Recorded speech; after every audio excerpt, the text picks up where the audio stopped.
It's not like he's celebrating his death. It's not. Yeah. The only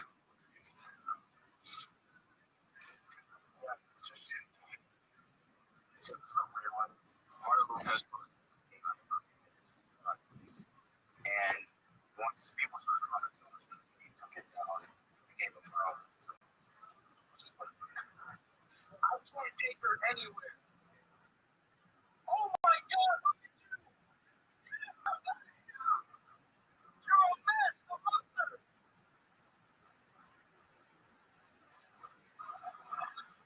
Wait, were you upset? You know what they're comparing it to.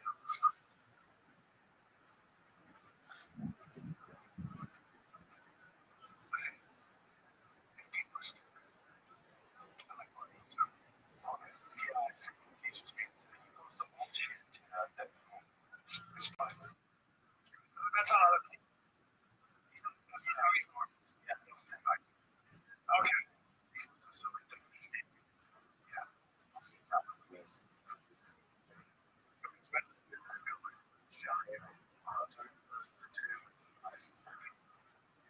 Okay, so this is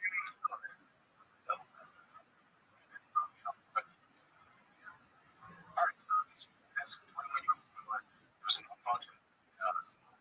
And so she had but we've seen this kind of but this one's crazy.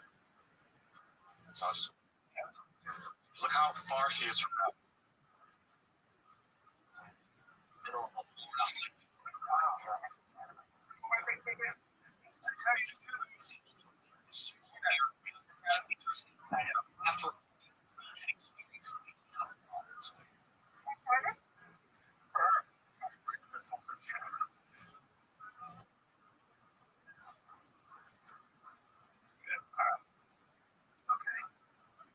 All right. This one's also wild. Oh, this was nuts. You see this? So in Russia, there's this drone fight, right? Going on. Drone fight, like Ukraine is shooting drones. But now the Russians are coming into Ukraine and just killing civilians. Later, a couple sadistic guys. Gives an excuse. They're sadistic people who start to kill people. This guy's just on. This guy's got some fruit. Yeah. The fucking starts keeping down.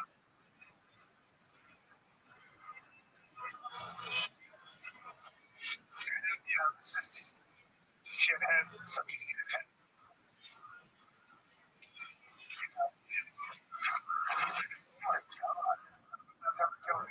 I thought the video was going to be them just messing with Russia has been, Ukraine fucked Russian infrastructure with those drones. But we have really good drones now. That's terrible. Yeah, it is awful. There's not much to describe this on this bus. I guess someone wants to get off and causing a stir, and then this the older guy.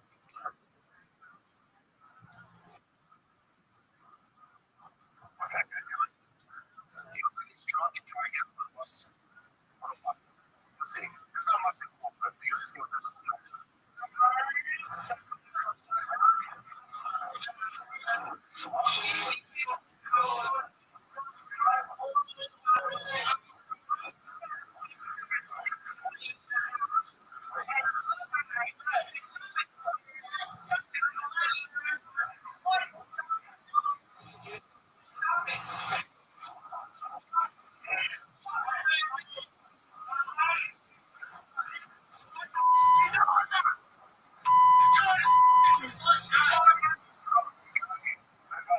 Sure.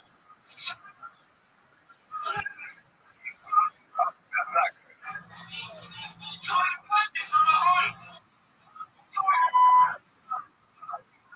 I don't see a head. Hot second. That's pretty much it. But yeah, he didn't just headbutt him. He actually was on the ground and he launched his body. Even more. Even hard. Headbutt's good. I'll show you this one. It says John knows making the rounds on the internet. This was in doing some jiu-jitsu. It's very quick window. I love this. This is a whole. I don't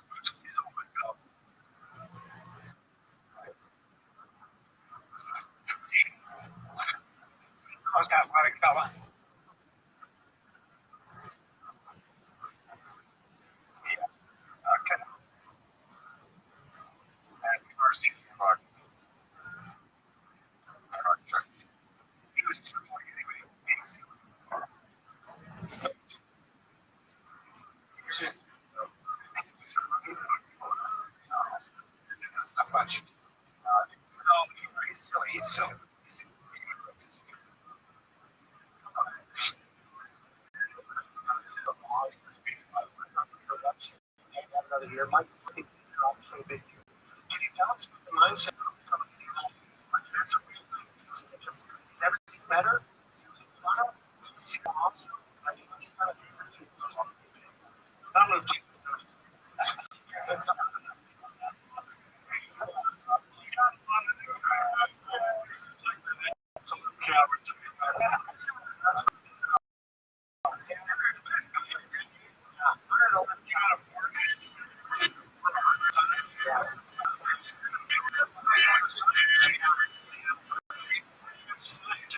you can answer a question. How much time did I work? How much time did it spend? My responses every week, my life and explanations. I'm 2 minutes travel to 20.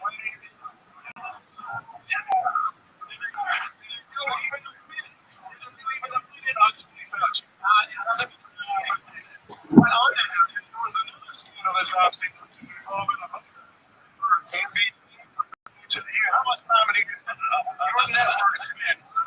Did your network spend on that?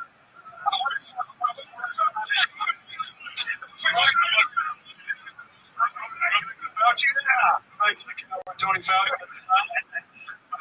Spending the entire time writing his diary about how fun it is to be famous. You gotta be kidding. Okay, so on that note, what do you gotta say about me now? Now I got another thing. What do you gotta say about me now? Now they can't talk about the COVID stuff because obviously it was made in the lab in China. It's like not even a question anymore.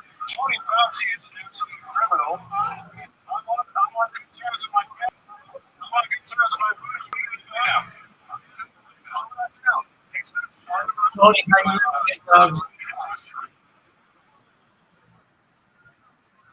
Tony.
Shannon.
Exactly. Yeah, it's nice. Especially.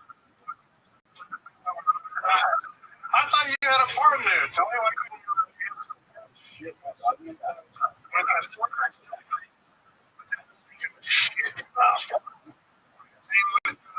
Same with so many. It's like, my favorite chocolate shop. I know. Our city. The entire seat. Just slam through. Oh my god. Oh my god. Yeah. Where they at? Is there any coverage about it? No, of course not. Because he keeps going. He keeps on his. We have a very real culture. We always have. This is like you got straight up socialists. We need the government to control everything. We're property capitalism markets, Senate, police, prisons, a whole bunch of these things restructured, abolished. Okay. What's that? I'll just start with something about too much work. That's nothing. These kind of bands. It's just this is good. Just live your life. It's 5 guys.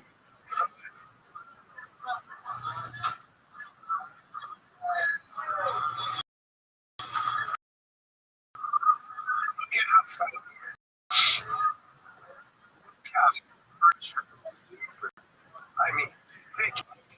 Probably like 100,000. It looks like.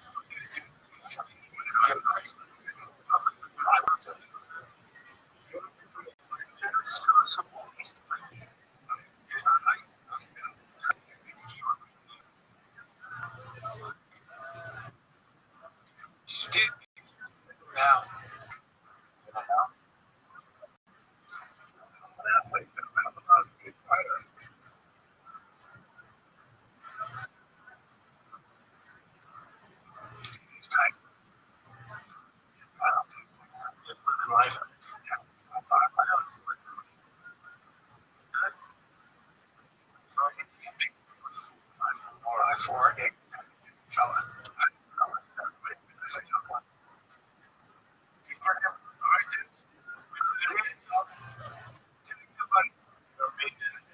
Texas,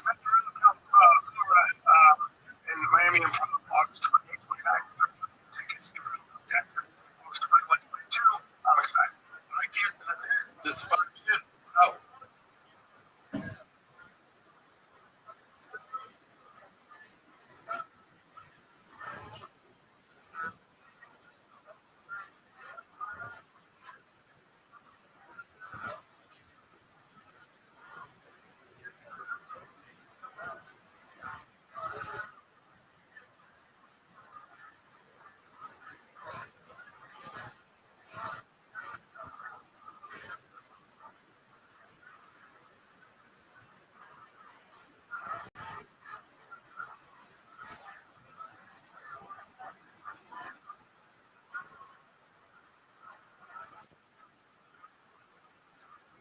Of as the Monday or the people of the world as the hero.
Or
my favorite is called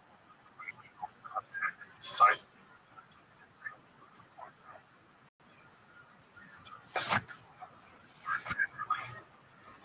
I'm disappointed first has its words and has good.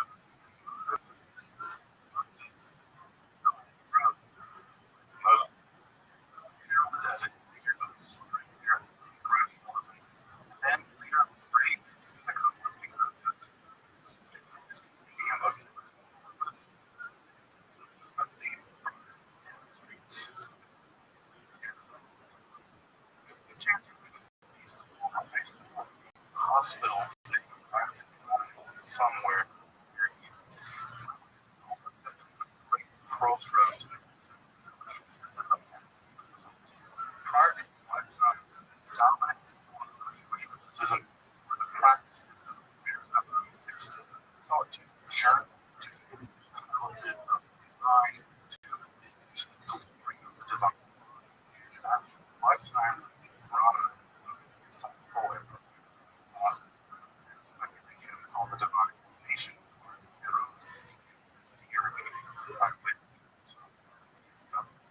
the series of very study his position happens.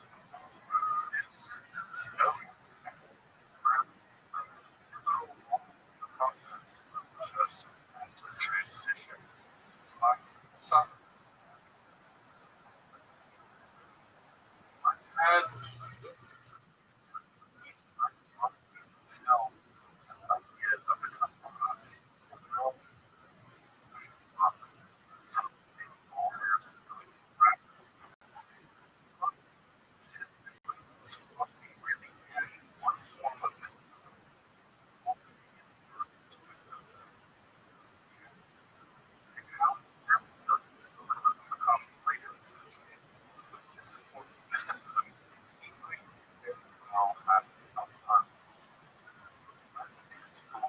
Maimonides also mystical. So very special. those who call friends. Years of unity, an overview of Maimonides' thought,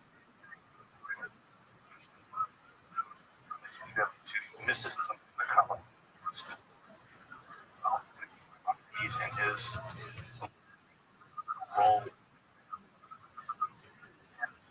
for as let's talk, recovering the connection. Son, Abraham, and I really can't work together across 3 countries, such topics, mysticism, freedom,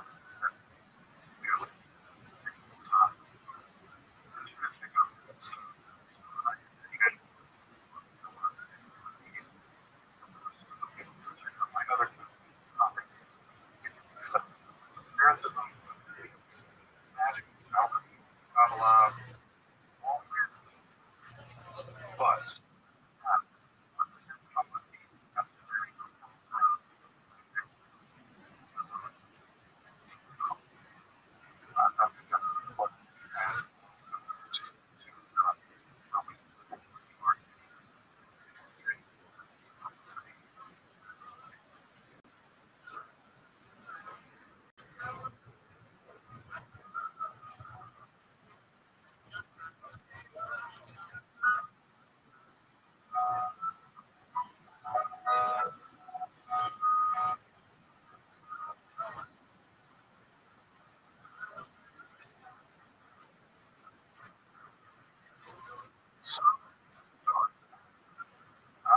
personal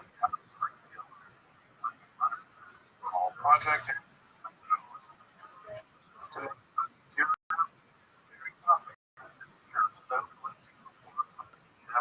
carefully. It's kind of my back. We're kind of kindred spirit. His major work, complex, clearly one of his students, the Hebrew Bible, to God, be nature, to metaphysics more generally. The first is going term by term by such a way that one cannot come away like God, even kind.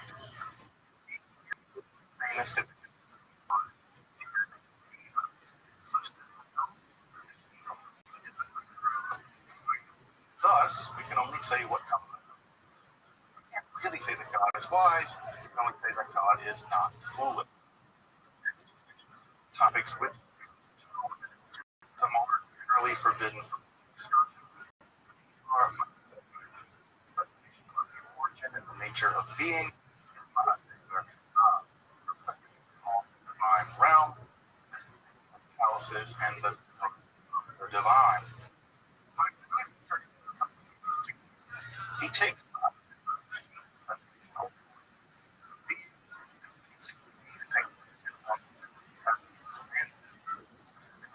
view of Islamic the structure of the universe more generally intelligence, separate intelligence, a little bit. As our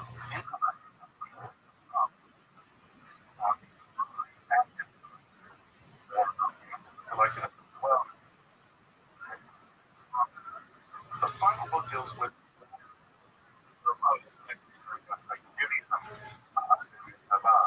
the final section is a detailed analysis of Maimonides' metaphysics, mostly comprehensive Islamic utility metaphysics, its theodicy or rational nature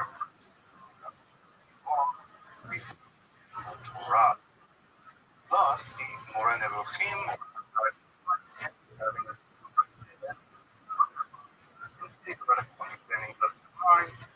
establish the nature of the universe and prophecy, and prove the metaphysical nature of reality, divine law, which produces the harmonious thrive of the universe.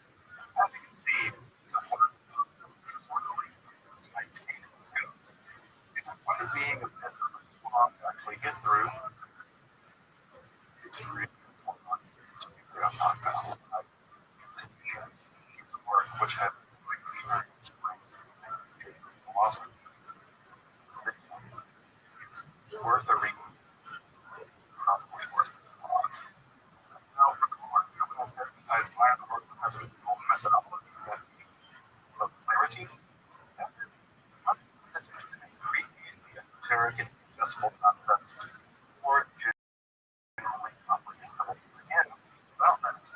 Even a topic is forbidden to public discussion, like the universe or the nature of the divine. It's not right. It's not that simple. You mean, you probably get that because this is an episode of infamous for dropping not so familiar all through the product. One, not what he believes going to dissimulate, and two, very ulterior, hidden motive for his work at all. He's not trying to very much, trying to hide something. Not like the work of an esoteric position taken by my mind, which may very well be not what he held to be.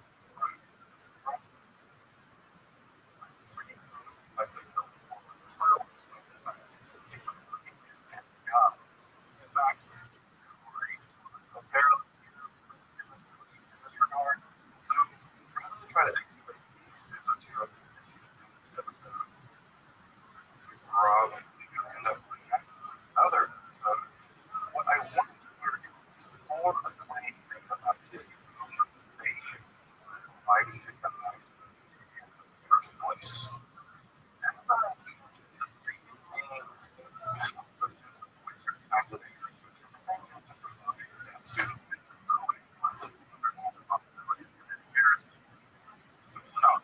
but some reasons not work fine. I'm not counter fine below. But I argue that I'm not work in time, but his work on adding a wide range of theories that might easily fall further come up. Despite the fact that or very rarely everything is such. But criticizing somebody people with or otherwise specifying criticism. Argument here, this argument is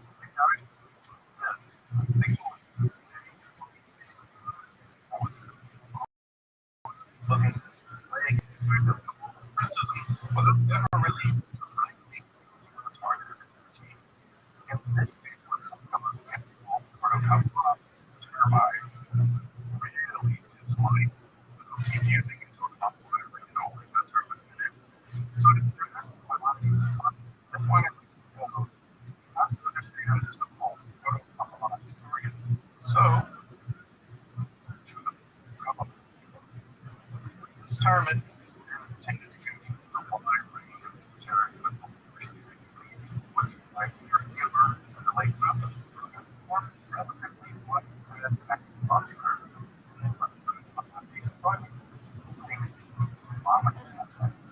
in fact, one of the first events of his dissertation for showing his just all things only for these groups of use in Spain were eventually have years of much working more philosophically wrong about that. Thus, the ends of humors of current situation is that philosophical usually has advocating what we call subsistion argument.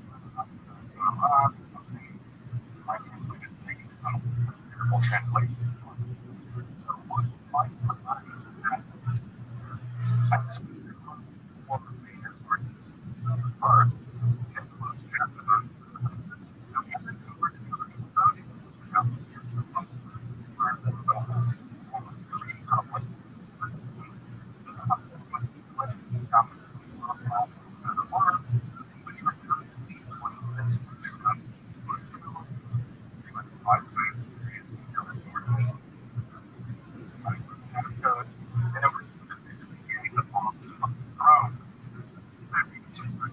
sit on the top of the angel. The most famous example of that was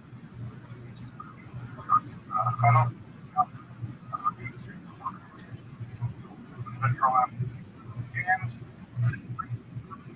to one piece of divine, but yeah, divine. Don't we ever come to slog through like one is there here term expectations so that no never ever ever ever ever worship God. Now this is about another literature wow.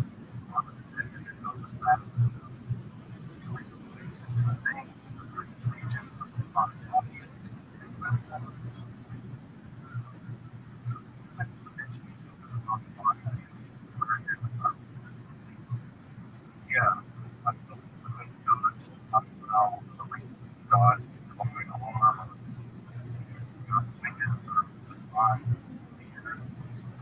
It's about 40,000 miles, 4,000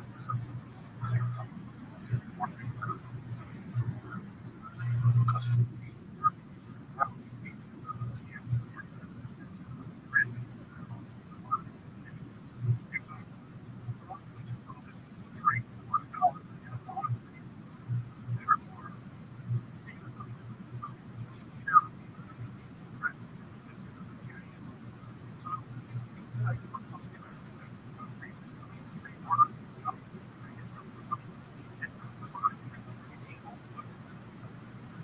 strike down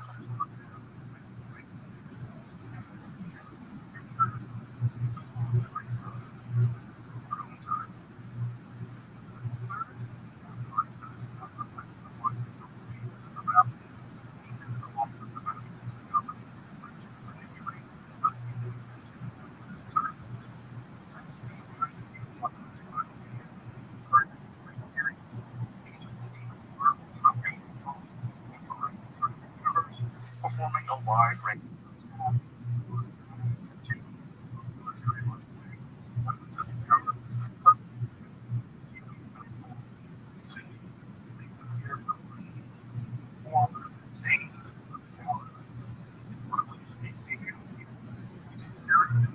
kill people,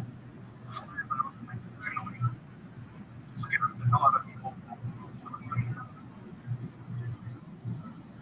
They were doing years to show true empathy. Celestial. The universe about one force looking at the force of the evil. Yeah, they were watching these dude. They're about him.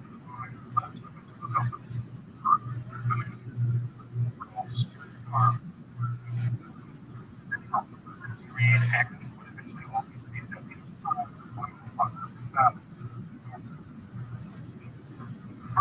This is more able to be controlled by form of literature that is coming your bidding, everything so when it research ambulance,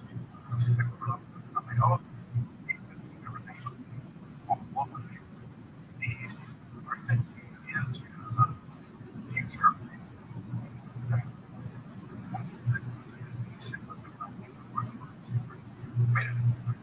So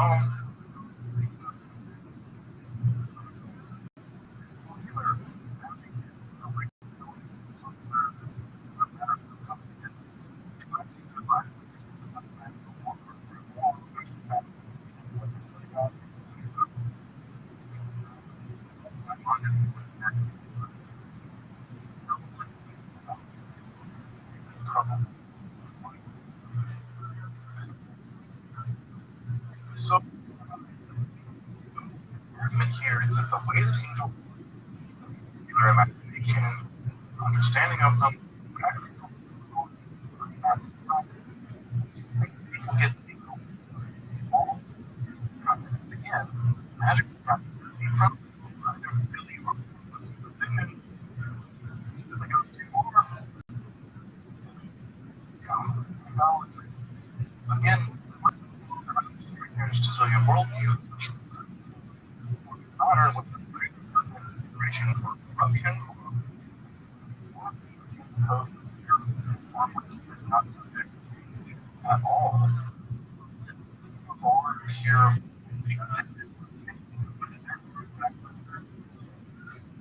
but can correspond to various reality. One is free rather than a mission.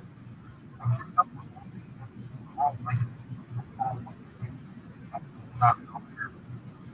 All by really and you're activating remember, you're free from all that such demons don't basically a personality is the only behind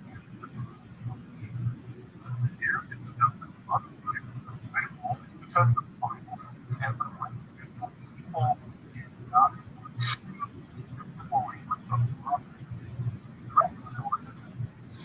nonsense person just makes it very possible rainbow magic from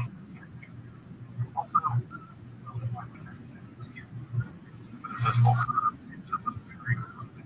of the top itself. Metaphor God as in fact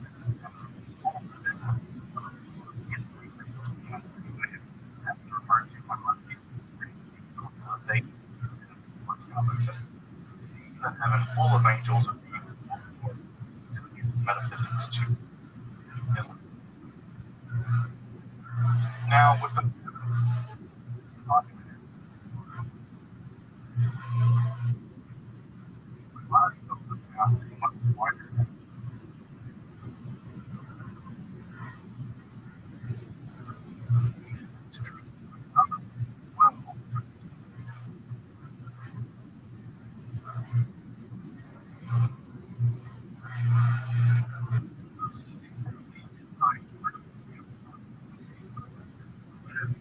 and the equally obscure part of the sacred Yetzirah or the nominal is just a philosophical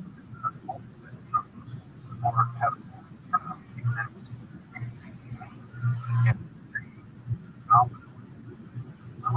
Maimonides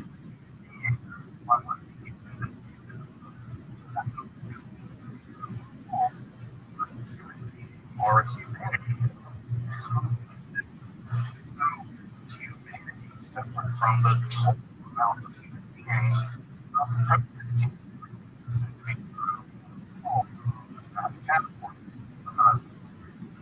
the category status disposition is to be contrary category 10 and makes it separate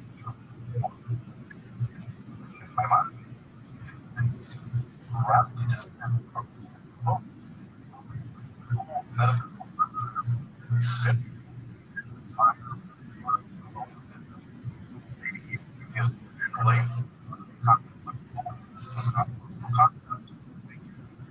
the people of Israel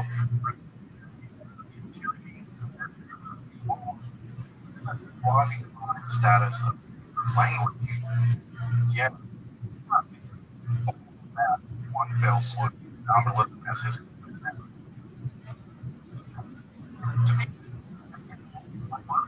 nominalism and status condition especially language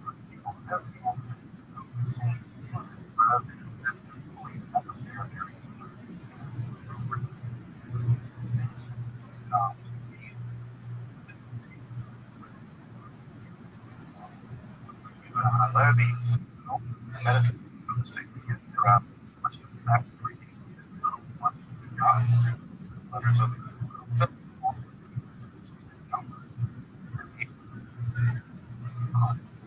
concept, all later speculation, and recording Agrippa and John. You've never seen a symbol is downstream of the idea of the unique logical character of the human being. My mind seems to large, just seems to reject this notion. It so happens that that's it. The degree to which Maimonides did wish to shift the concepts in Judaism, no his thought was to destroy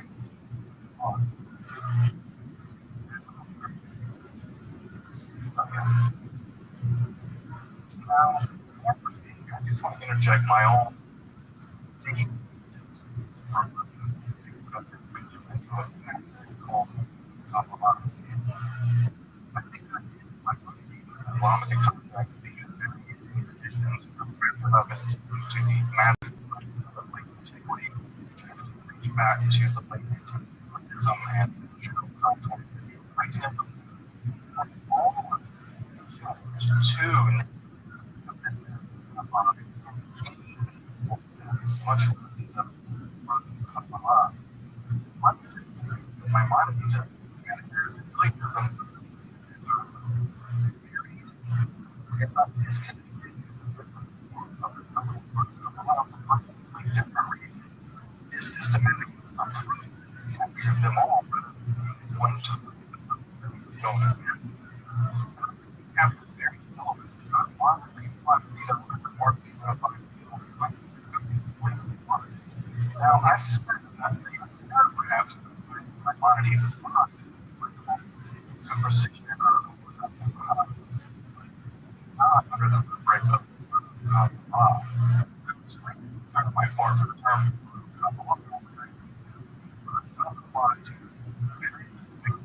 or speculation and generations after the death of the great eagle. I suspect my as a weapon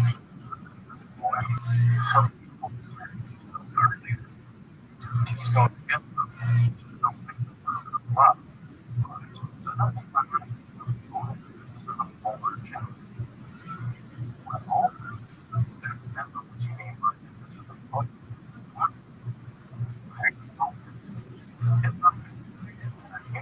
after him, but his conception was downright mystical. So, idea of mysticism, to be honest, is just a thought and there's no stuff agreement about what whether it was being used. Period. It's about magic, cult appearances, etc. No one two common conceptions of mysticism have to do with what the divine and the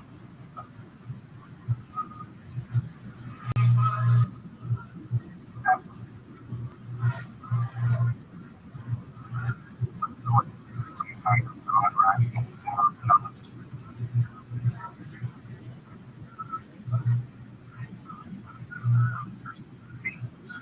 you can also phenomenology of such undertaking on the results of such an experience, which are being out of composition and by which to induce this phenomenology.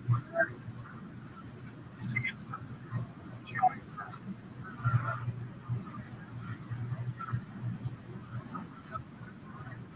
concept. So, for my mind suggests well, which I've actually covered deeper in my on Appalachia. Now, to get through this, you have to understand personal theory of the notion, which is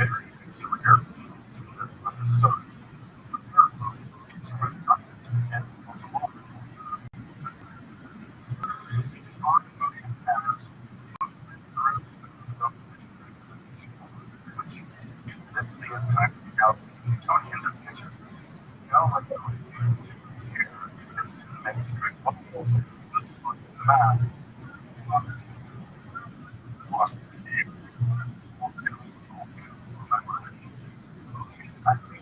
metaphysical transition from a potential state, like substance, to an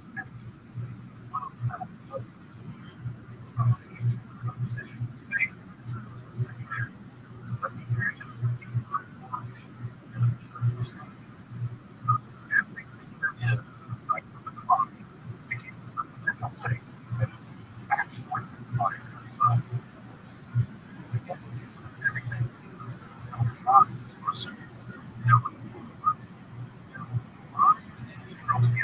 There must be a pre-existent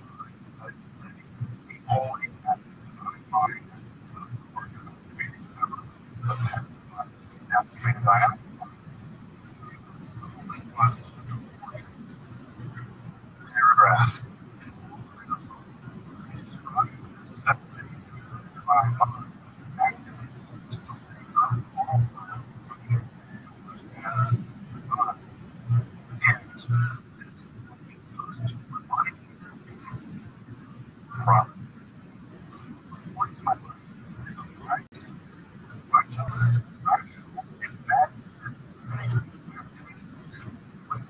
Intellect.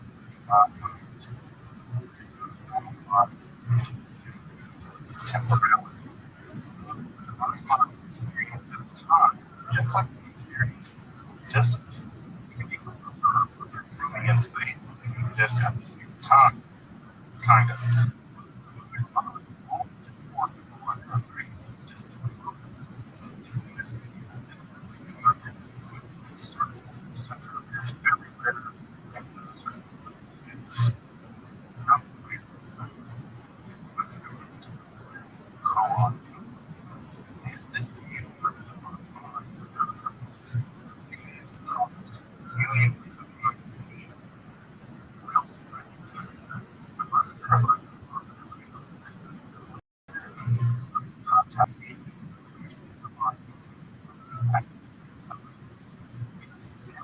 Perhaps was developed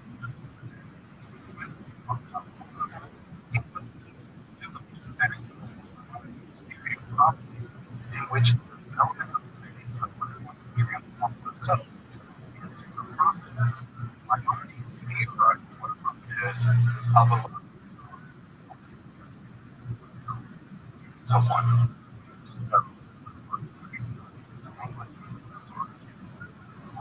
While one can consider white minorities,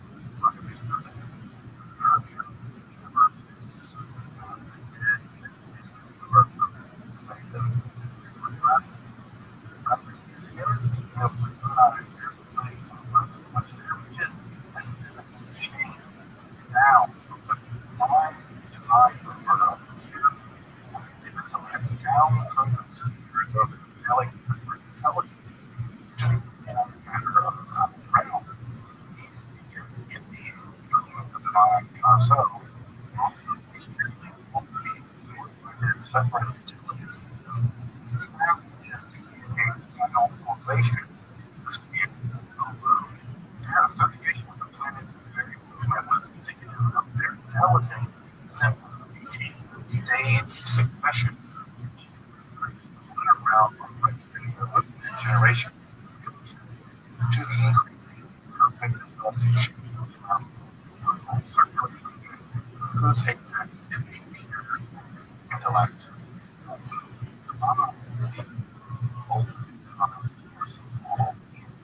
But also the final design, which all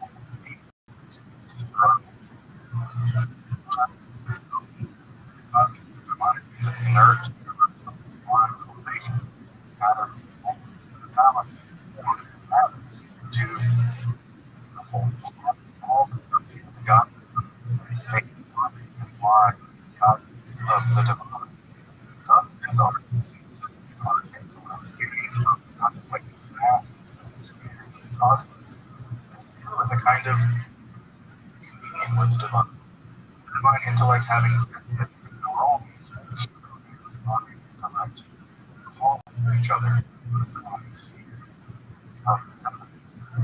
love all and everyone through these centuries is this concept of God. It's a whole image of the mind for each other. Spheres. My mom was not the first Jewish Aristotelian rationalist, even though it was the most for some compare was mocked by contemporaries as Milchama Baal. I love shame. I love this position in Jewish world, the clarity of the exposition, the time at which he would go on to live.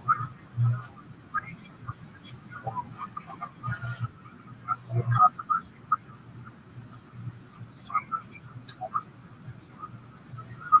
His work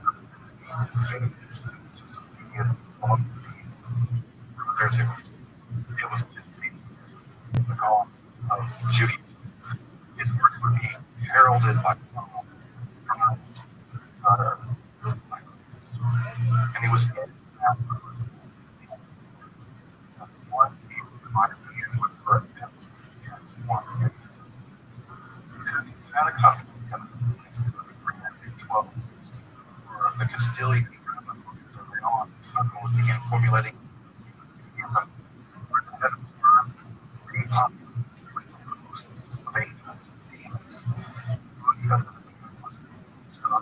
discrete emanation of the ontology where the most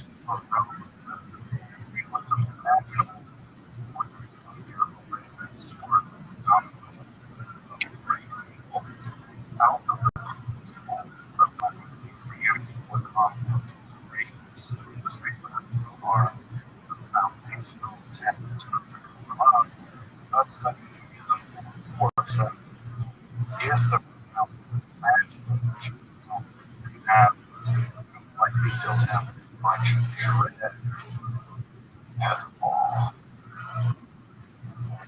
Like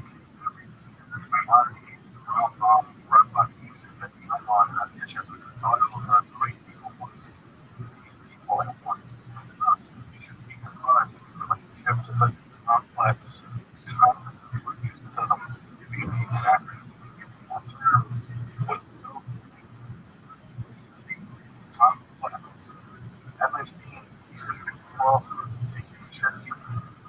just struggle intellectually and philosophically because we had very Jewish anthropomorphic theory of mysticism, ontological ambiguity of the invisible realism of its time, like human its ontology language. But in rationalism, as much as we can call that, like mechanical manipulation, the very fact that it begins to have no control of itself being. In fact, the confidence and promises at stage for the rise of the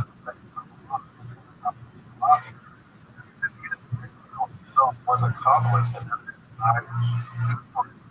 luminaries, non-Jewish luminaries. Well, there's no real late conversion to Chabad. It's all perennially correct clarity and his position is a legalist.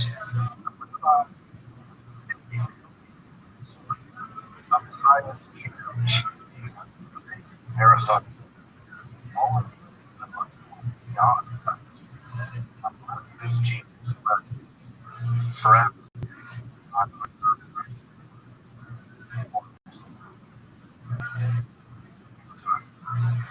Just a sledge. Explore the arcane history, philosophy.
Philosophical and prophetic modes over 800 years, massive volumes composed of other languages, some of which are so arcane that they're basically idiosyncratic uses of intact, all changed by representatives and thematic solutions. Some of the most profound theological questions ever posed. No aspect of the Kabbalah is simple and important of literature is assumed a degree of mastery of the texts of the literature, including massive volumes that were complicated and controversial, are Jewish law, which all begin through begins from this. It's just overwhelming. And it's not that complex paper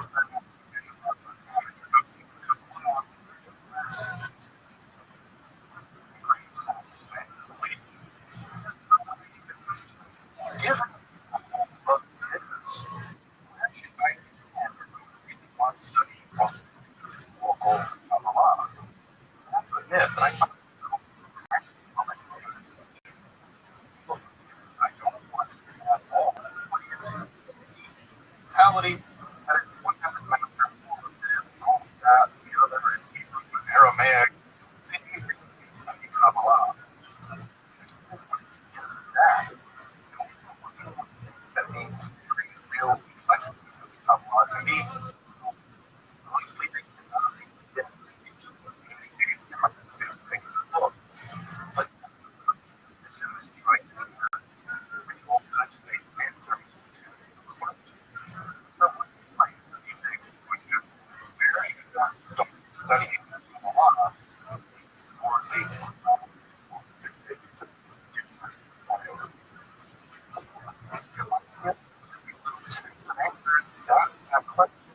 it manages to be one.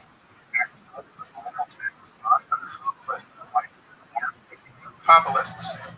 Two, it allows one initial access to other texts, same as the farm, and three, one insight into the growth of Kabbalist reasoning, and four, easily accessible of Hebrew, English, translation, the Bible. It's one of these online.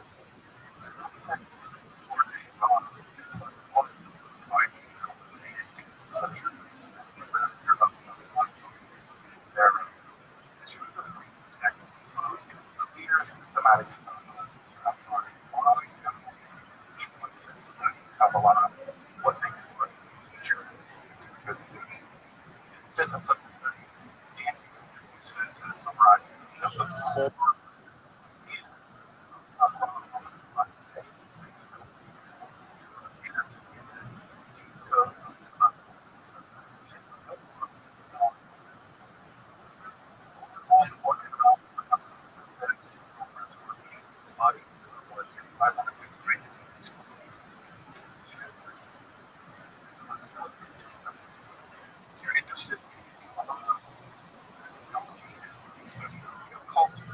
make sure to subscribe to the channel. And also, important work reminding you like this. Stuff and free here on YouTube. I've covered things great topics. Reporting my work on Patreon, or perhaps donation. You can find those right supporting and makes all of this possible.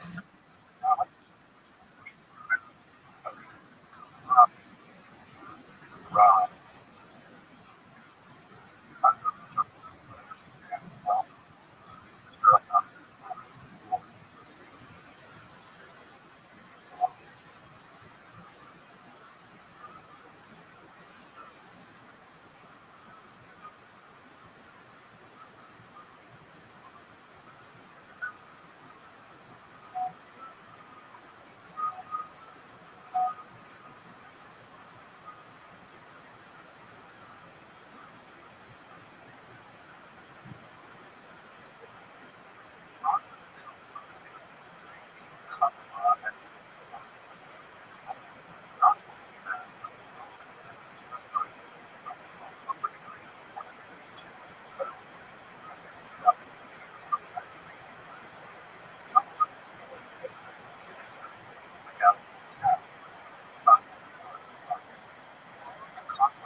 Material out trade fast this player shoulder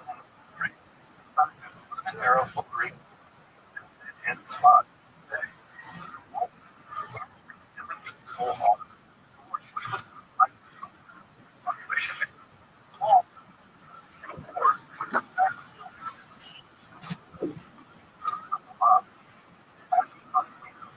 so hard Spain how much time this out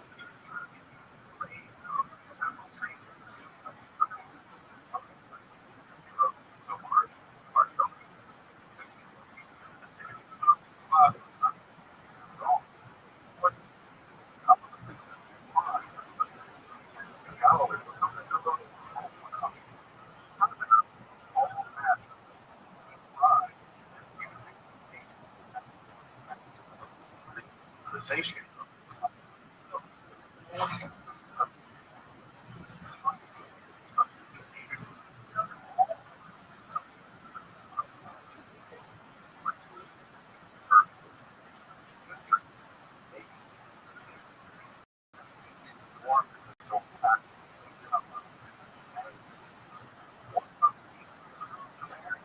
Period.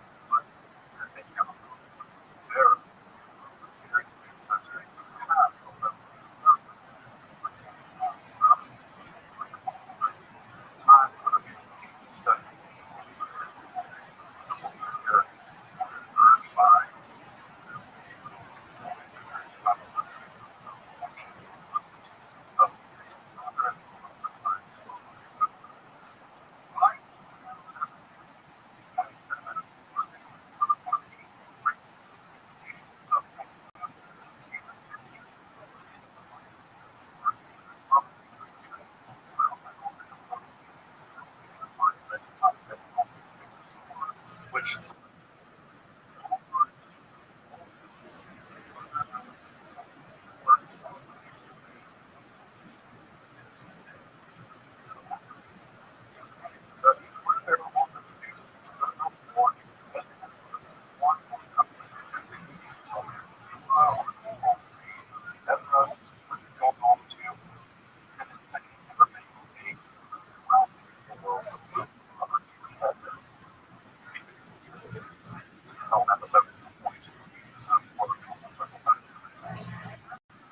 in the circle of alphabet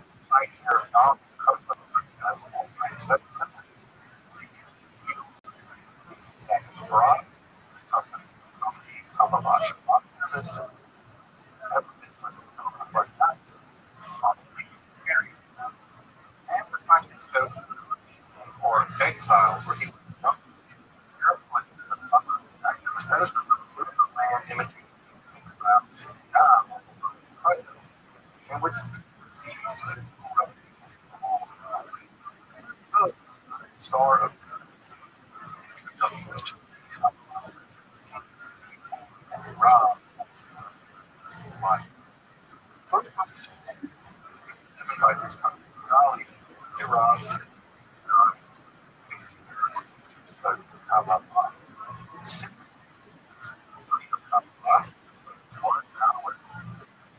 when to study teacher, study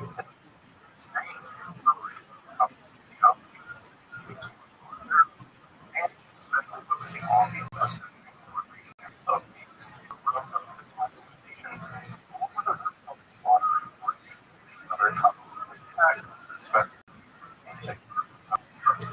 all historically on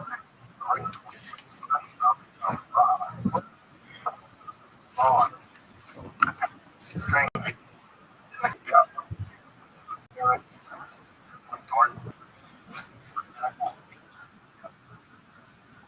Yeah. I said that the next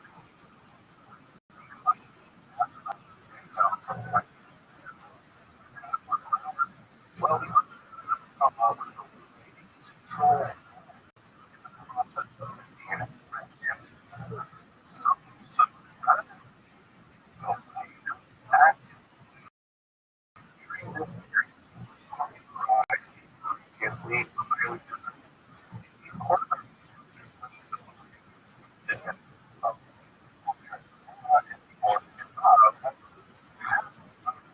as part of this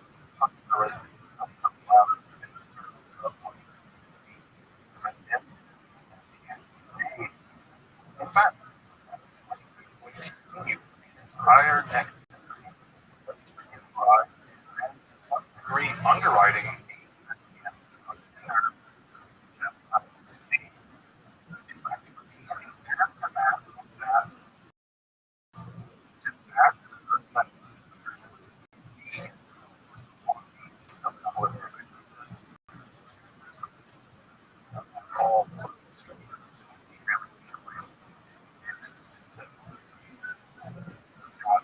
all about. So not only as Usher and Messiah, hey, thus systematic of history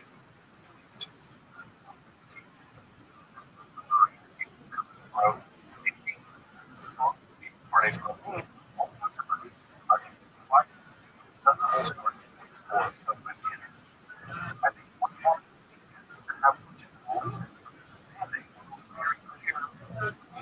so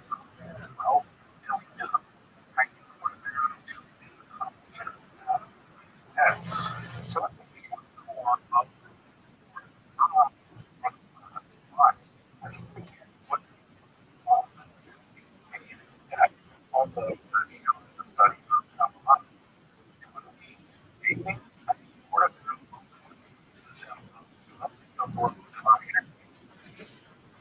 erodes redemption itself. He says, never even one. Damn, now someone else. So now we're going to derive text to establish that of a lot more short singers active on implementing retention of the rest of us. Guys, the first few chapters also give them their first real chance to have uplifting curiosity, but also arguments and speech. So,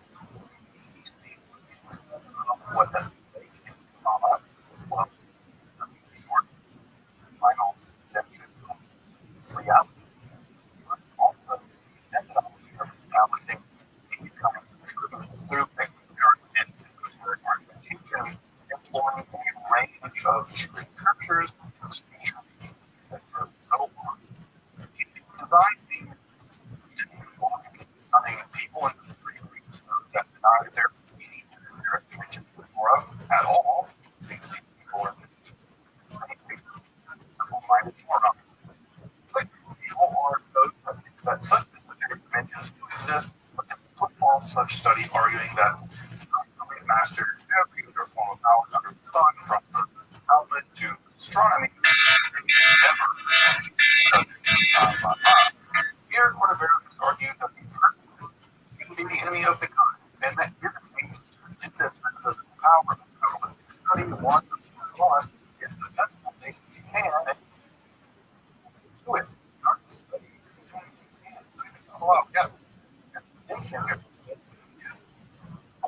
There are the arguments that studies will be heresy, especially again, heresy is like why speakers of alcohol now, anyway, the American ones all not mind at all being around for nature, even if these incorrect ideas at first.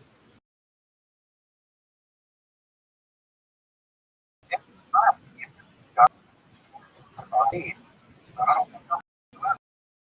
That's the teacher that had one. I mean,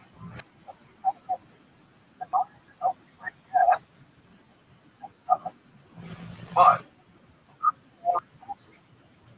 of course, but the study of how but this more of a teacher than developers. So the distinction here is important. Something incorrect or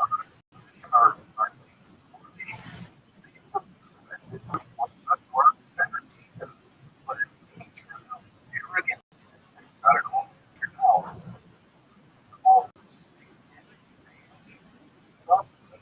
Heard suspicious of local teachers and especially ones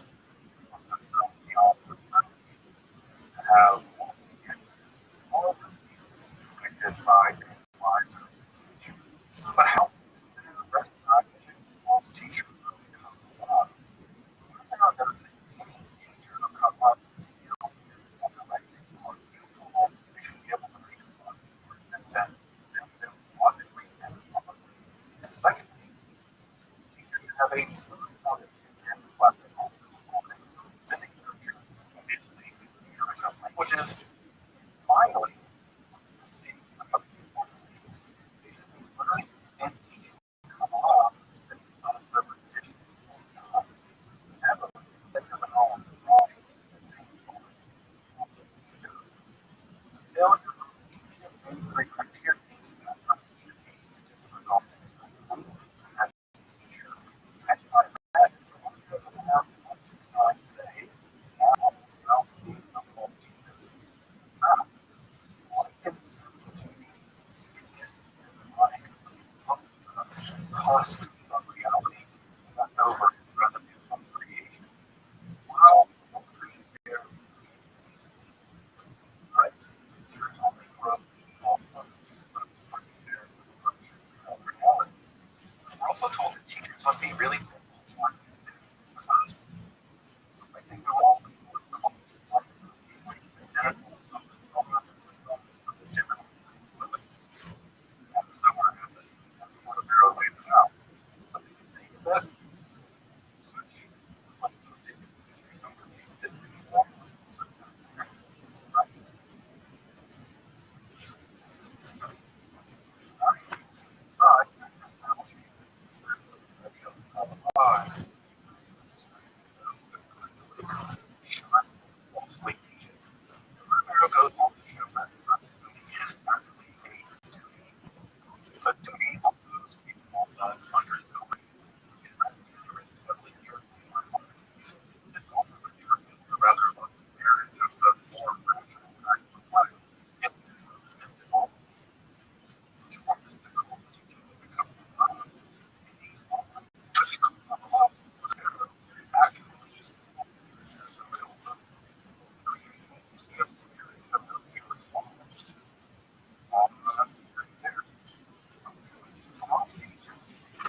vote in the hopes of securing doing your part in the organization.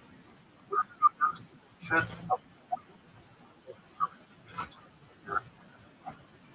have or obscure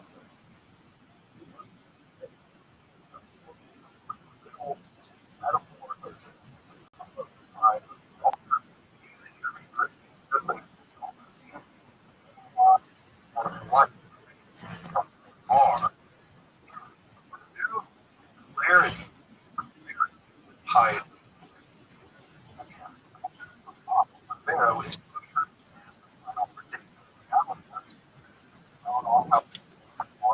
while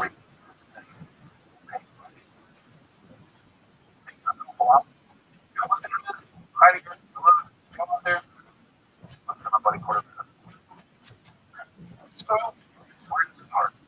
Quarterback Heidegger provides a kind of preliminary reading list, zeroing in on specific sections of the Sacred Zohar with a foundation in Sefer Yetzirah. Now, this text, I've actually, you can take it to these topics. Now, no, there seems to be actually literature, even more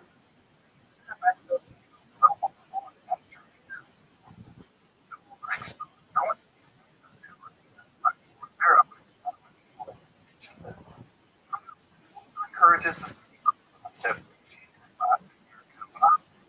of account creation, divine, or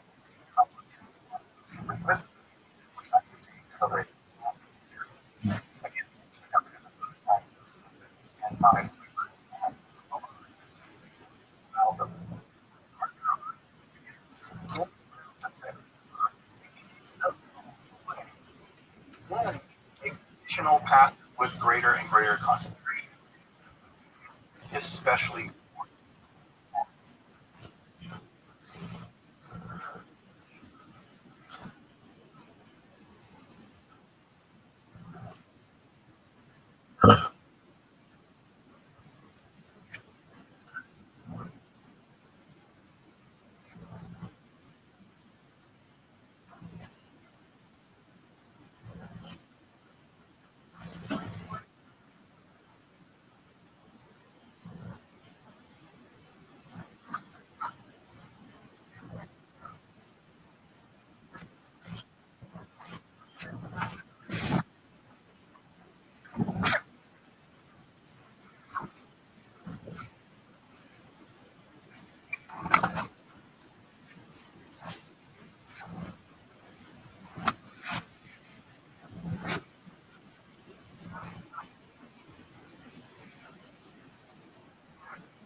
Hello, Leo. Yes, I can. Can you hear me?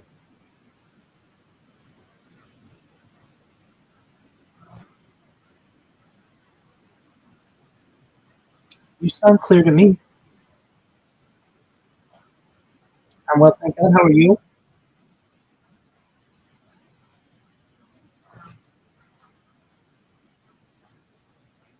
I am, absolutely. About 5 years.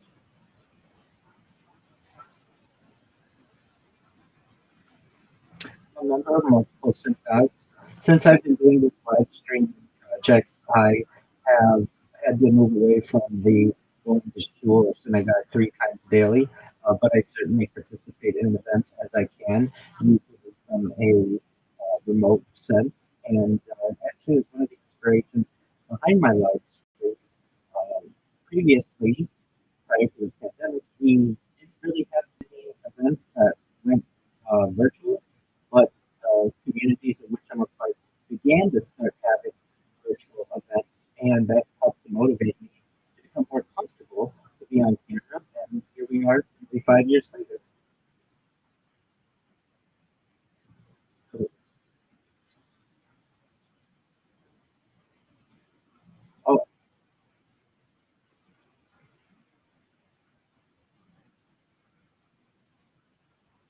yes, absolutely. I teach at least an hour Kabbalah class every day and have for since I turned 40 years old, so that's 223 days.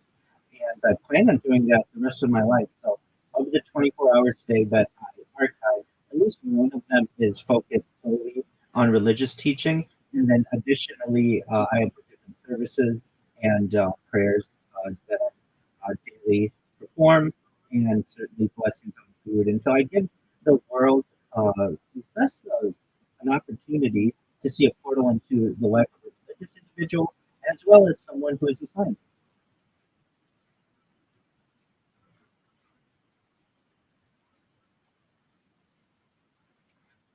I was going through Spotify looking for perhaps historians or people who I felt had a like-minded uh, philosophy on data, archiving, the future, and the past. And I was able to get the email and connect with you, and that's how I found you.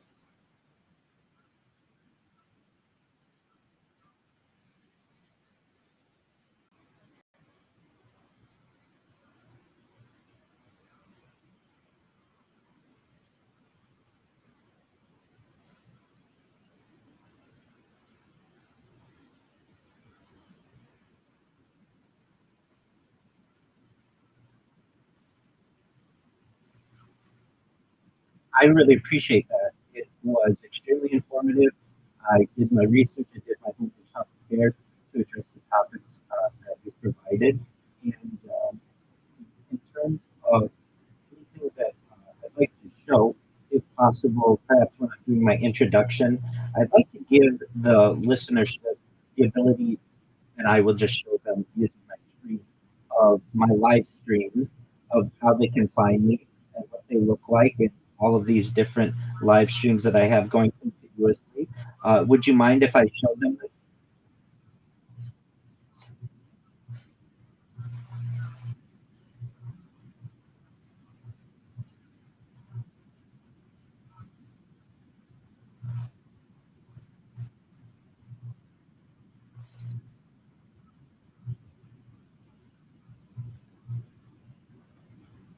After's fine.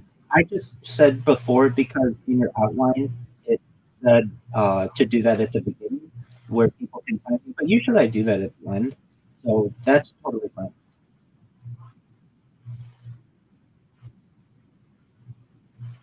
That, that's absolutely fine.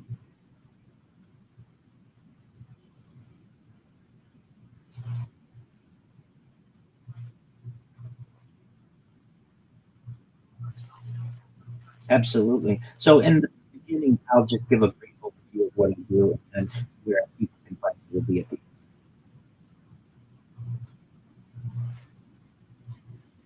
Yes, that's good with you.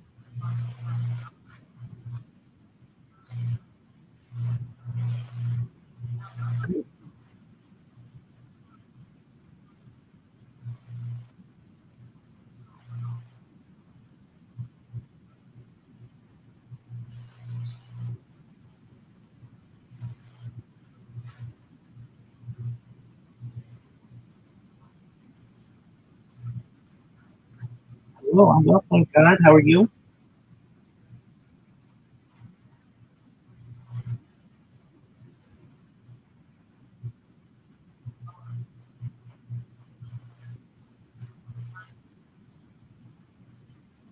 That's good.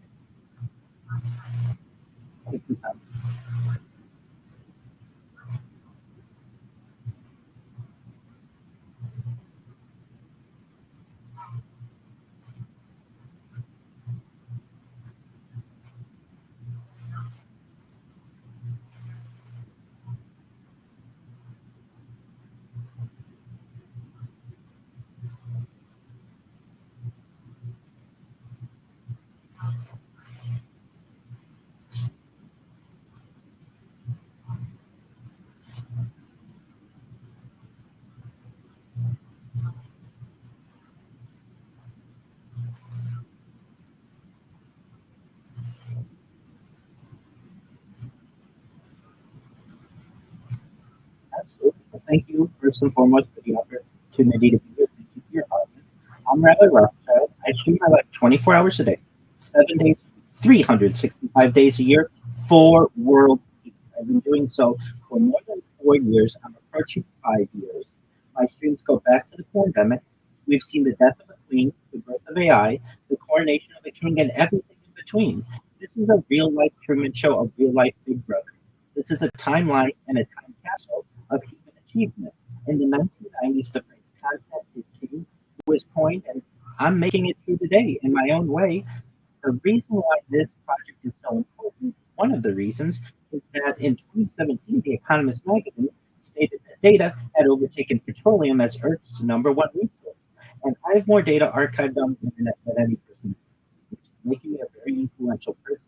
I'm going viral, and when I do, I'd love to reward you. I'd love to reward your audience by monetizing the data, in addition to ensuring that it's preserved for free. But I'd like to be able to use the platform that I've created for good to help end things like world hunger through the use of technology, such as agricultural drones, floating greenhouses, saltwater greenhouses, hydroponics, vertical farming, cloud seeding. I'd like to help end world thirst with technology inventions, technological inventions like desalination, where we pump rich seawater onto land to make it drinkable. So this project is much more than just the story of my life. It's also a timeline and time capsule of human events. In the background of all of my streams, I keep a radio going that is archiving news for us. So you literally can go back to any moment of any day for the last year to 5 years and know not just what was going on in my life, but what was going on in world history. I feel that makes this a really interesting project.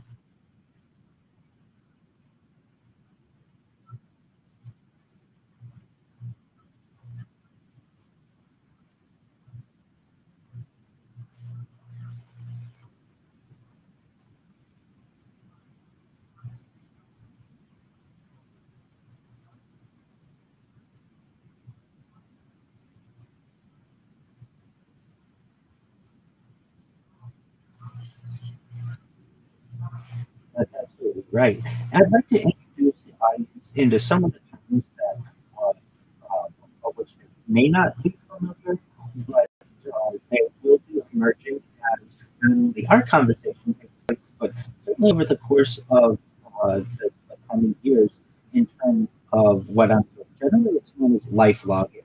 So for anyone out there who wants to know what is life logging is essentially what I'm doing, archiving your life, the continuous digital recording and preservation of an individual's life experiences. Some of the other aspects, I'm a trailblazer in the realm of uh, things like continuous human data infrastructure, which is integrated systems, technologies, and processes that continuously collect, store, manage, and analyze human generated data.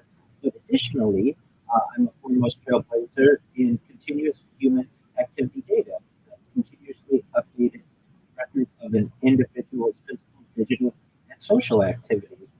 In the future, people will be able to study mushroom for many different reasons, including bioinformatics, which is the application of computing of data analysis specifically to biological information. What I'm doing is a form of automated journal, which is the automated creation of personal journals using digitally collected data. And so, to give people an idea of what I'm doing, it may seem with these terms quite complicated, but basically, I'm not doing anything much different than what people a generation or two ago would have done by creating a journal and writing down memories and thoughts, just events of the day, or a diary. And so, I basically created this digital diary. I share it with the world. What makes it really unique is that it is uh, way, not only for me to be able to communicate what's going on in my life and world events, but I give people an opportunity to be able to connect with me as much as it is within Discord. So it's not just a one-way discussion. My discussions with individuals from all continents are archived uh, specifically through my discussions on Discord and are available for the world to be able to study as well. So it isn't just a project about my life, it's a project about the people in my community. We have thousands of people in our Discord community, and I actually have inspired people to stream their lives as well. So I'm not the only one who's doing this. There are other people who have been doing this for now at least a year, and they will continue to do so as long as they're able. And it's somewhat of a movement that we've started, and frankly, the amount of information that we're gathering at this point, or that we can even perceive, is perhaps just a drop in the bucket, especially when the advent of AI is utilized to be able to dissect it. And we're going to talk about history specifically. And if you don't mind, would you like to start that conversation? Absolutely.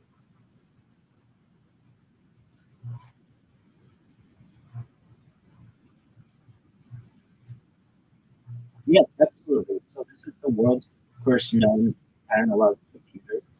Essentially, it was uh, first discovered in the early 20th century in a early 20th century, uh, and was by Schoolfelders, and it um, scientists basically don't know exactly everything about it, but it uh, basically was a computer from about 2,000 years ago that was able to detect certain celestial arrangements and also perhaps also be able to plan different Olympic games every 4 years or so. And it's called the Antikythera mechanism because it was discovered off the Greek island of Antikythera.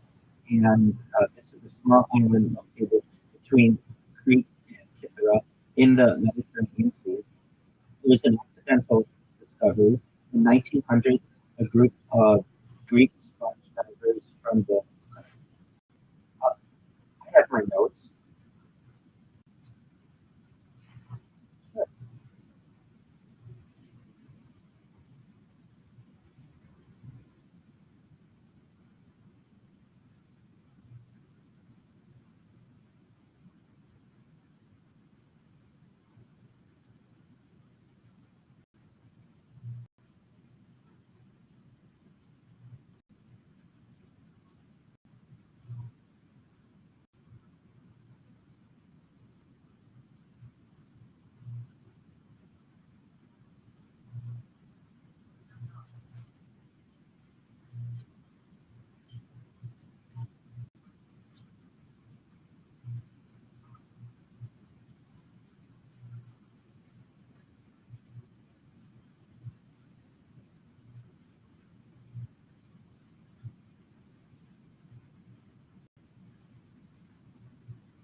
Excellent question. Hopefully, that's certainly looking at the future from a positive standpoint. We have redundant systems, especially servers around the world, and actual requirements that if there is any type of catastrophic global incident, hopefully the redundant backups will allow for the information to be preserved. If there is some type of catastrophic global issue that ceases all humanity, then of course, no, we do not think that it will continue. But certainly engineers have looked and tried their best to predict any kind of systems that may fail and ensure that there are adequate backups. So perhaps 1,000 years from now, I believe that the data that we're creating will be available to the civilizations of the future.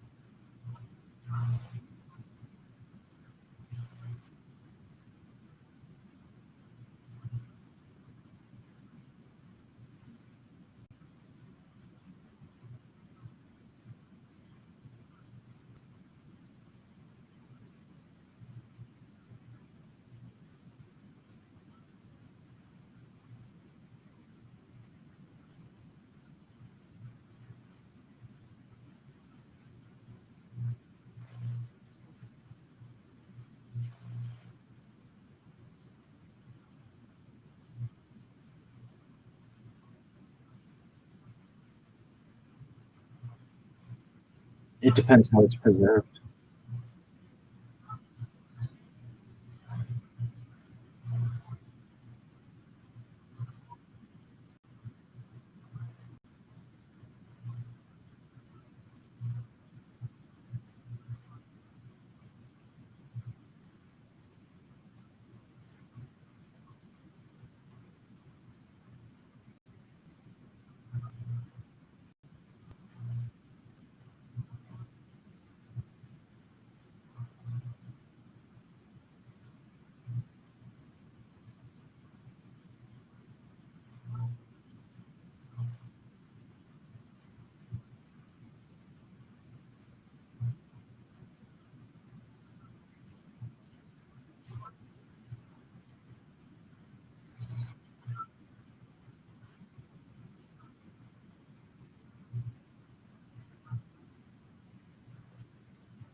And historians have speculated that perhaps society regressed to some extent following the fire at the Great Library of Alexandria. Perhaps some secrets like the Baghdad Diary and its um, true um, uh, its true nature have been lost, and really scientists have only been able to speculate. With this discovery that was absolutely happened in 1900, which is the tail end of the 19th century, and then the development and study of it into the 20th century, it still is of some mystery. I believe in 2005, scientists and were able to scan it and actually remove some of the layers and reveal some of the writing. But really, at this point, we still don't know all of its necessary, uh, all of its necessary realizations, what exactly it was for. But we do have the ability to speculate that it has advanced to be able to predict perhaps the Egyptian calendar and the Greek calendar, and as we previously said, the Olympia to some extent. It was almost like a Google calendar of the ancient times and ancient Mediterranean. And these types of discoveries were only available because of a tragedy, a ship that sunk into the Mediterranean that allowed scientists to have this information preserved. Who knows what is still beneath the waves of the sea and what else might be preserved? I am someone who's very positive towards types of technologies like LiDAR and ground penetrating radar that allow scientists to be able to pinpoint exactly where potential discoveries may be without causing major environmental restriction to a surrounding area. And I'm hopeful that other types of discoveries will be made over the course of our life.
It is certainly a worry.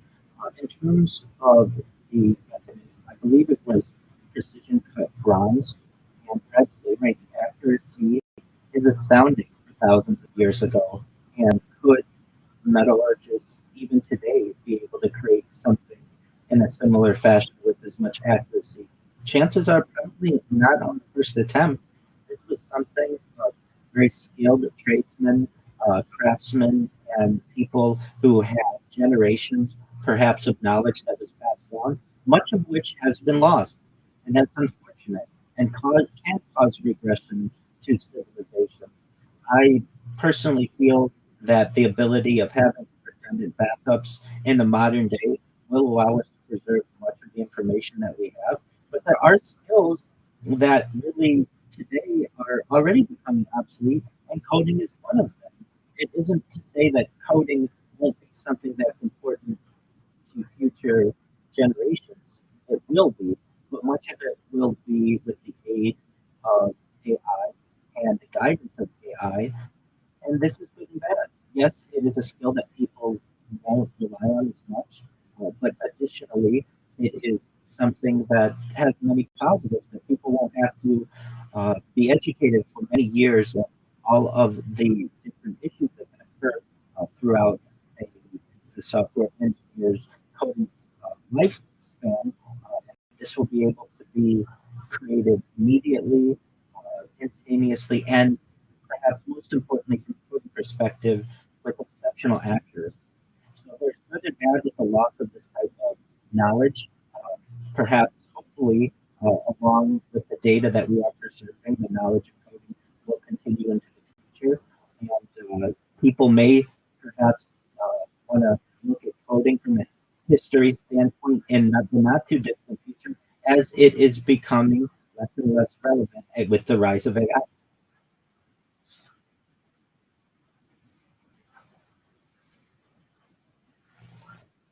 Yeah, 1950s, 1960s, certainly.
Yes, it was around 1455. When, that's when the Gutenberg Bible was published. So, in the years subsequent to that.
Perhaps not in as great a way as we're finding today, because wood is available generally from any tree and leather and animals that were generally pretty abundant.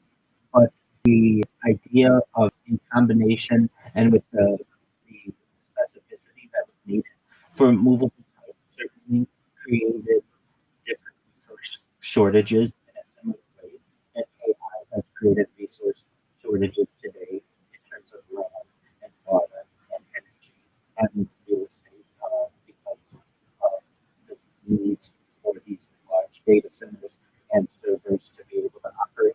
So in many ways, there are similarities between the resource scarcity that was created during the time of Gutenberg, specifically 1450 to 1455, and perhaps today from to 2022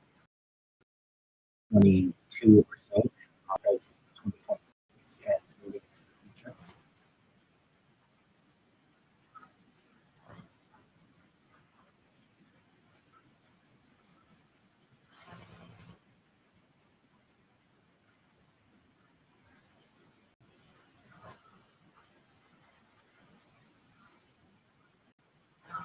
It enhances all general skills that involve any um, uh, technological technological leading, but even things like being an attorney, it is able to provide briefs instantaneously.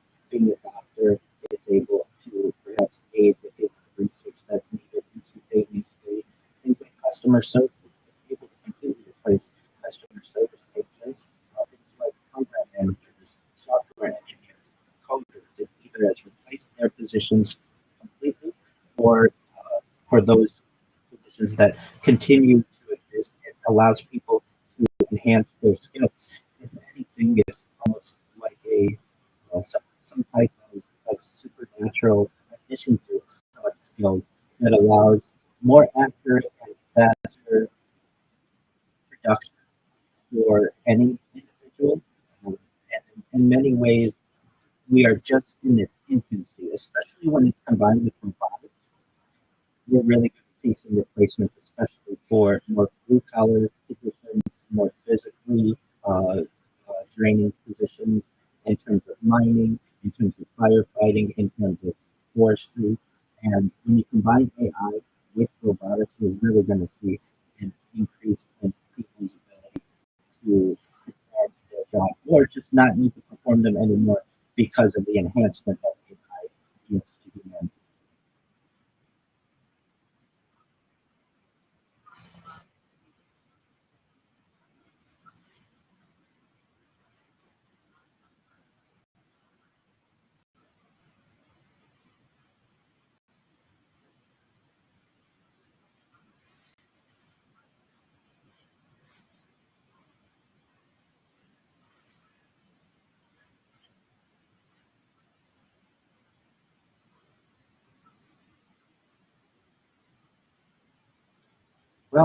I think any person's skill can be enhanced because of the speed and accuracy of AI. So, for instance, historians won't need to perhaps spend huge amounts of time looking through books of previous eras. AI will be able to scan all of those books, use optical character recognition, be able to query all of the information, and at the push of a button, be able to give accurate information that will allow historians to be able to make better references that previously may have taken decades, may be able to be replaced within moments. Uh, Things like being a teacher, certainly in the past, it takes a lot of skill and a lot of experience to be a good teacher.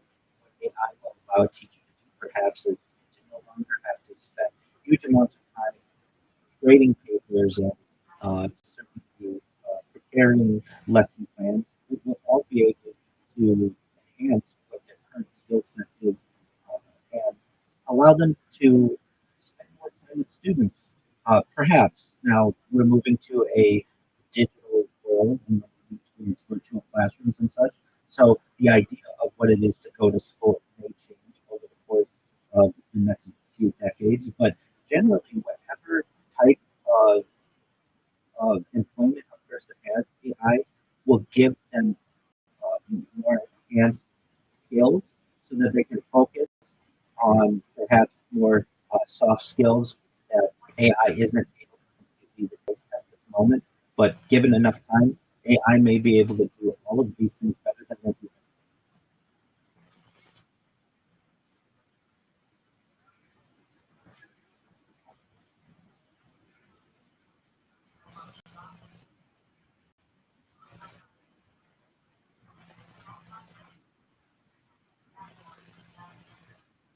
Hmm.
Not yet, and you're absolutely right. So what AI could do potentially is provide you diagrams and outlines, and perhaps even short videos on the best ways to ride a bike. Will that replace the experience of being able to ride a bike? No. And would that be able to replace your knowledge that you would have developed from being able to ride a bike to be able to teach someone else? No, because you have the skill and you have the experience that you've been able to develop over time. And AI does not have that.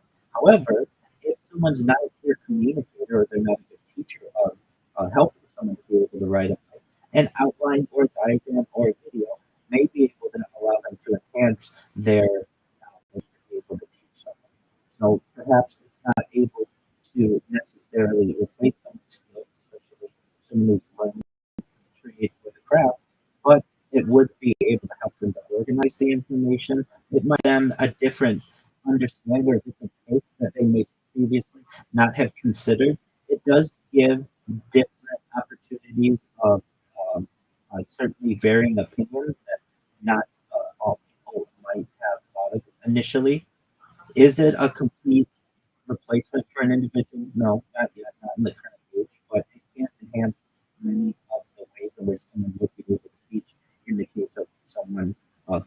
is looking to learn how to ride a bike, teach someone else how to ride a bike.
You're raising a really interesting point. And many of the examples that have been given, medical assistant, mechanic, riding bike, are physical. So we do need robots perhaps to be the see the full enhancement. If something were to be just more what what many might consider to be more certainly,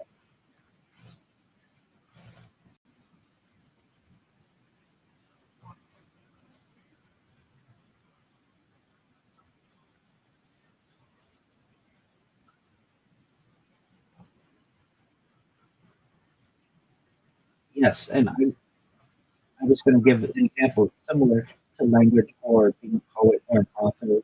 Uh, AI would certainly be able to give you more options in words that you're using, or more opportunities for a different way to convey something. And it is up to the actual user to be able to choose which one they feel is best. But in terms of, let's just say, learning a language, right now, if you were to learn a language without any type of aid, it's quite difficult. When you could go to AI and ask it for a series of glossaries or dictionaries that it could provide for you, specifically on the topic that you want to enhance your vocabulary, that could be very beneficial. And I think it's probably an easier example that we're giving than something that's much more technical, like being a mechanic or drawing blood, or even riding a bicycle. So we may find that the the task depends, or how beneficial AI can be depends on the task. And certainly some people do not respond well to AI at all, and would much learn much better from a human and from a normal traditional teaching.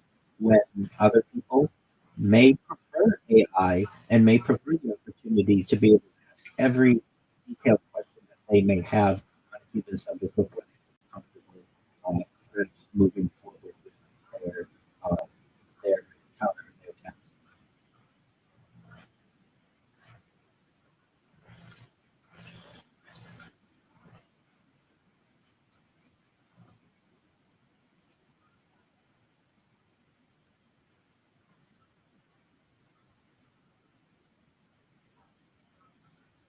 Yeah, absolutely.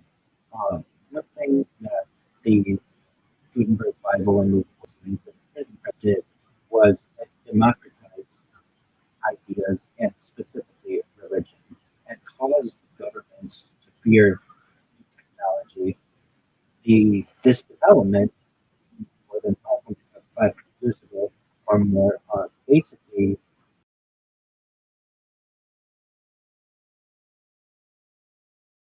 allowed for political rumors, and we're seeing the same with AI today. And I know I have seen AI be censored, and I've done my best to archive this journey. I was using AI. I was live streaming my life 1 year before AI really became in the consciousness or the zeitgeist of Western society. I started my live streams in fall of 2020. And in November of 2022, I was an early adopter of OpenAI ChatGPT, and I was a user on its launch November 30th, 2022. And I've been able to see its development.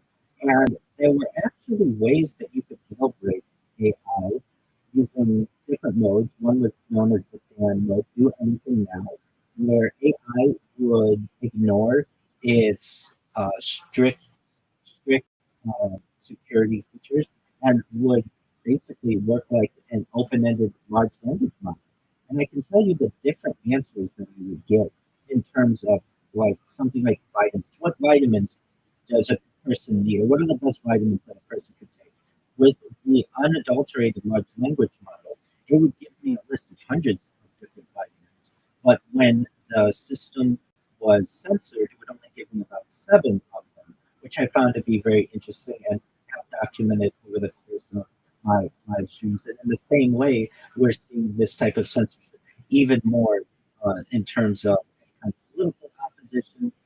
And maybe there do have to be some type of censorship in terms of protecting individuals from not harming themselves or harming other individuals. But we do see a correlation saying that the printing press was suppressed with AI, and we see it in terms of how many tokens people can use, how often certain queries could be made, and topics that people on which they can publish. So there is definitely, I feel, a direct correlation between the censorship of hundreds of years ago and the censorship that we're seeing with AI today.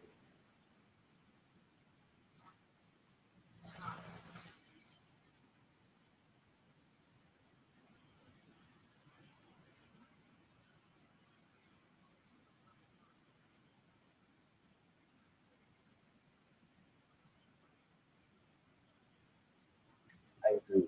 And there's a fear I have, and I'm sure other people have, of the suppression of these types of discussions and this type of technology. In some ways, it can be seen as good if it's protecting individuals, but at what point are we sacrificing freedom for security? And moreover, who's making these decisions? You or I sit at the board of any of these major AI organizations, and they're certainly not very candid in many of the decisions that they're making and why they're making them. And thus, in the same way that much of the information was constrained hundreds of years ago, we're continuing to see this information constrained. And I think that there is some fear that we should have that this information is being constrained by an unknown group of individuals.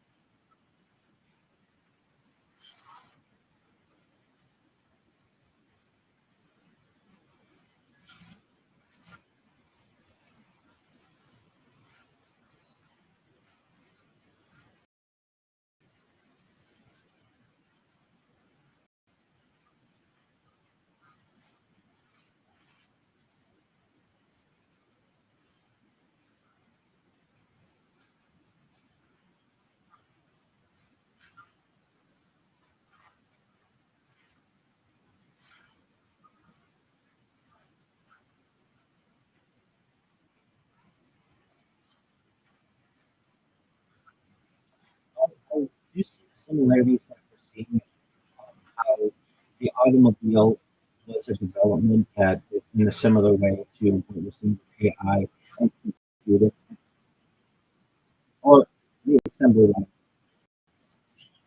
Sure. And these types of manufacturing processes, and dividing things into steps and ensuring that there's continuous improvement helped us to be able to develop our modern day systems. So I'm in agreement with that. Uh, this is a significant historical event,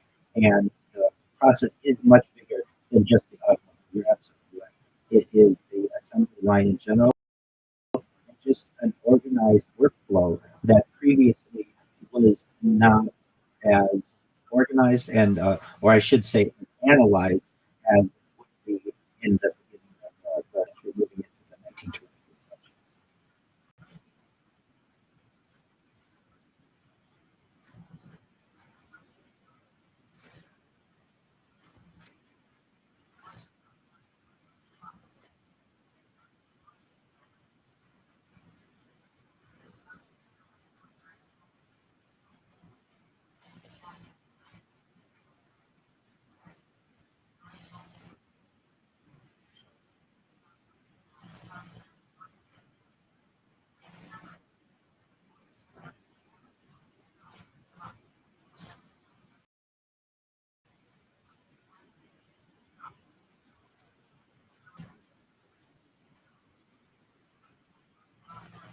I, it depends on the class, certainly, but many of them, yes, absolutely.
it's an excellent article. It's an excellent question that you raised.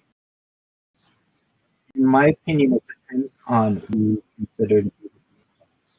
So if we're looking at just dollars and cents, yes, many times AI at the current stage is more expensive to some extent than human capital that made human investment that would normally be utilized for whatever process that is. The idea, though, is that the current cost does not necessarily remain stagnant. There are developments with energy, geothermal energy, tidal power, wave power, nuclear energy that can reduce energy costs. There are processes and inventions, technologies that I even mentioned earlier, like desalination, that can assist with the cooling efforts of AI systems. And we're really in the early days of AI when we would expect it to be perhaps as costly as possible, costly as it would be, because it hasn't had time, and we haven't had time as a civilization to be able to work through many of the efficiencies that may be gleaned in the future. So, from that perspective, we may be at the costliest time of AI just because we don't have a lot of experience with it.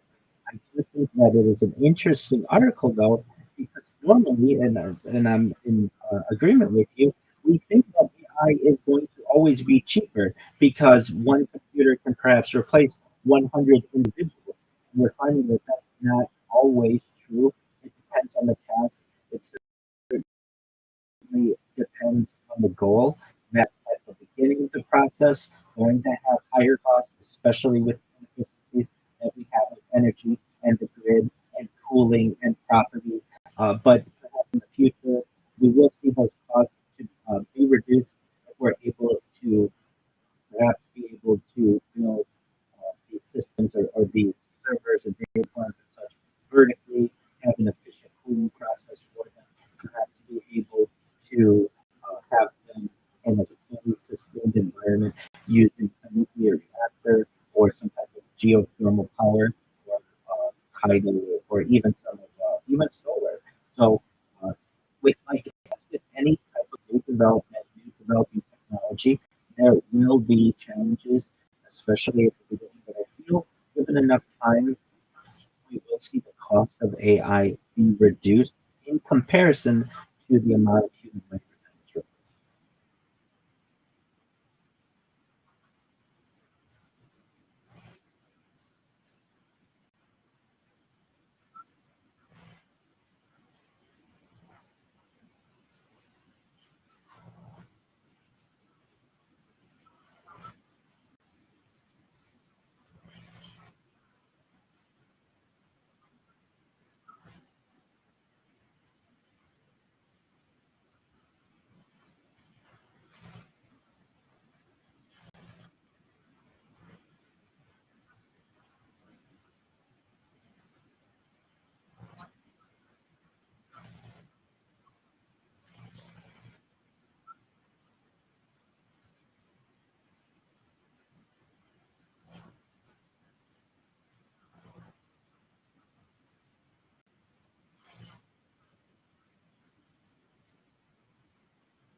perhaps not in the next decade or so. Given I feel that we're looking at a century like time, energy the opportunity to be reduced, the efficiency almost certainly will be increased.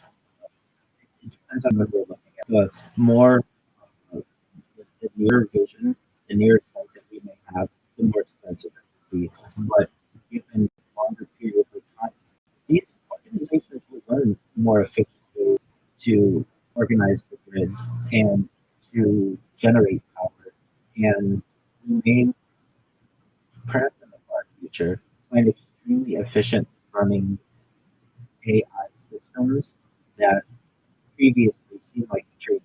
The more time that is utilized, perhaps the more energy that will be able to be preserved.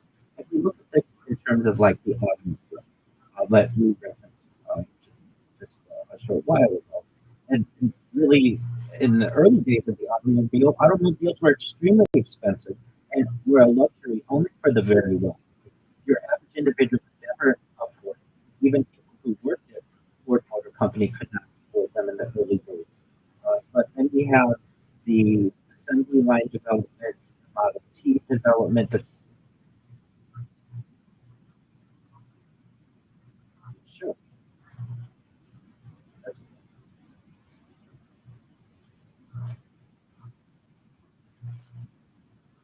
certainly,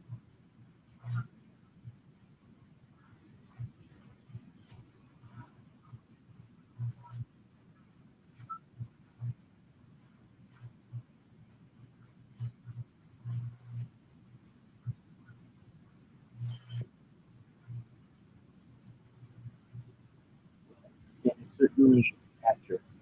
At ends that gods get, basically those who have the ability to get more, and it does create a tiered system, which I don't necessarily agree with, but it is part of the time. And in the same way that in the early days of the automobile, it was a luxury that would only it would take decades to be more democratized. AI may be on a similar path where the only organization that can afford these systems are giant conglomerates, and it's not always available to your average user. But the difference is that the average user doesn't necessarily need to have their own AI model. They can perhaps use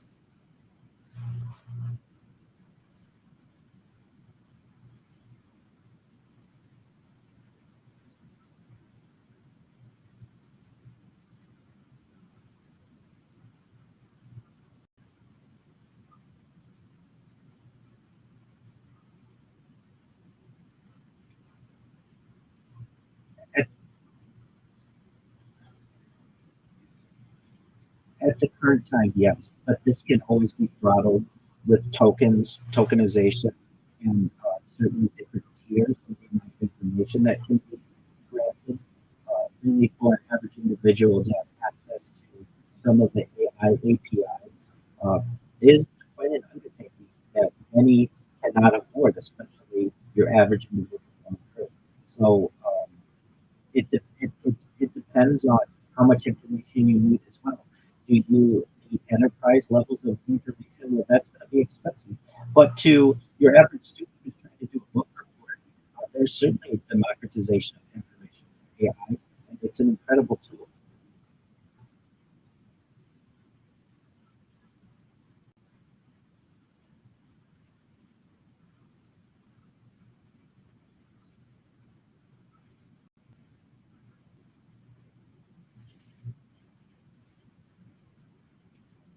We're really in a primitive time of the marriage between AI, the cognitive aspect, and the physical aspect, which I really think is robotics.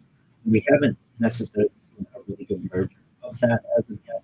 But within the next decade, I think we're both in agreement that we'll be able to see really amazing models of this. So, in the same way that we perhaps have the ability to uh, foresee the emergence of a working robotic intelligent being. Uh, we aren't quite there yet, and exactly, and there are going to be some challenges. There are going to be some learning lessons that we're going to have. And I think we're both in agreement that several decades from now, we will have some type of being that is able to communicate at a level of artificial general intelligence and perhaps artificial super intelligence and a conversation with it could be very similar to the one we're having right now.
Absolutely, absolutely.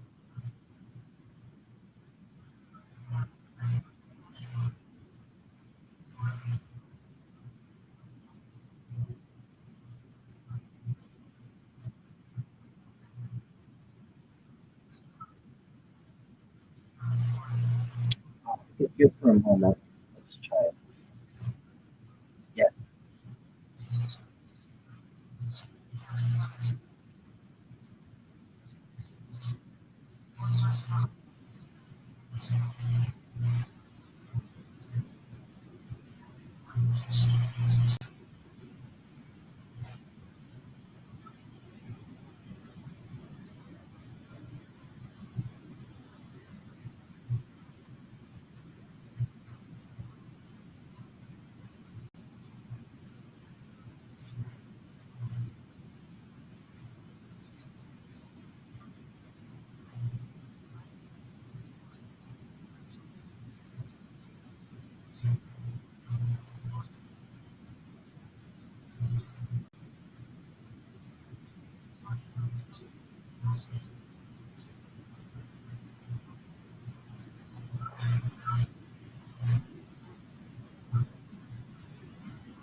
Oh yeah, definitely.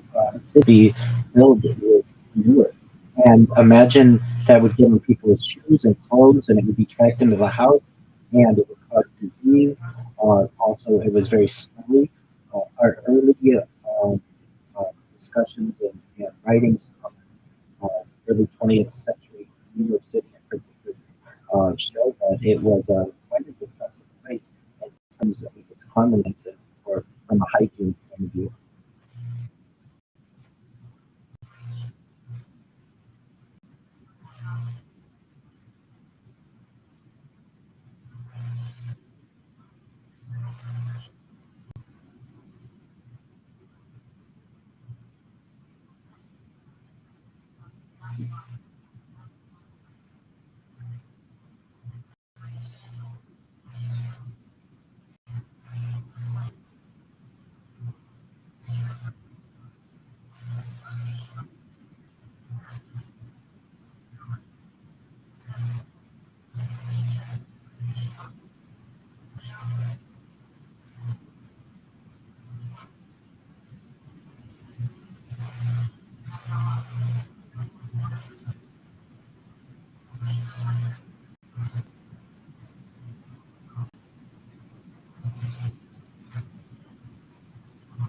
I am in agreement that we may be on that type of path.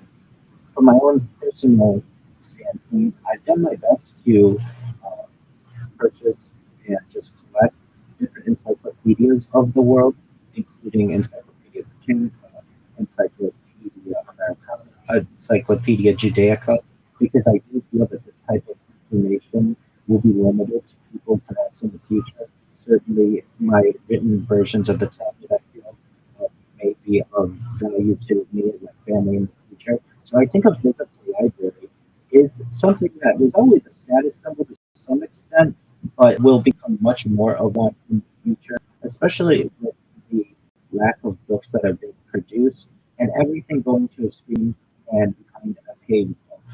In the same way that we have, and that just society saw a change with the transition between horse to car, we're seeing the same between book and screen.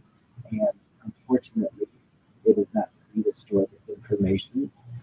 Although I'm an advocate for the free flow of information, I think in the future there may be times where having a book, uh, just in general, or specifically a library, will be seen as something that is for a limited few individuals. And there are certainly perhaps science fiction novelists or just ideas of there may be purges of books, certainly in the Fahrenheit 450 theoretical uh, paper that is 451 degrees Fahrenheit. And especially if some type of information purging occurs, the ability to have a physical book will be seen as unique, a unique aspect of society, especially hundreds of years into the future.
one of my biggest fears. The lack of being able to communicate, the lack of connectivity, the lack of people being able to afford the information.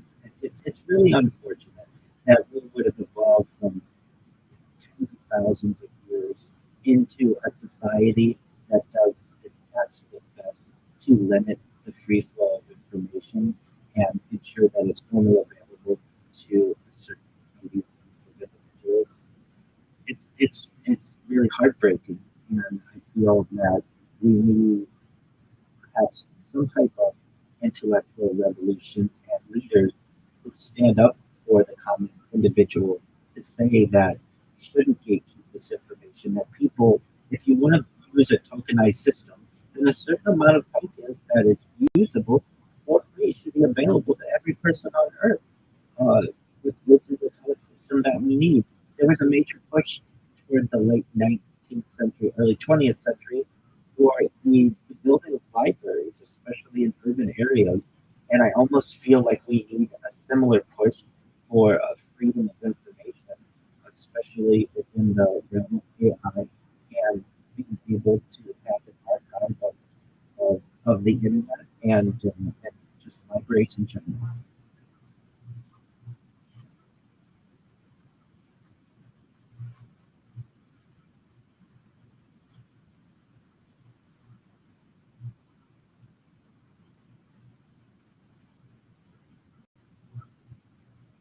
Absolutely. But as we both, I'm sure, are aware, that can be limited.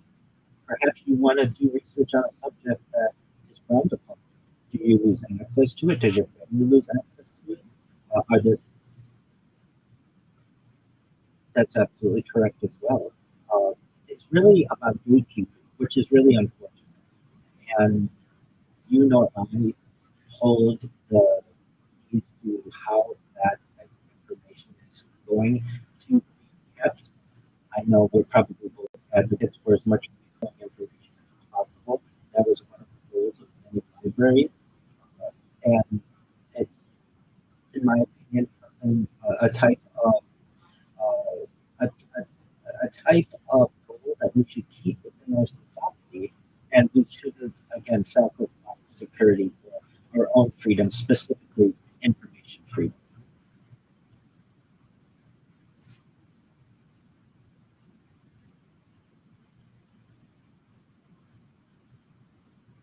Yes, she does absolutely. So she's been an inspiration to me since even before I started this project. I was someone who always thought it would be interesting to just record the TV when we had VHS recorders in the 20th century. And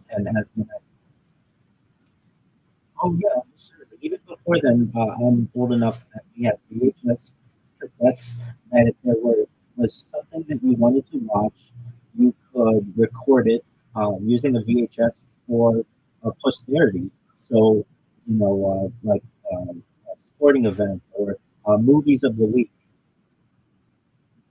Well, that was absolutely, that was always a concern, and that certainly did occur in many households. Fortunately, not happen to anyone I know personally. But yes, this idea of recording for posterity was something that I always thought was a good idea.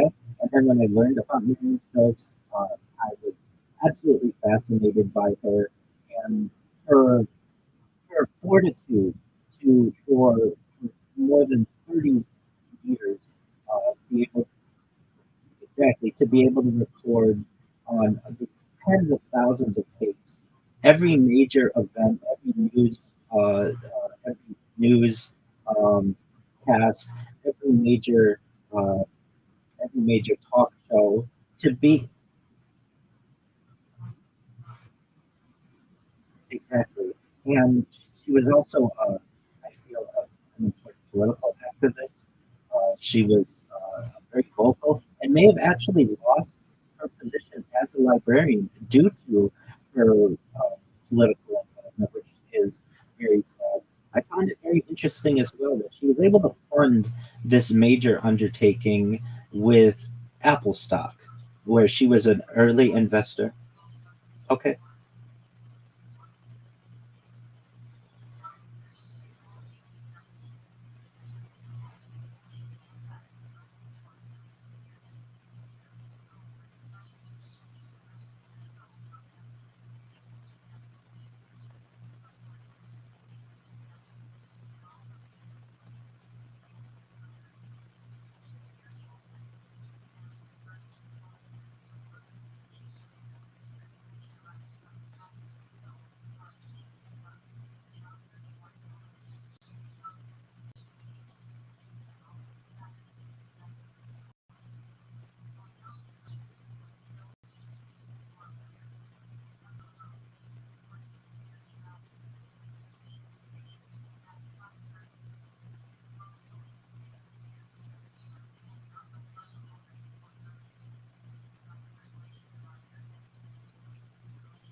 Most certainly.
Oh, absolutely. It's one of my favorite websites.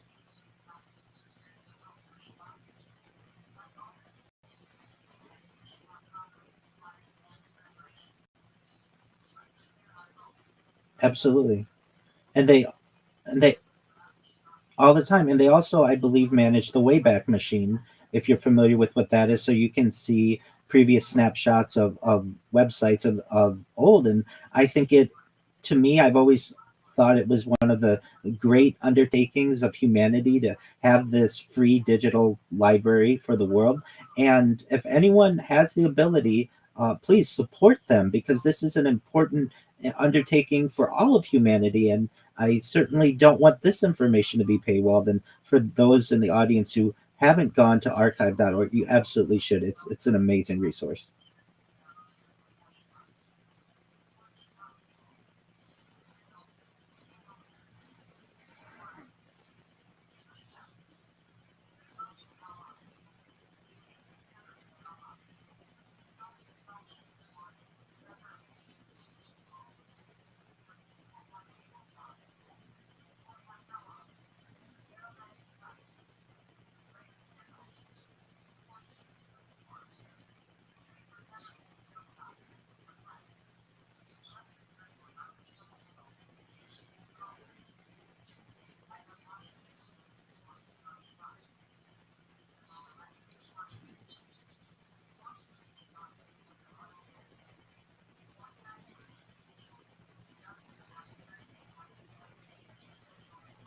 I will do my best to view it as soon as possible.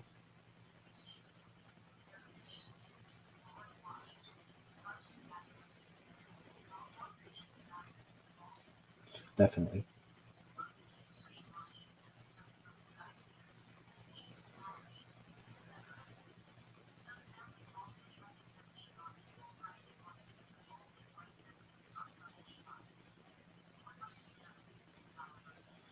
Well, I think one interesting way is to publish the results that we're getting from AI, so that we can see perhaps how it's changing as time moves forward. And we can learn about the different ways in which AI was presenting information to us a year ago, 5 years ago, and into the future. the different developments that we're seeing, we'll be able to perhaps control different biases or tilts that we may be seeing with AI. The more public that we make this information, I feel the better. When people don't record what their results are, even from just queries into AI, that's fine. I'm not saying everyone should do this, but it causes a certain blindness because we can't go back over time and actually see the different ways that AI has previously answered questions as to how it answers questions now. I can tell you, as a very early user of at least large language models, they weren't very good at first. They wouldn't give you, I remember distinctly remembering in November of 2022 thinking this is supposed to change society. I don't see how this is that great. It was really an artificial narrow intelligence that hadn't yet developed very much, and it wasn't much different than a chatbot. But very quickly, we were able to see how important it would be in society. And I've done my best to archive this as well. I have multiple blogs. One is rabbirothschild.blogspot.com, where I have literally put my queries from ChatGPT in the early days and published them so that people can view them in the future and see the different answers that perhaps we used to get versus what we're currently getting. And I think that if the more that we publish this information, the more opportunities that we have to study it and see what different results we're getting.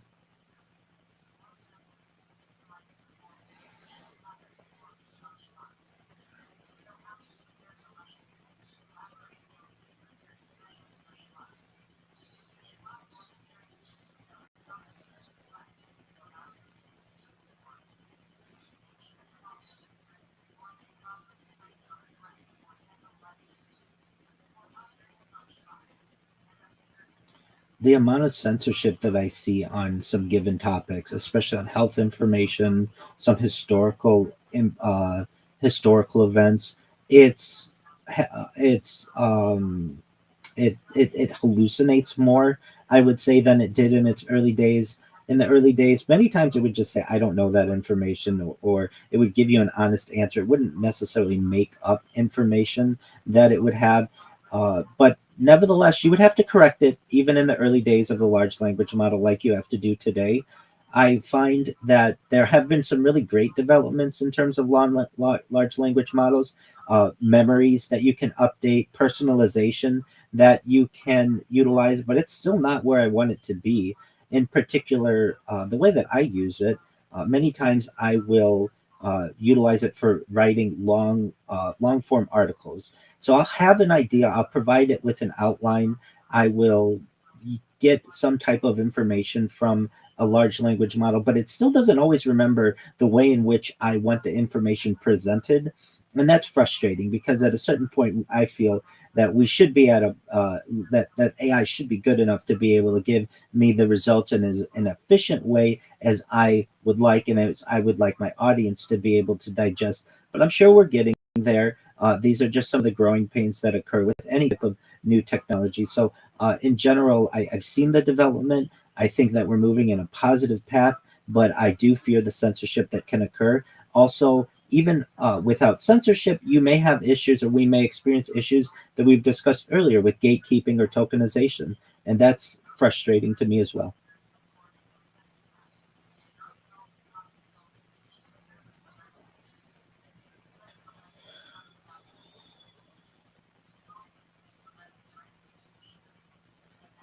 You get a little bit of both, and yeah, it and I use ChatGPT, I use Meta AI, I use OpenSeek, Perplexity, Copilot, Gemini, you name it. I use basically all of them, and some have different strengths and weaknesses. And I will find that occasionally I know something is incorrect. I will say to AI, "That's not how that worked," or "Are you sure about that?" And then it will have to say, "Oh, you're right. I got two wires switched or whatever. Here's the correct information." And that's of concern because if people go with that first initial um, uh, response exactly to their query, they may incorrect information. So what I do, and perhaps what the audience might find to be interesting, is I will get a response from one of the AI models. I will take that response and put it in a completely different AI model and ask for logical soundness to make sure that there aren't any glaring holes. And absolutely. And I do it with all my blog articles because I want to ensure maximum accuracy as best I can. So what I do is I ask I get the response from the first AI model. I put that into the second AI model and I ask on a scale of 0 to 10, please give me the logical soundness of this information. And usually on the first attempt, it will be between a 9.5 and a 10. There may be some type of weakness that AI is able to discern, perhaps an example that it feels would strengthen the argument. Once the second AI model is able to give me a 10 out of 10, I'll take that and put it back into the first AI model. And the first AI model will say, yes, this is an improvement. Yes, I should have thought of that. It's very understanding of the ways in which that it should have improved.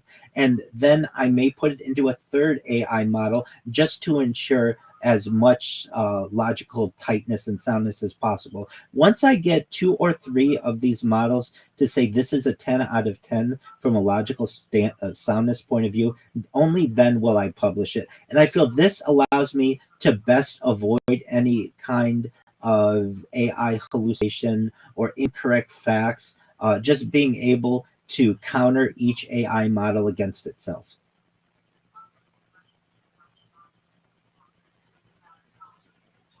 Yes, not only do I do that, but then I use text to speech to make sure that it sounds logical to me as well from a natural speaking method.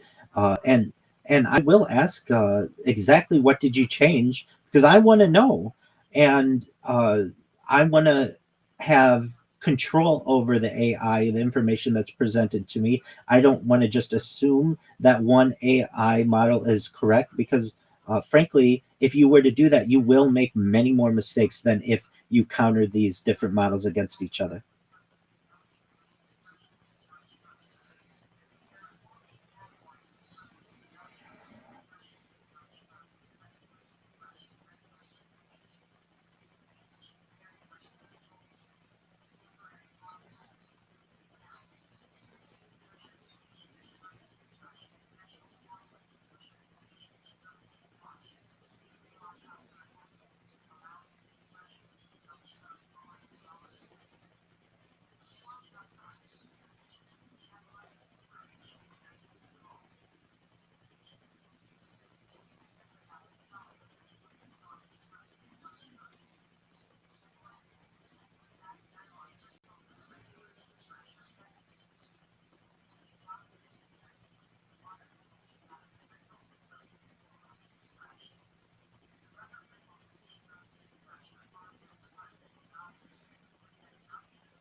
Yes, she's an inspiration to me. And in the same way that she wanted to document perhaps the spinning of news or information, it has done the same for me. I recognize inconsistencies that we experience on a daily basis. Sometimes the news will report a certain event in one way in the morning, and it's like someone told them don't report it that way in the afternoon, and it will be changed. And I have an archive of this. I feel I'm on a journey very similar to Miriam's. She basically was able to start utilizing this technology in the late 1970s with the advent of the at-home VHS system, and she basically had to get into a routine. Every 6 hours or so, she or her husband had to put in a new tape to be able to archive the information. And I do the same every 12 hours. And what I'm doing is a new type of technology as well, which is basically cloud computing and data storage. And so I feel like I'm on a similar journey as she is, and we're able to discover much of the same information changing and the fake news and whatever other type of term is wanting to be used, we're able to archive that in real time. And I can't say that I've been able to learn all that much about myself personally as of yet, but it does occur. I recognize, because I've heard myself speaking so often, different words that I use uh, generally quite often, and I do my best to avoid them. But then I also recognize that there's a reason why I'm using these words. I would like to be able to digest all the information in a better way. I just haven't had the time because itself takes up so much time. I know Marion Stokes in her later years was able to have an assistant who would help her to be able to make many of these archives up until 2012. And I've had to utilize AI to do the same for me. So, in many ways, we're walking a very similar path with Marion and VHS, and with my project and cloud data storage, and her utilizing an assistant, and with me utilizing AI systems to automate much of the archiving. And there are very few of us who know what this journey is like. To give the audience an idea of how much data did she actually archive and how much have you archived, Rabbi?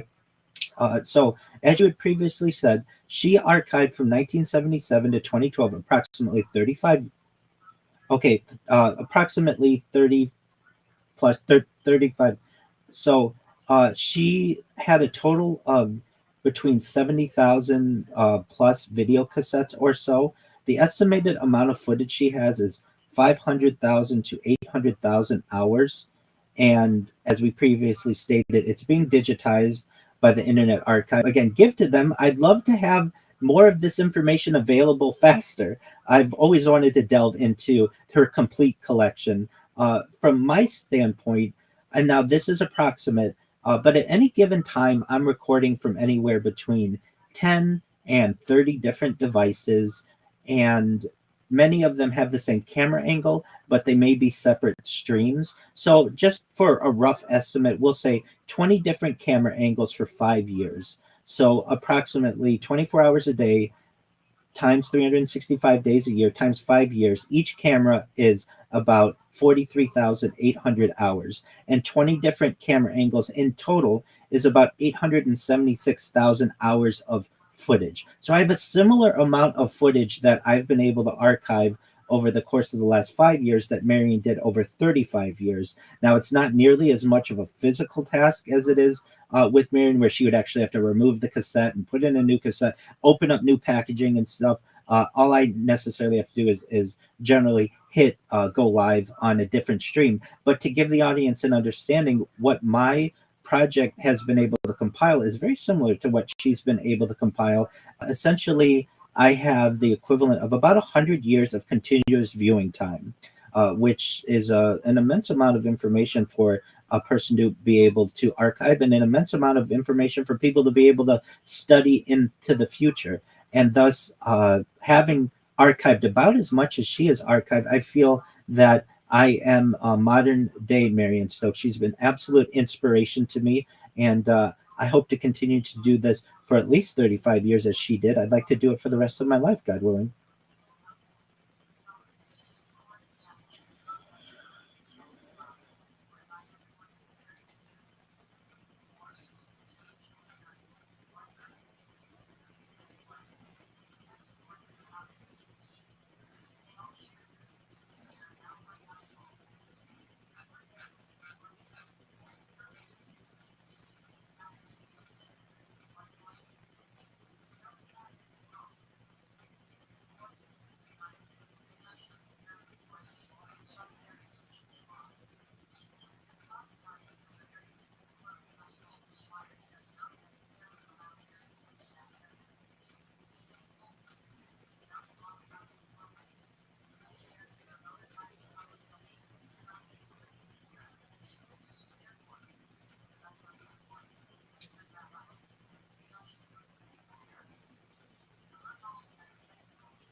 Well, it's an unfortunate story that you have of that person that you know, and I anticipated that's what you were going to say because they're not the only one.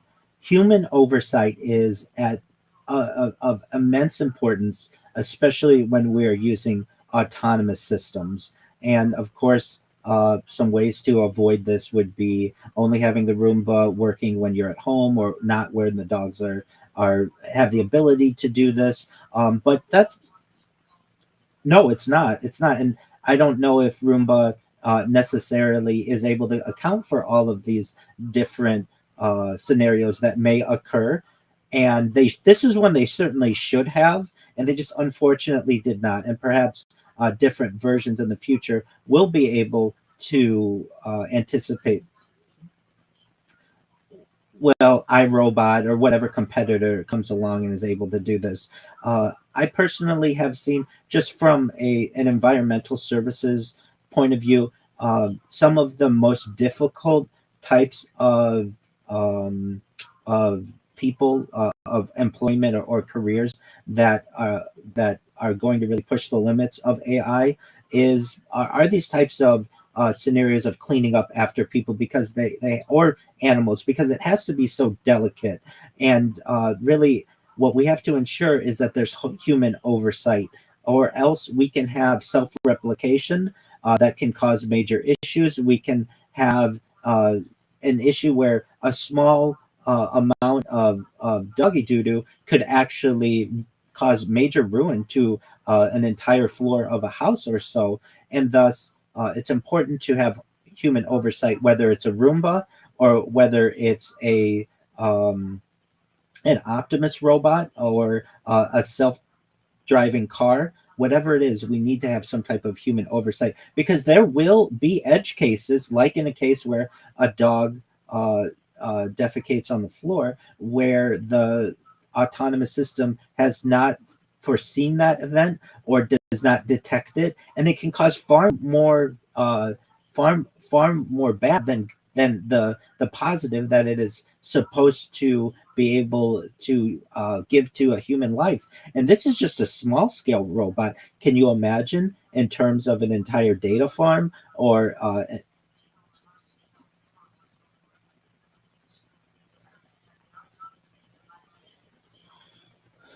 most certainly.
Well, with any emerging technology, there will be circumstances, like in this case, where a challenge may emerge and unfortunate events occur.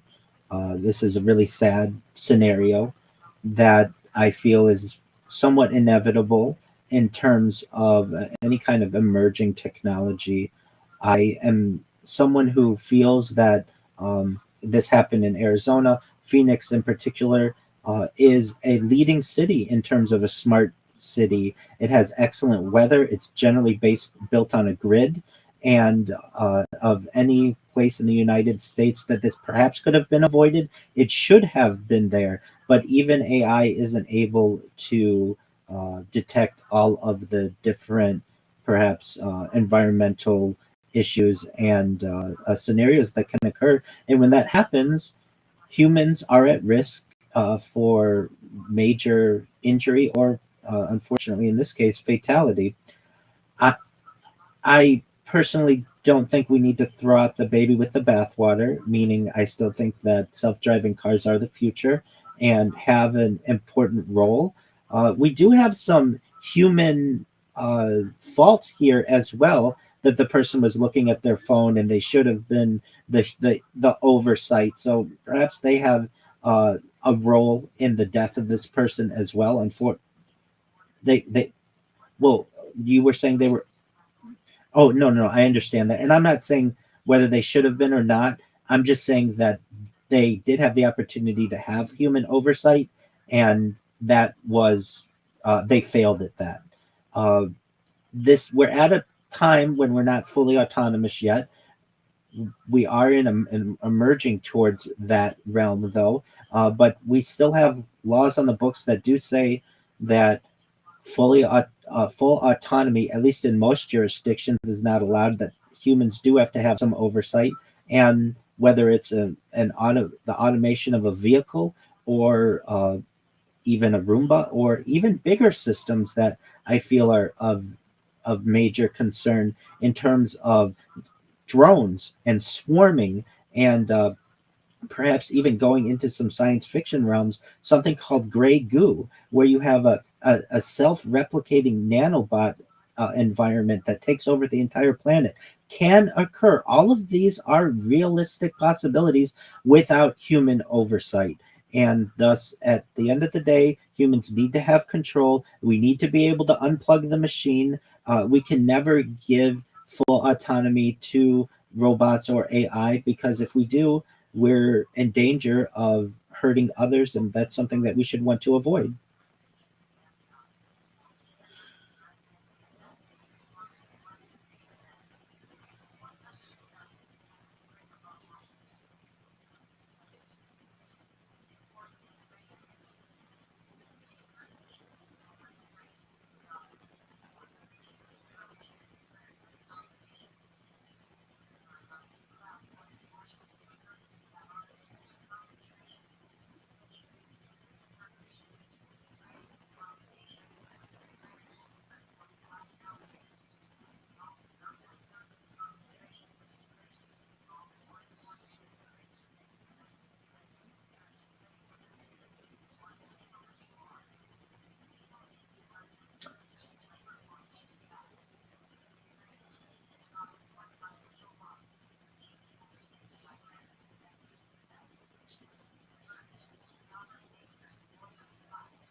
It's an ex- it's an excellent opinion to have.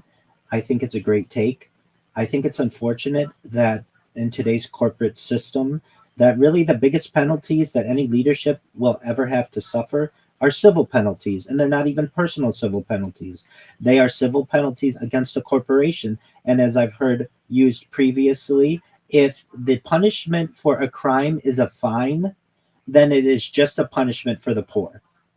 And and that if we don't have penalties, criminal penalties against leadership, then there will be lack of accountability. If a CEO knew that they could be charged at the same rate, or at the at could be charged criminally uh, for perhaps manslaughter in this case, I'm sure that they would have, or I have much more confidence that they would have had perhaps two drivers or multiple systems, or perhaps four people keeping an eye out, or an automatic brake system, or an automatic airbag deployment system. Something would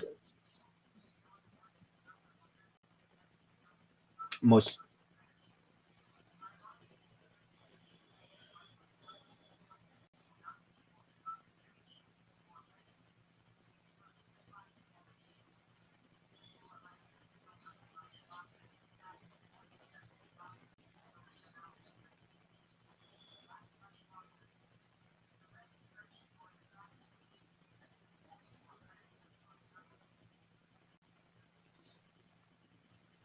yeah, we're really looking at some type of optical recognition system, some type of eye detection that the car will basically slow down or shut off if one's eyes are not on the road and they're not allowed to be on us. That's another thing as well. If you were part of this program, you would that the corporation would say no cell phones in the car. If you have to document something, we have other ways to be able to document it as opposed to texting. These are definitely questions that I would have for the leadership of this organization, and I know what they're going to counter with, which is, all right, so it's unfortunate one person died, but do you know how many people die in car accidents around the world on a daily basis? I reckon I recognize that, and I don't think that it necessarily justifies it as well. Ideally, I don't want anyone to get hurt or die specifically.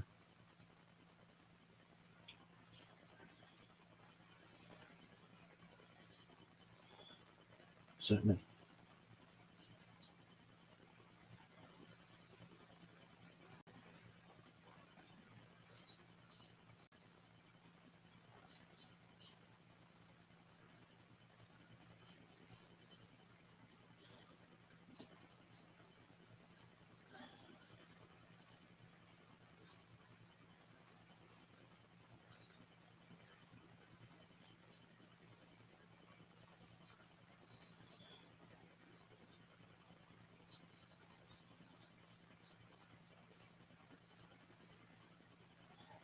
Absolutely. I mean, you and we're two novices essentially in just this industry, and in terms of the specific engineering of an autonomous car. And we've already come up with some solutions that could have prevented this. Multiple people in the car, automatic braking systems, perhaps an airbag that could be deployed, uh, sensors, facial recognition system, eye detection, no, just a policy of no devices in the car. Even I've always felt that we sacrifice aesthetics for safety in the automobile industry. Why don't we have soft bumpers? Why don't we have like a like rubber around the exterior of the car? It may not look that great, but it would be much safer for people to hit rubber on rubber or rubber on human tissue as opposed to hard plastic or metal that occurs, that's very expensive to repair, and really in many ways can have deadly results. I've never understood why we make the sacrifice for aesthetics in terms of safety, but we have. And under this system, you and I have come up with a handful of ways that this could have been prevented. Do I think we'll be able to prevent every single human death from autonomous vehicles? I don't know, but I think that should have.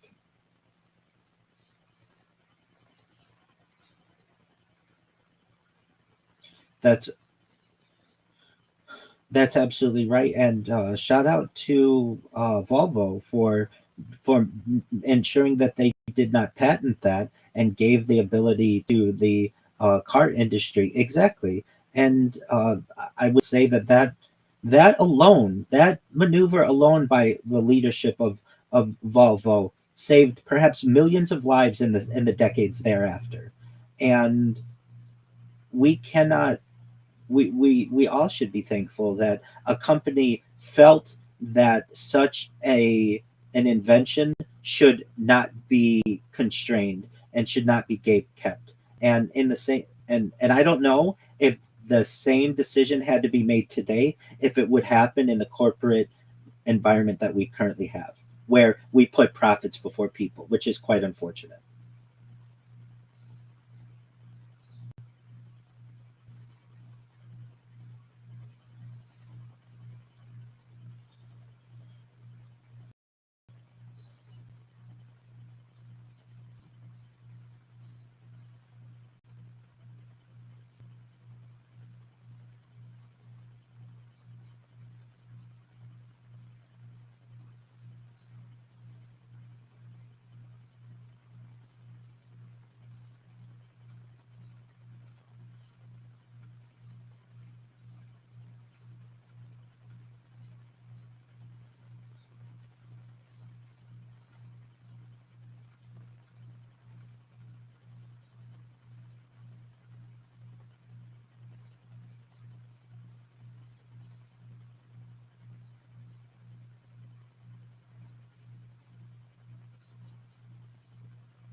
Well, that's shocking. So that three times the queries that are made are for either uh, friendship, relationship, absolutely, as opposed to more what we would traditionally think some this type of tool for which it would be used, which is homework help, research, helping to write a paper, something book report, something along those lines. In our previous conversation, and I want to reiterate here, there needs to be some. If we are going to have a limited model and not pure free flowing communication of a large language model, there needs to be some type of system in place that when someone does ask for a type of information to specifically harm themselves or harm others, whether it's a pop up or a toll free that appears, that needs to be a part of the system. We don't want to allow AI or large language models specifically to aid in the deterioration of a human life, or that specifically the ending of someone's life. These tools are meant to benefit society, or at least they should be. And if we can preserve a life by having a pop-up that comes up that says, not only I can't help with that, but also I can't help with that. Are you in need of speaking with someone? Here is a free toll free number, or here's a chat bot to be able to get the assistance that you need. Do you need further assistance? That would be a great, very easily implemented safeguard to be able to preserve human life. And we certainly don't want to have these tools be used to be able to cause more damage than we already have. If anything, the chat could say that you're valued, that people care about you. If you need help, this is where you can seek it. Is there anything else with which you need assistance aside from this topic? Because you're a valued member of society, and we want positive things for you, not necessarily here's a list of 10 ways that you could do this, and oh, would you like me to write this letter for you? That doesn't seem to be very beneficial from a humanistic standpoint. And this is a very early, easily integratable feature that large language models could have had to prevent this.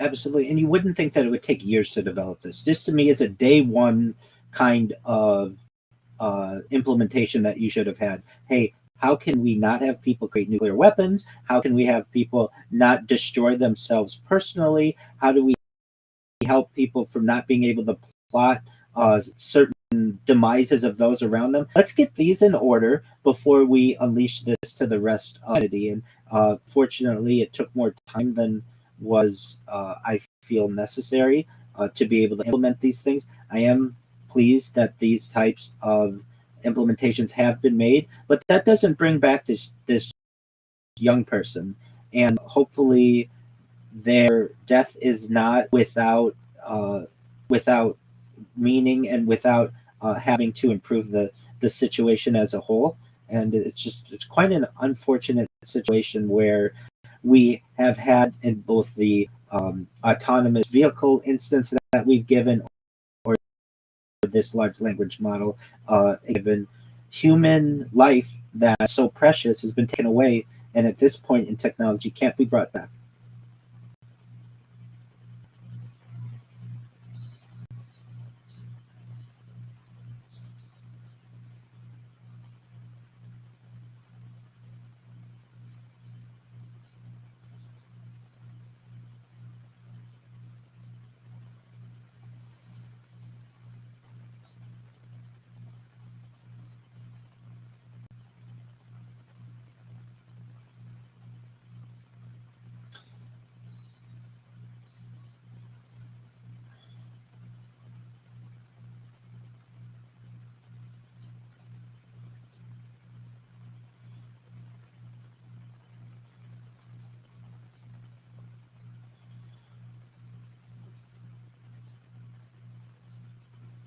There's a fine line between getting relationship from a chatbot, getting relationship advice from a chatbot, and relying on chatbot as some type of human replacement. And I mentioned it in our previous conversations, but I have met people in the digital world who are doing their best to be able to create apps and different platforms to be able to create a digital spousal replacement, or some type of robotic robotic entity that replaces traditional one-on-one human interaction. And that is going to open up a lot of questions from a morality standpoint. Uh, we're going to have people who are going to fight for their digital relationship to be taken seriously. We will get people who will want to marry computers. And where does that?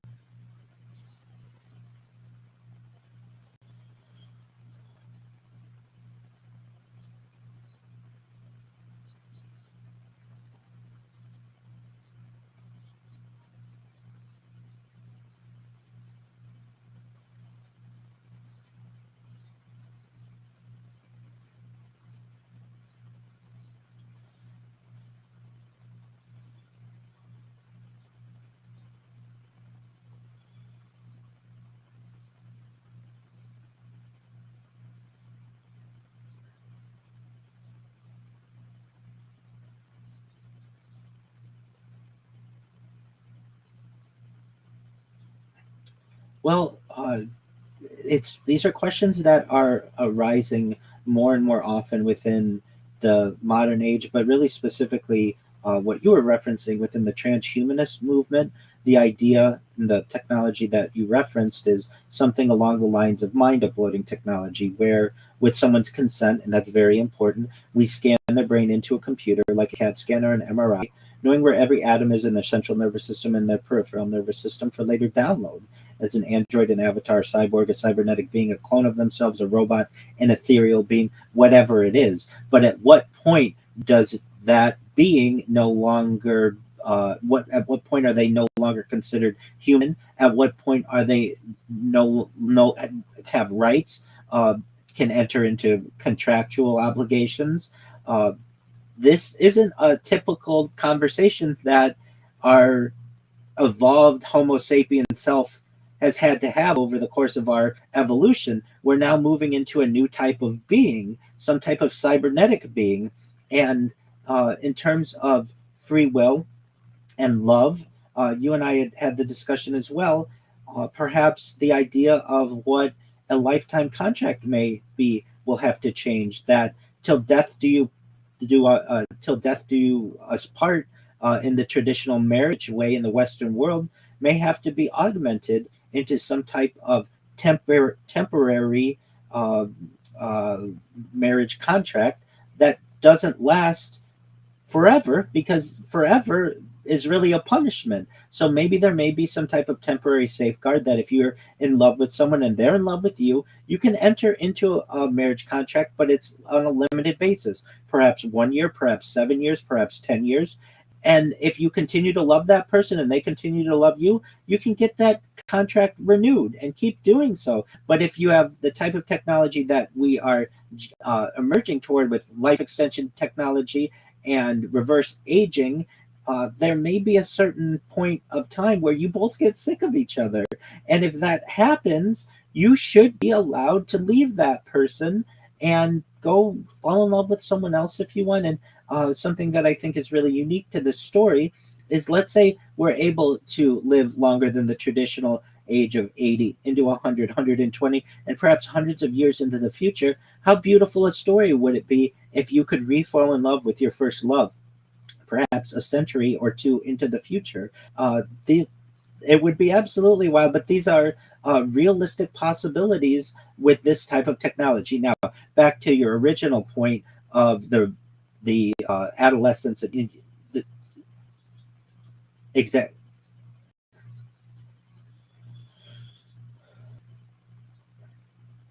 Yes.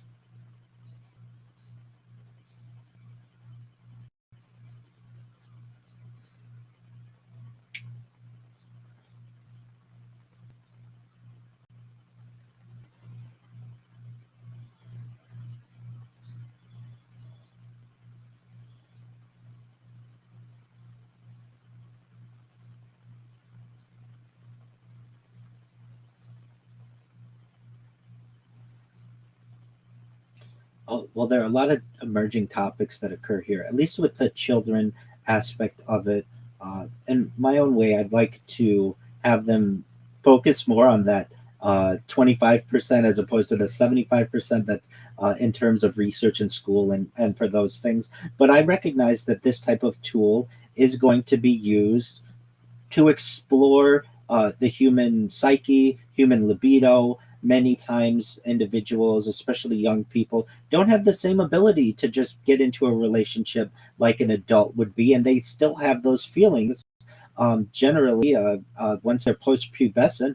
And from a biological standpoint, they are able to reproduce, and generally, uh, humanity or society restrains them for a few years thereafter. So the feelings that they're having are perfectly natural, and uh, and I would say that as they become adults and adults are able to make their own decisions, we're going to have different options. We will certainly have your traditional monogamous relationship, but perhaps people are moving more towards polyamorous relationships. And then, really, I think something that we haven't necessarily mentioned, but that is the sexual robot is going to be emerging as well and replacing many of the physical aspects of a partner. And what happens when as it's called, a sex bot is so advanced that it's able to please its partner better than a human ever would be able to, and people start to become satisfied simply with robotics and AI, and no longer are motivated by having relationships with your traditional humans. And then we get into discussions of not needing a partner to be able to reproduce. We can have situations of artificial wombs, being able to be a single parent and it not being a taboo part of our society, which we generally moved away from. These are ideas that are moving very quickly, and so for the audience and really specifically people in 2026, we are at the precipice of a very important age of what love is, of what romance is, of what relationships consist of. And really, traditionally, we haven't thought of someone being able to love a robot in the same way that they love a human as being a reality. But that may change in the future. And if that happens, how will society react and how will we adapt as a species?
It's a tool and it could be used to benefit or to detract.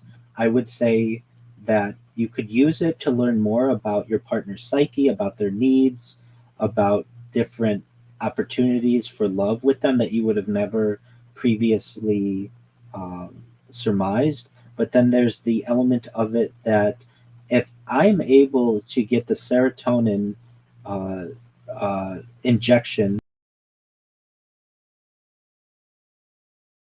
into my brain to replace the physical contact that I normally would experience with a partner with a device or a robot or a tool. What need do I have for someone else?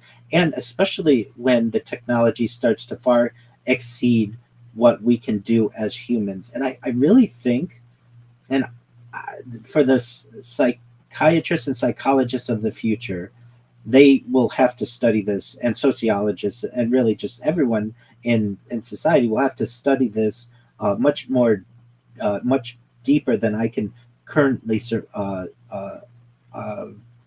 more than I can currently surmise. But I think that even men and women might be different in how we have these connections. I know many men who have said, and maybe it's just been in joking, but they've said that I'd be absolutely fine with a robot if she did everything that my wife did or a girlfriend did, and she wouldn't argue with me, and we were able to have relationships together and all of that. I could see that being absolutely fine.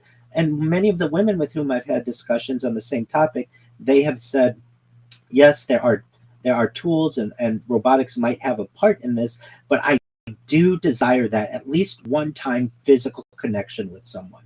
And I understand that as well, so that they feel that it's organic and not necessarily completely uh, completely technological, or I would say it's a more traditional sense.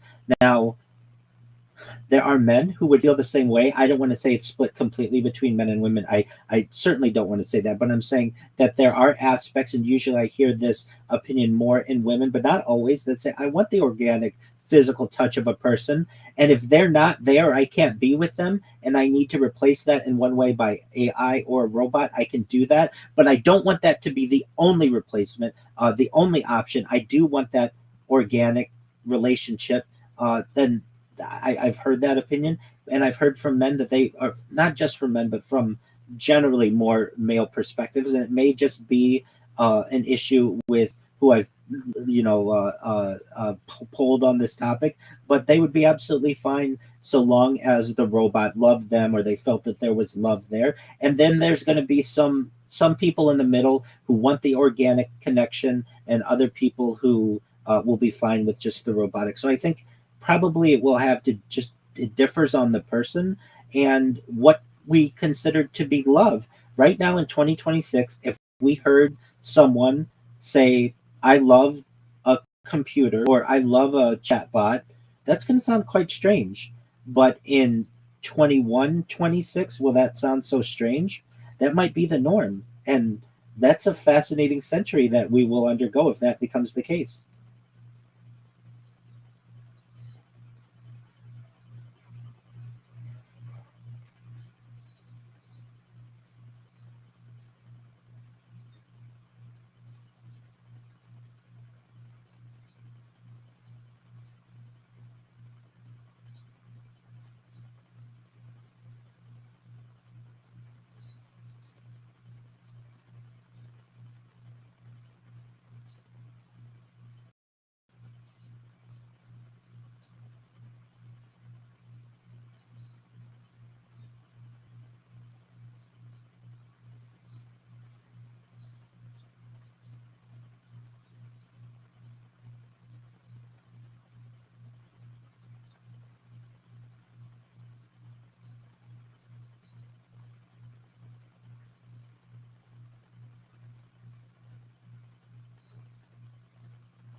I think it depends a lot on definitions, how we define love, how we define a relationship. And we're still in the early days of many of these synthetic hormones and the processes. There's a question to be raised that if you can use a synthetic hormone that increases the hormonal levels in your mind, uh, and you could still maintain the naturally occurring hormonal levels, which you can't currently do, would that be considered more love than the complete replacement? It will be, though. It will be, though. Absolutely.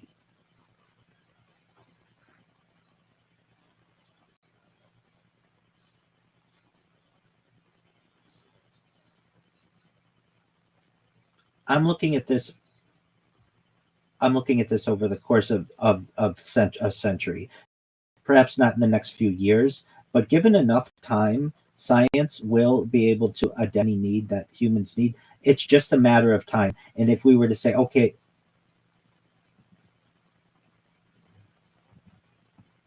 that's correct. That's absolutely correct.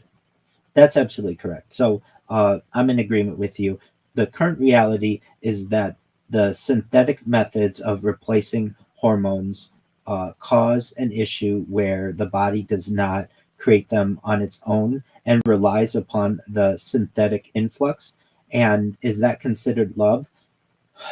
I would say, if anything, it would be synthetically enhanced love, but not traditional organic love that perhaps most people are used to experiencing or think of when they think of love. And then in the hypothesis that I give, we recognize that that's an issue within society, and that scientists will work on methods within the medical industry to be able to perhaps allow for that synthetic love to occur, but still allow for the body to be able to replace that. But like you said, that's a possibility. It's not necessarily here within the next few years.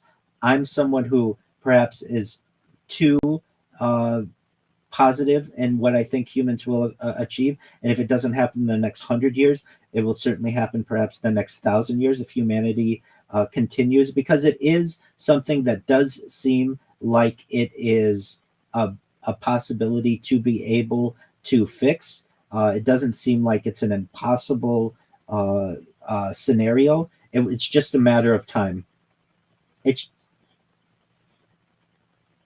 That's correct. So, and specifically with the current reality, would we call traditional love that has no synthetic influence? That's love, right?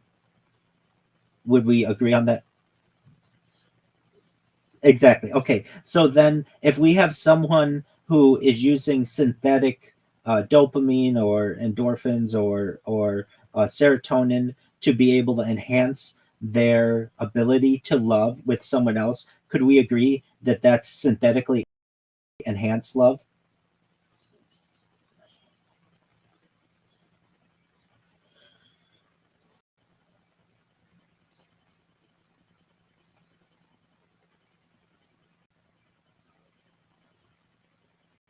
Okay, so then there's a definitional aspect of this. So I would say, if you're going to consider that to be love, then it's certainly synthetically enhanced. And you're saying I don't consider that to be love. So you would just call that synthetic enhancement for artificial results.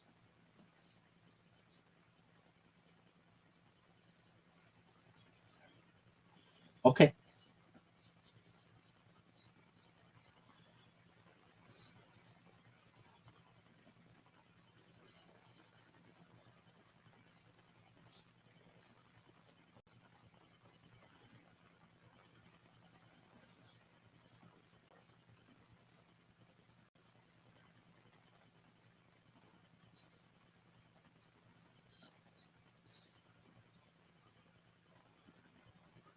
absolutely.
I agree with you and many of the things that you've said.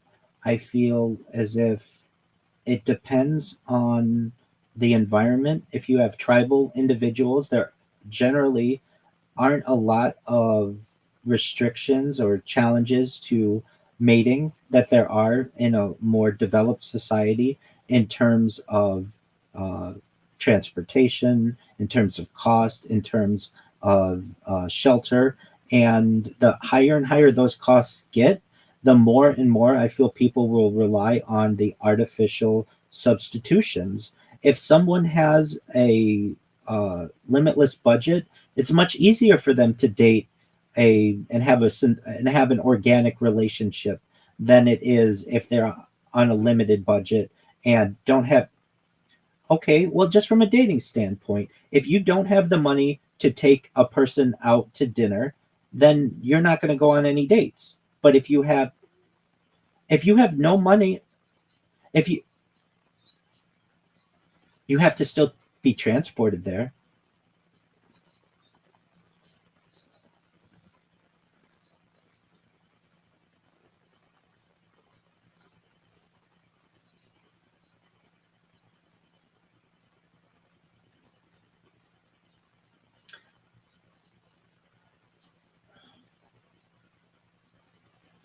I'm in agreement with you on that, but the sexual relations doesn't necessarily mean a long-term healthy relationship either.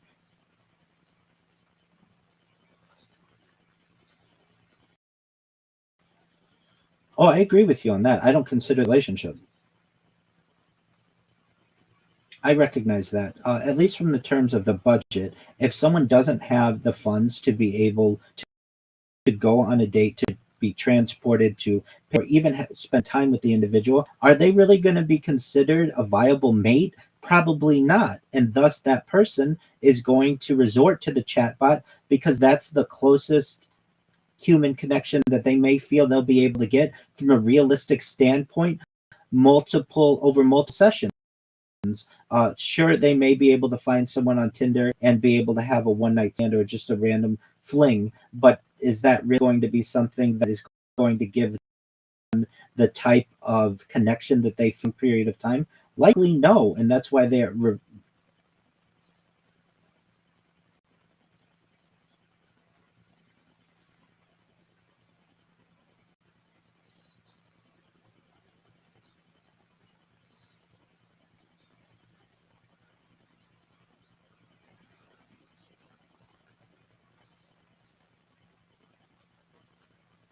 And you raise really good points. Those, even though it may not be a lot, those take work, and many people want that instant serotonin hit, that they have a bot that's always available there. They don't have to worry about somebody connecting to a video call or answering an email or whatever else it may be, and they don't care that it's not a quote unquote real person. They're still getting the same response that they want out of it, and they're satisfied with that.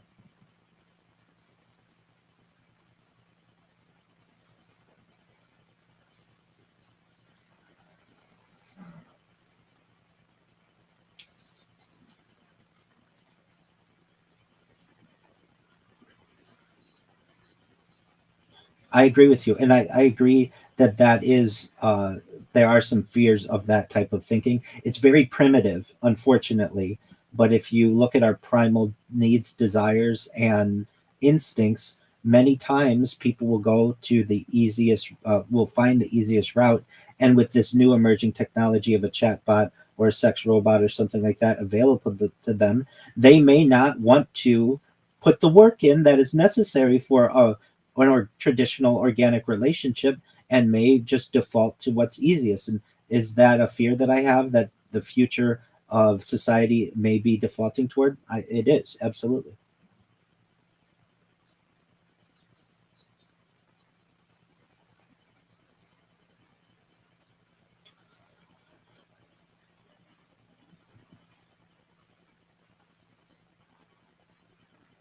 No, it's not.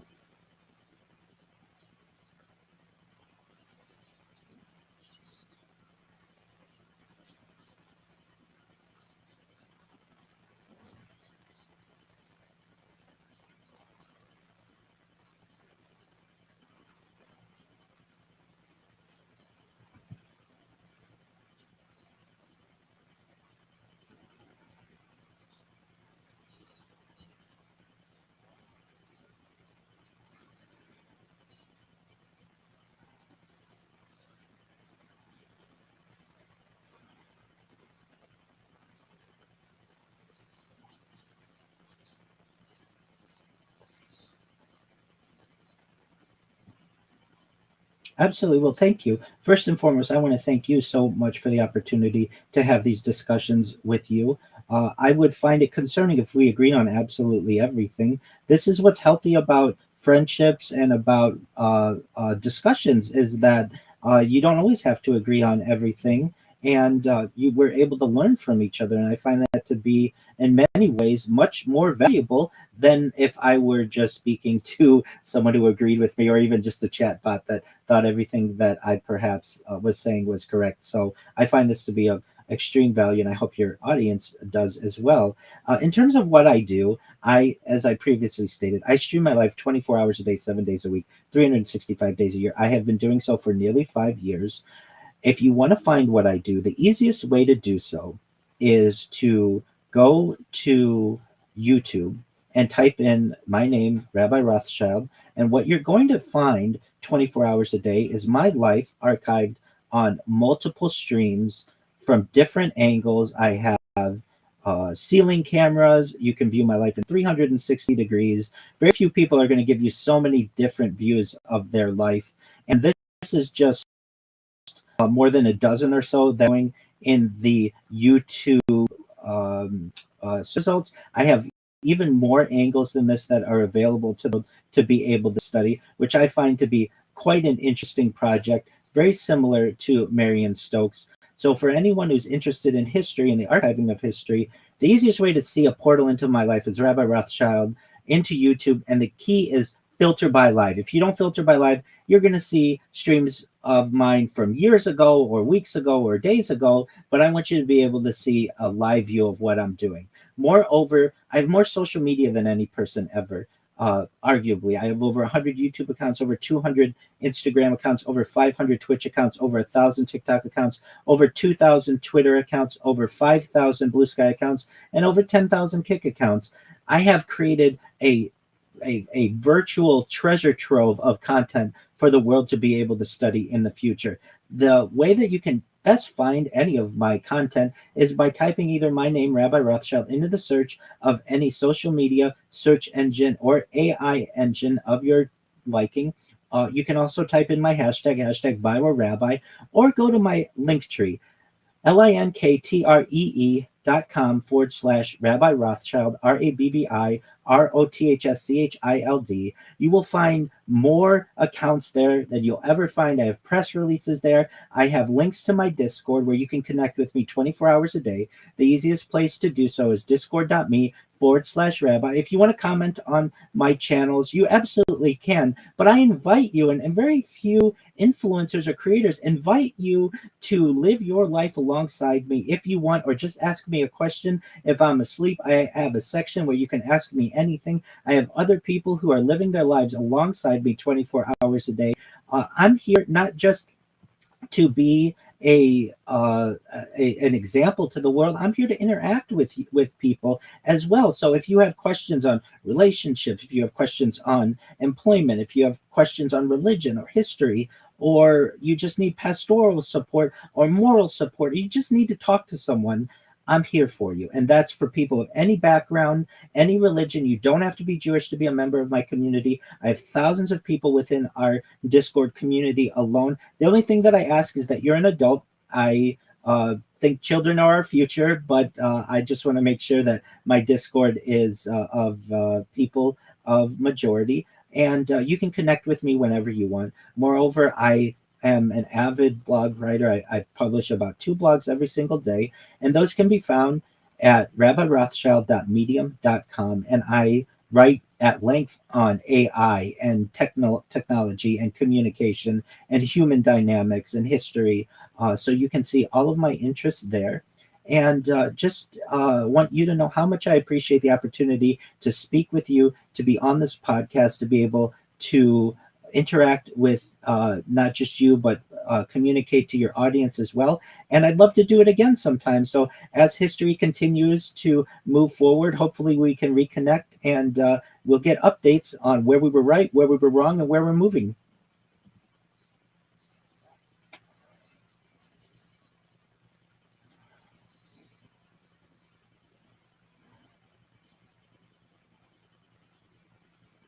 Oh, I do, absolutely. Yeah, and I have thousands, and just Gmail alone, I have over 100.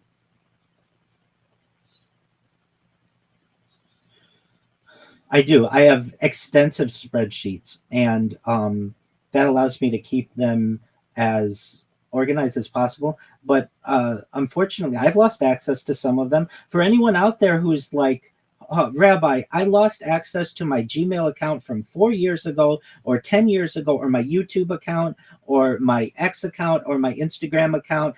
Be patient, because when I go viral, God willing, it will happen. We are going to ask these different platforms to give all of society an opportunity to get our accounts back, hopefully, whether you forgot your password, or you just don't have that two-factor authentication device, or you lost your cell phone, whatever it would be. I'm going to do my best, because I don't want this data to be lost to individuals. Data preservation is very important to me, and I'd like to help to continue to be a leader in it, specifically in requesting that these major corporations allow people access back into their accounts. And even in my accounts, I've lost access to them, but I don't let that get me down. I just create another one and keep on.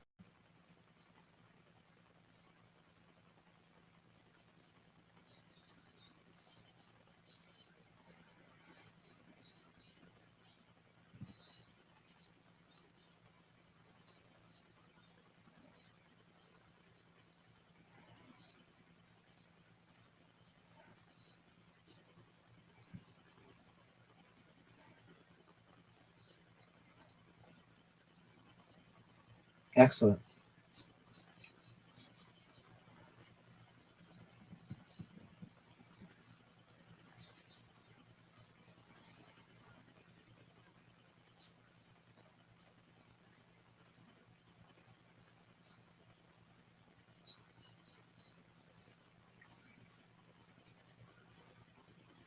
I appreciate that.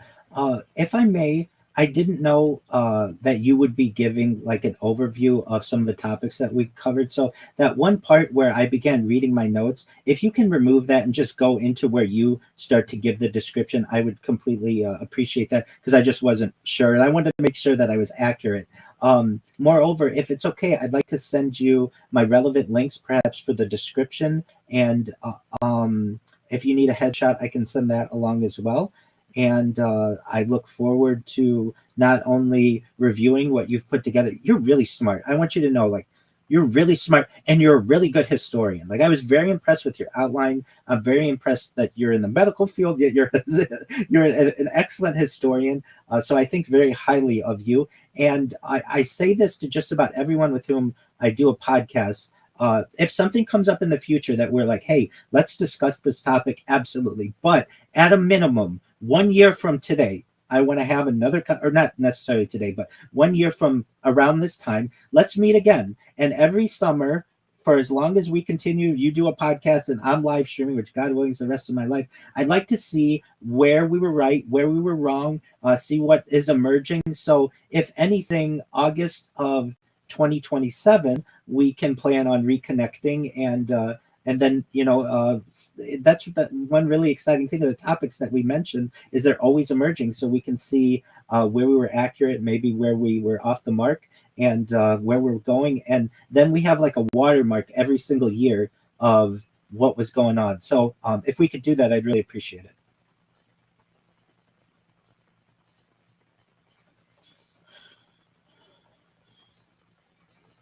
Absolutely.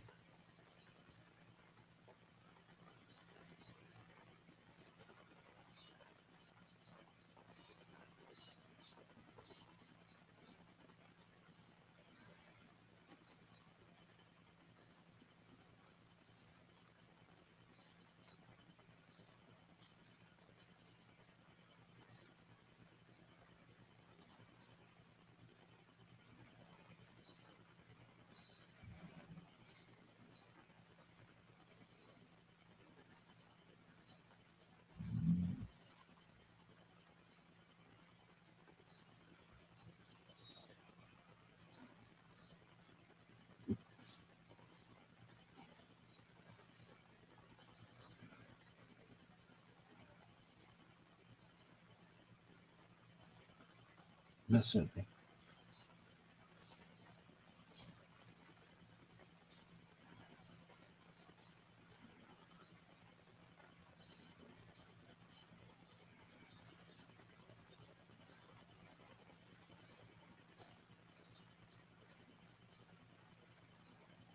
I agree with you. If I may ask, what time period is your book taking place? Okay.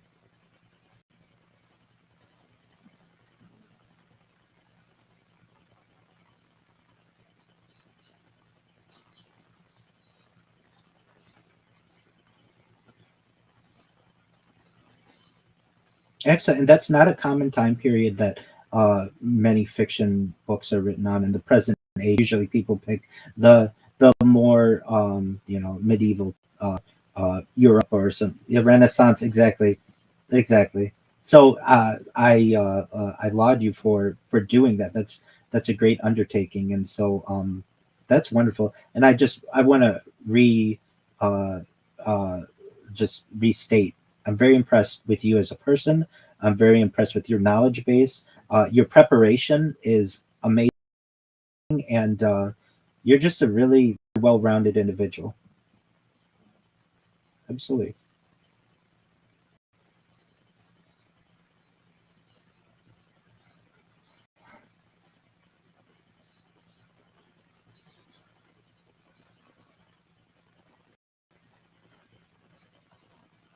Oh no, most certainly.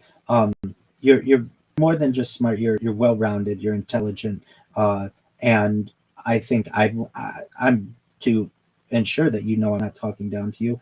I learned a lot from you, so thank you.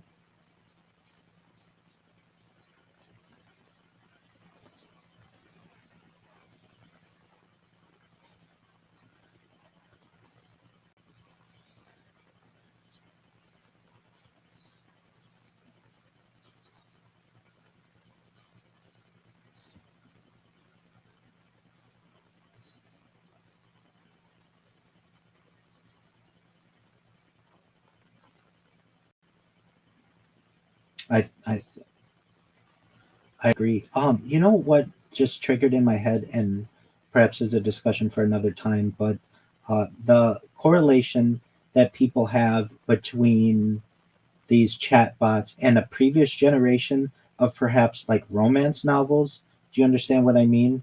Like like that there's a certain exactly that's what I'm thinking. Like those novels that you would see in the grocery store with the big buff guy with the long mane is basically the modern day large language model.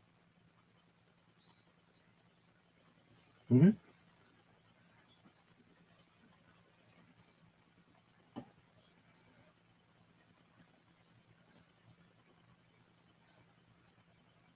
Exactly, and you're on the same track as I.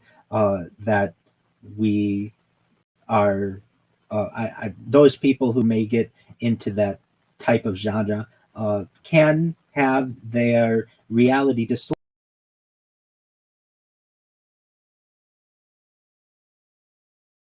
which is unfortunate. This book a generation or two ago, and I think we certainly pornography has a role in this as well, in distorting what is realistic for the body of an individual and just their personality. But even before then, within literature and literotica and such, we're moving, and we can see its development. But as we were having these conversations, I thought to myself, you know, somehow, some way, people had to have these types of opportunities or uh, uh, resources. And what was it? And I guess it would have been like a romantic novel. And as we see that with like the emergence or reemergence of something like 50 Shades of Grey, that still is a popular genre for many individuals as well. And now with the large language model, it kind of becomes more interactive, I feel. But it was just something that came to mind. As I'm sure we could continue talking at length, but uh,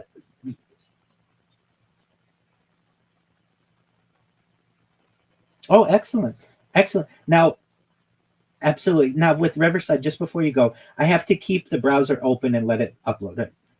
Excellent. Absolutely. Thank you so much. And we'll be in touch. And God willing, 1 year from now, we'll see where we were right, where we were wrong, and where we're going. Excellent. Very well. Thank you so much. You as well. Thank you.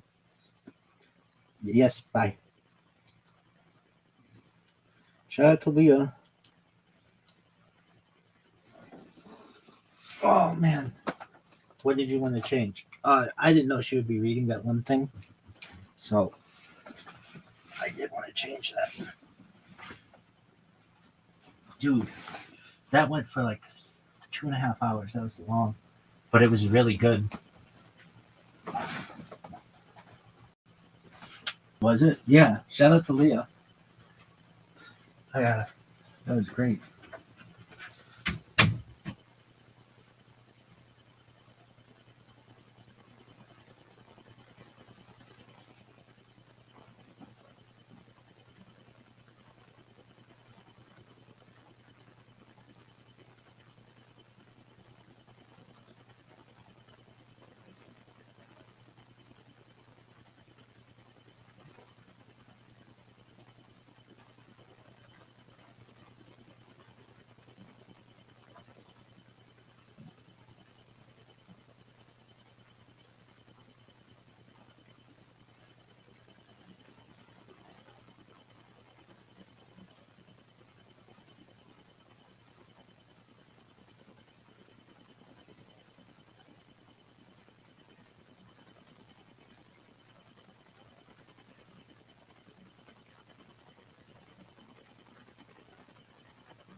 It's kid's got mitts and his hips are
according to him, such passages will become clear with, well, intense devotion to the text, with God literally rewarding the student through divine apperception of the material.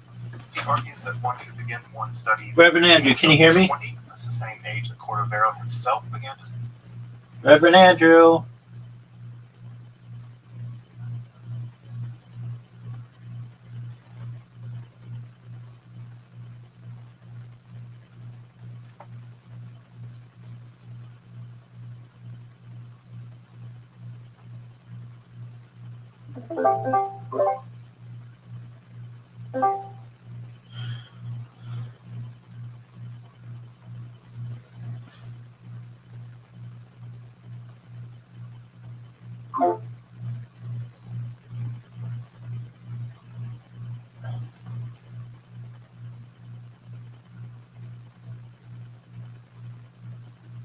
Reverend Andrew, can you hear me?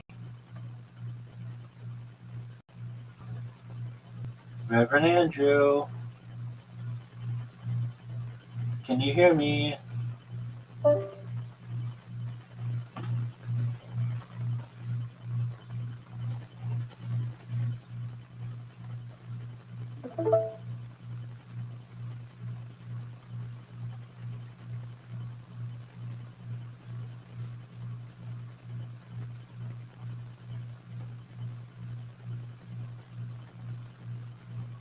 study Kabbalah with the ideal time of study being after midnight until dawn, on the Sabbath, on holidays, especially Shabbat, and most especially inside the Sukkah during Sukkot.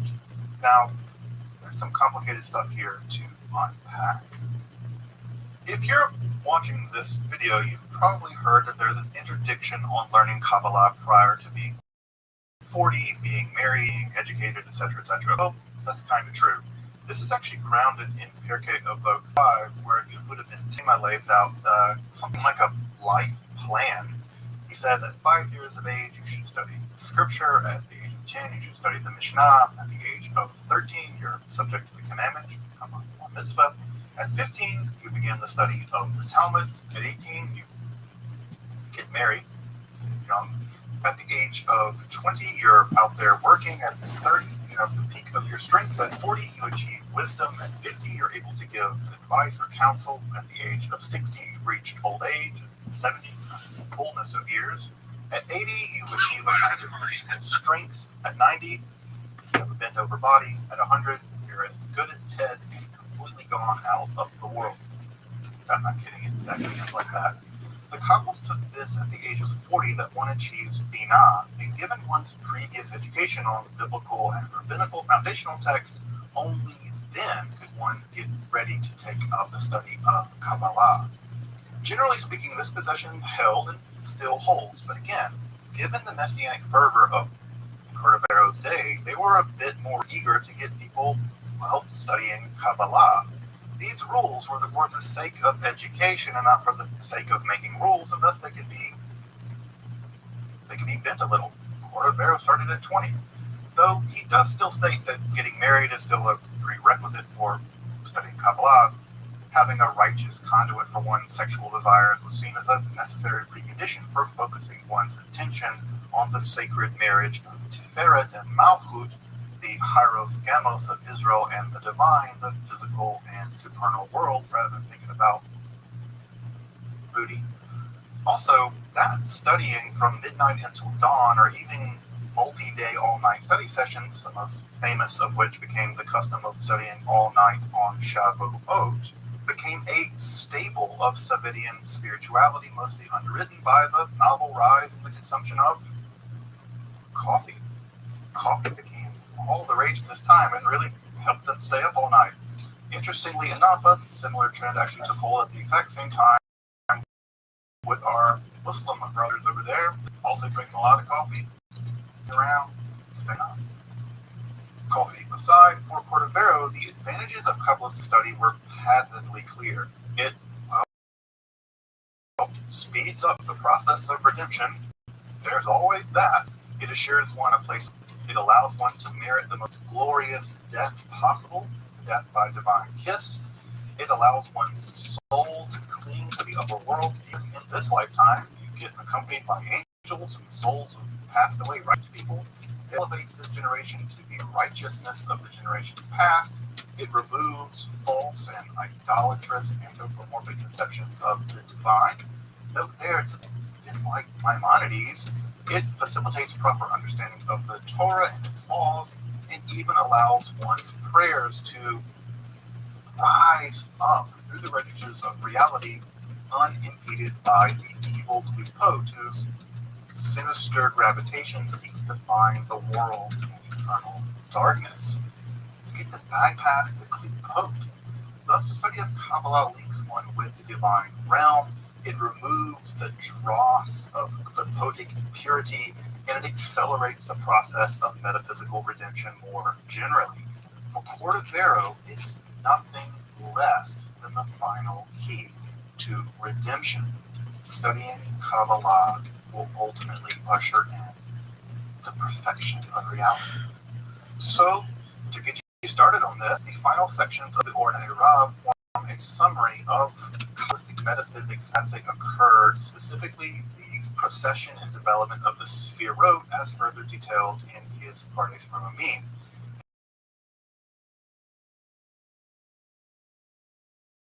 In fact, it's really just whole sections of summary.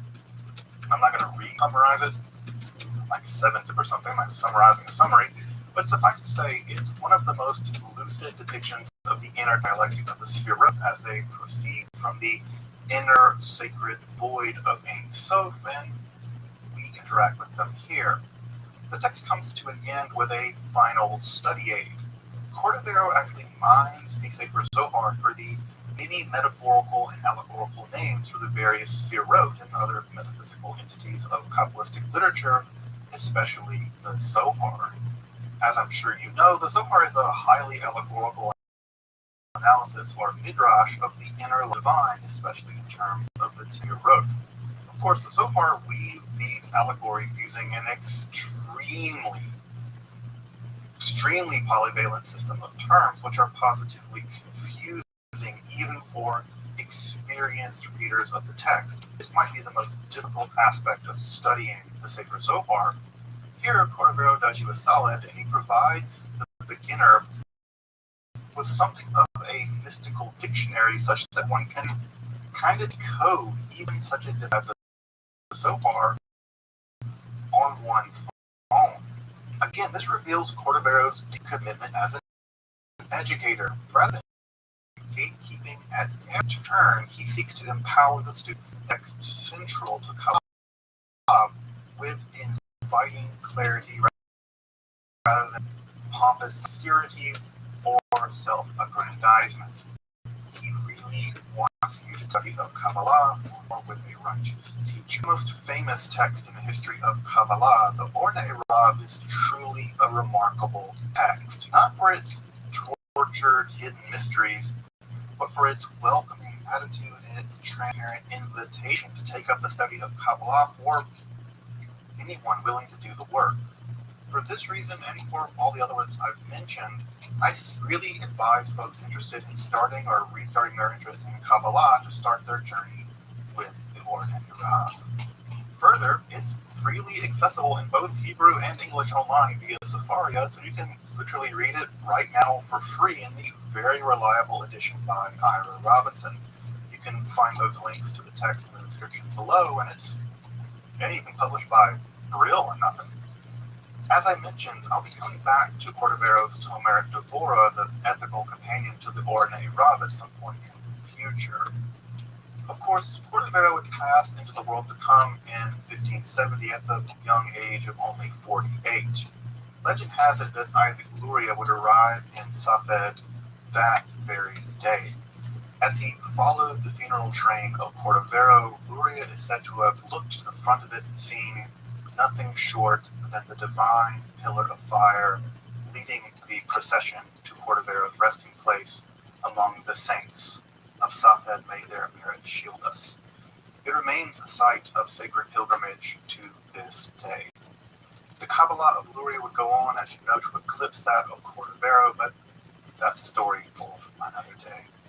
Again, I hope you subscribe and check out my other content on topics in esotericism, including a whole 14-part introductory course on the history and development of Kabbalah.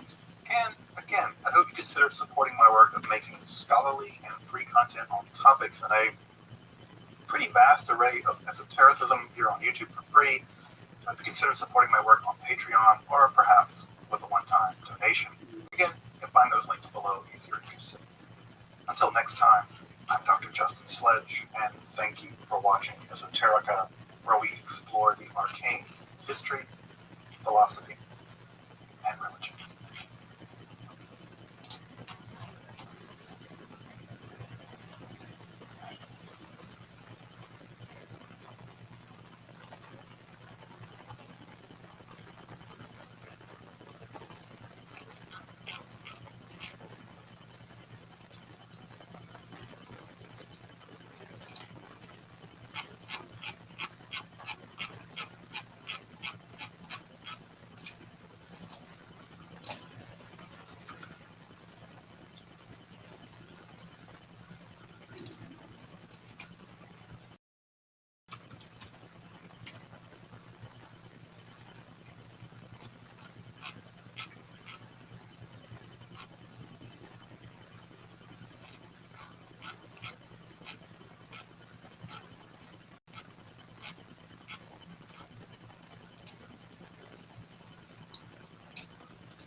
Huh.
Hello, Martin. How are you?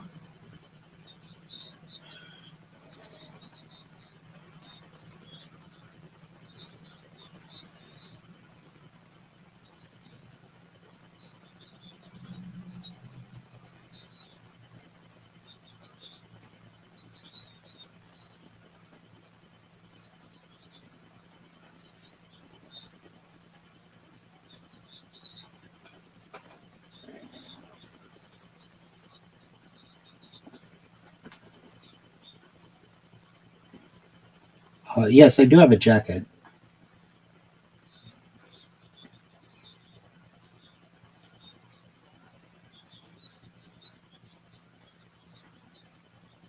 Uh, I can perhaps move the back. I had a pillow. That should make it a little better, and I can perhaps make some adjustments to the green screen so that it doesn't cut me off as much. Sure. Pleasure to meet you as well. I'm excited for our discussion today. Pleasure to meet you as well. I'm excited for our discussion.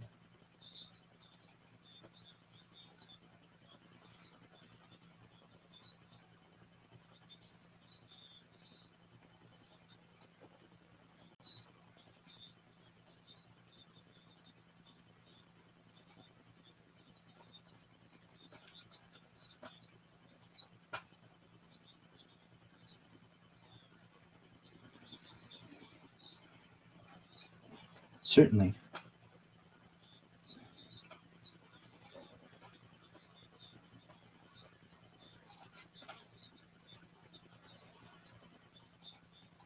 Most certainly. I'm excited for them. And while I am Jewish, I have done some research on what other religions believe in terms of extraterrestrial life.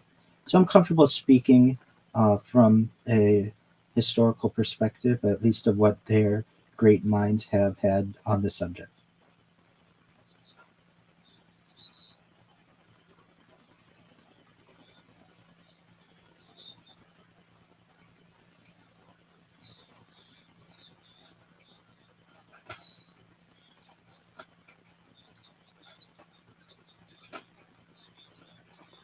I can adjust that.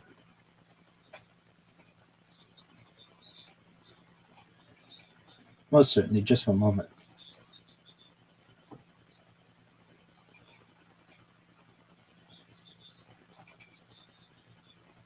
Yeah, just for a moment.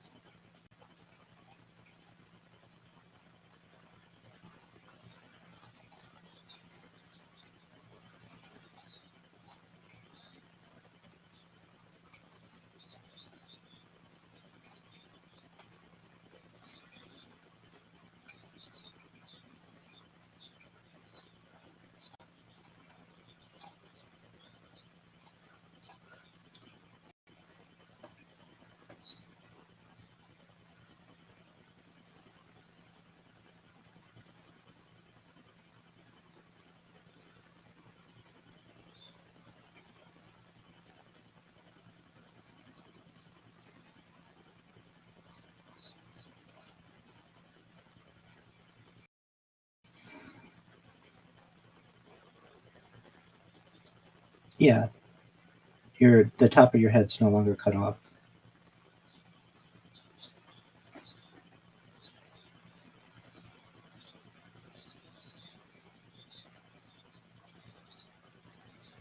Yeah, that's what usually works best. I'm based in Irvine, California.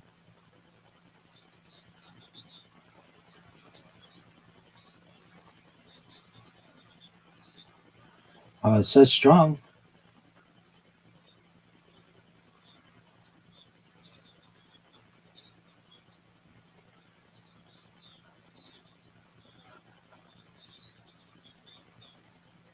Yes.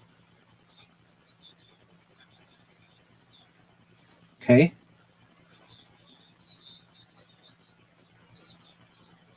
says standard definition 480p.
Irvine, which is in Orange County.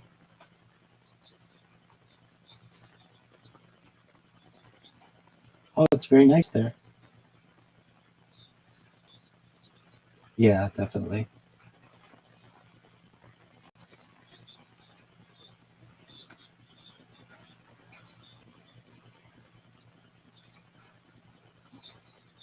Oh yeah,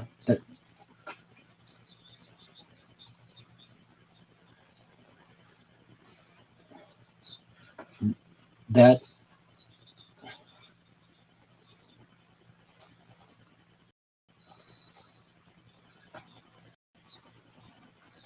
most certainly.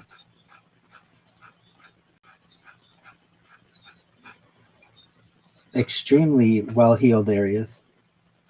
Some of the most expensive real estate in the United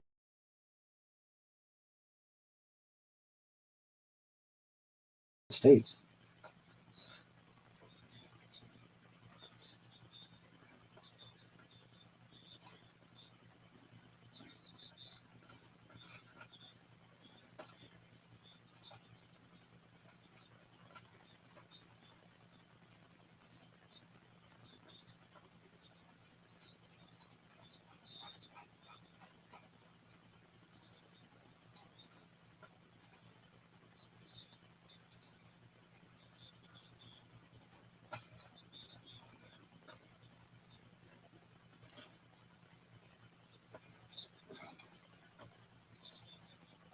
Right. If you have an unlimited budget, perhaps. But I'm in agreement with you. That would be very difficult to do today.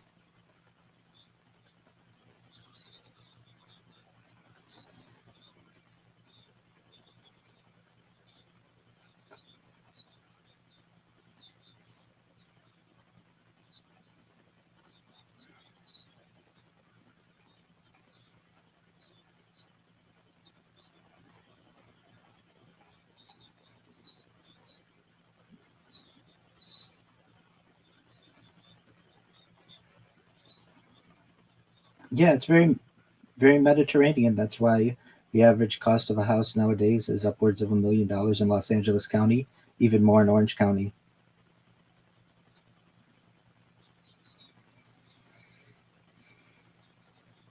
They don't. They rent.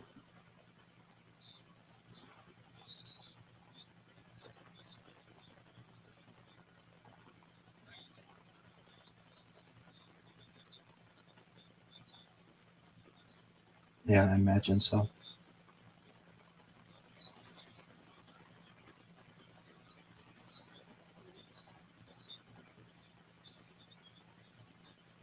Yeah, in most areas, yeah. If you go inland, perhaps it's a little less expensive, but anywhere along the coast, certainly. That's right.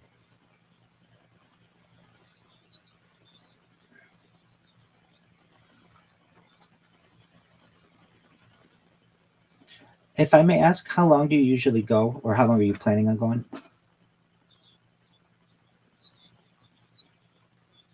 Excellent. And I don't know if you're aware, but I also live stream my life, though people can't hear you. I wanted to know if I could take a moment to show people what my live streams look like. Yeah, I've been doing it now for nearly 5 years. It's a real life Truman Show or Big Brother. Are you familiar with the Truman Show or Big Brother? Most certainly. Absolutely.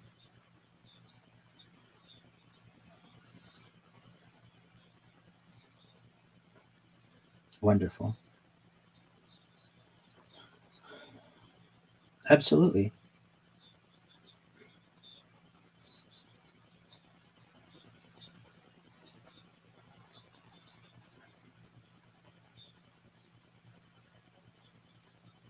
Oh,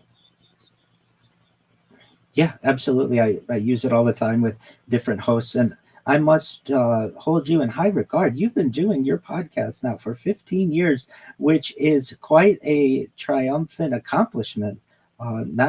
Not everybody can do something for that long, and you were such an early adopter, especially on the topic on ufology. That's just really a feather in your cap.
Right.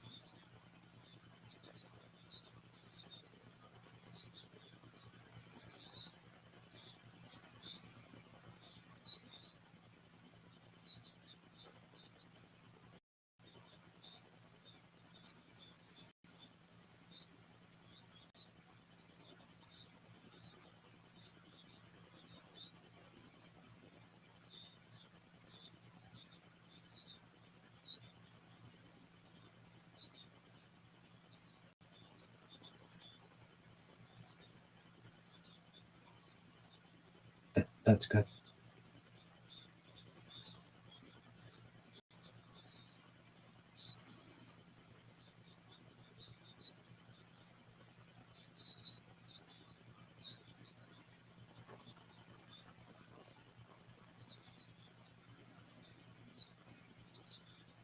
Excellent.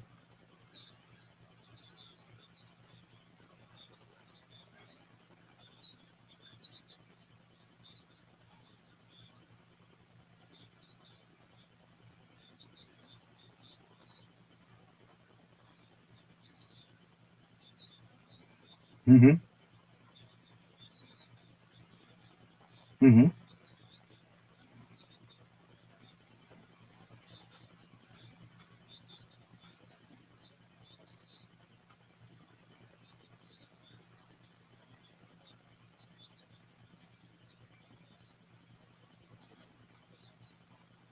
Wow.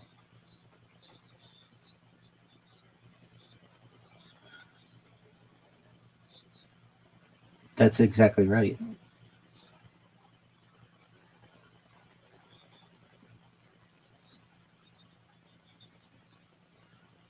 Yeah, but not as old as yours.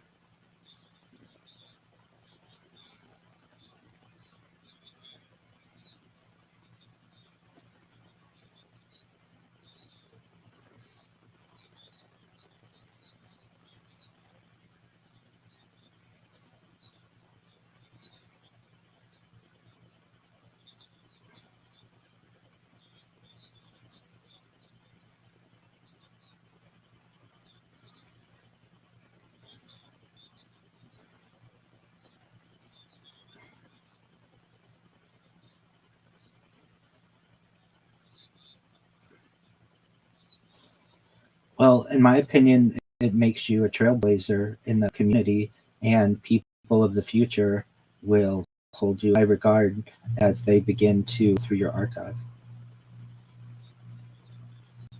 Oh, certainly.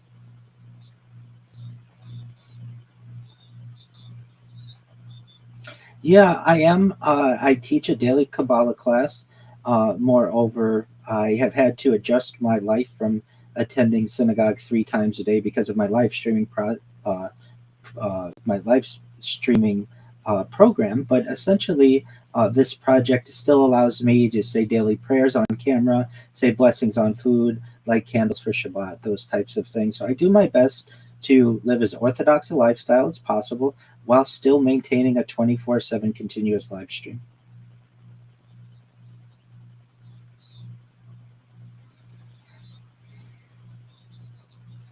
Kabbalist, yeah. Ashkenazi, that's correct.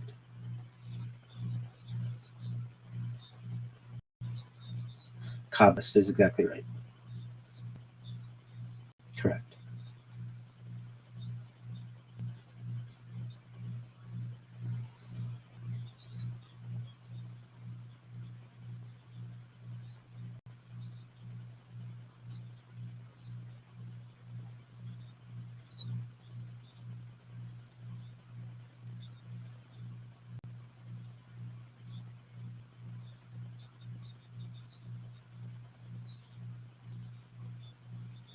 Yeah, absolutely.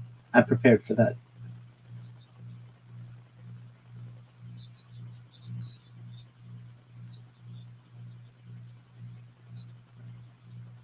Okay, thank you.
Thank you for the opportunity to be here.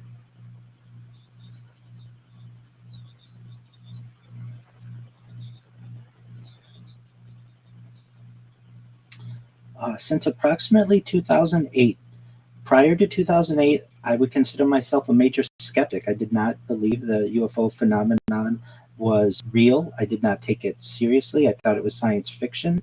And as the internet improved, moving from text based generally in the 1990s into image based into the early 2000s, and then got into video based in major aspects, and many documentaries were published online, and we saw the rise of YouTube. I went down the rabbit hole, like many people do, to try to get to the core of this issue.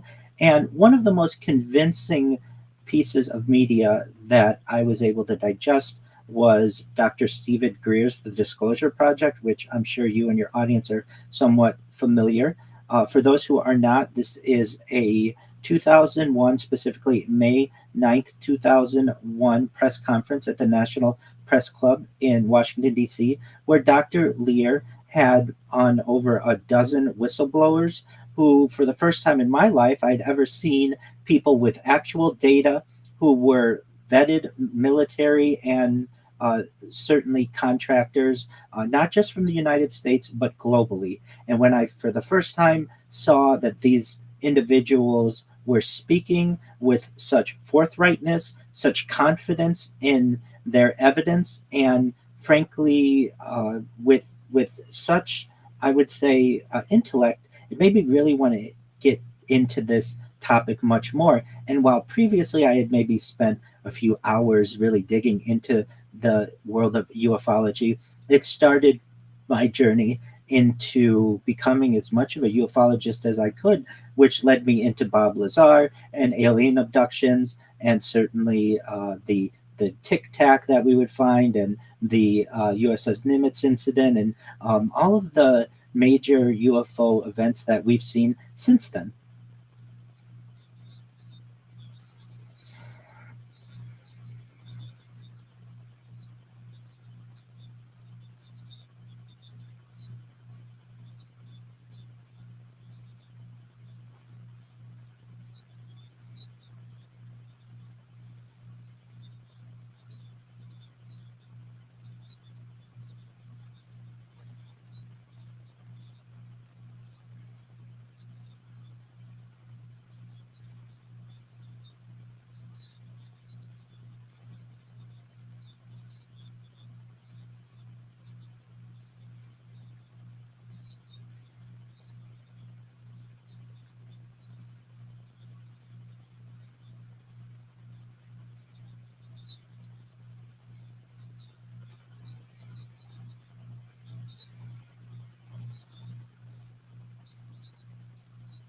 Most certainly. And I want the audience to know that I don't take everything that they have to say as absolute truth either. I'm skeptical of everything that I learn, and I generally do my best to take many of the opinions within ufology with a grain of salt. But these were specifically Dr. Stephen Greer and Bob Lazar, some of the higher profile topics that when you first start getting into ufology that one may experience. And so I was fascinated by what was going on in Whitley Strieber, certainly some of the other. And I also would say that Coast to Coast AM, I'm sure you're familiar and the audience is familiar, has been a staple in my life, even before then and ever since. I listen to it every night. I've been a caller. I very much appreciate, at least when the topic of ufology is raised, that it is raised for a national audience, even though it's in the middle of the night. And so these were some of the media that were getting me involved and really doing my best to move from being a skeptic to a believer.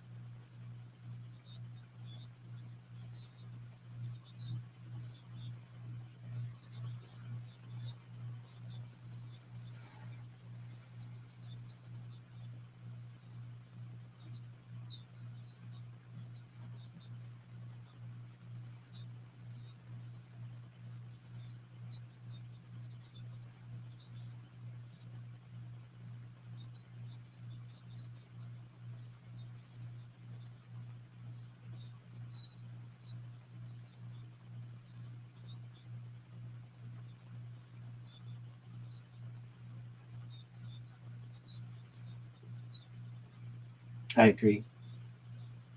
I agree. Especially within ufology, we're limited in where we can get resources and primary sources of anything ufology related. You generally don't see this in the mainstream, and Coast to Coast is generally a reliable resource for this type of information.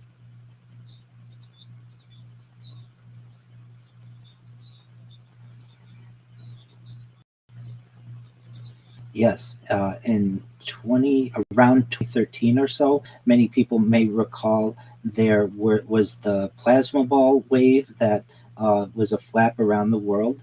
And I was someone who always wanted to see a UFO. I wanted to see an alien. This was of excitement to me, and I never did.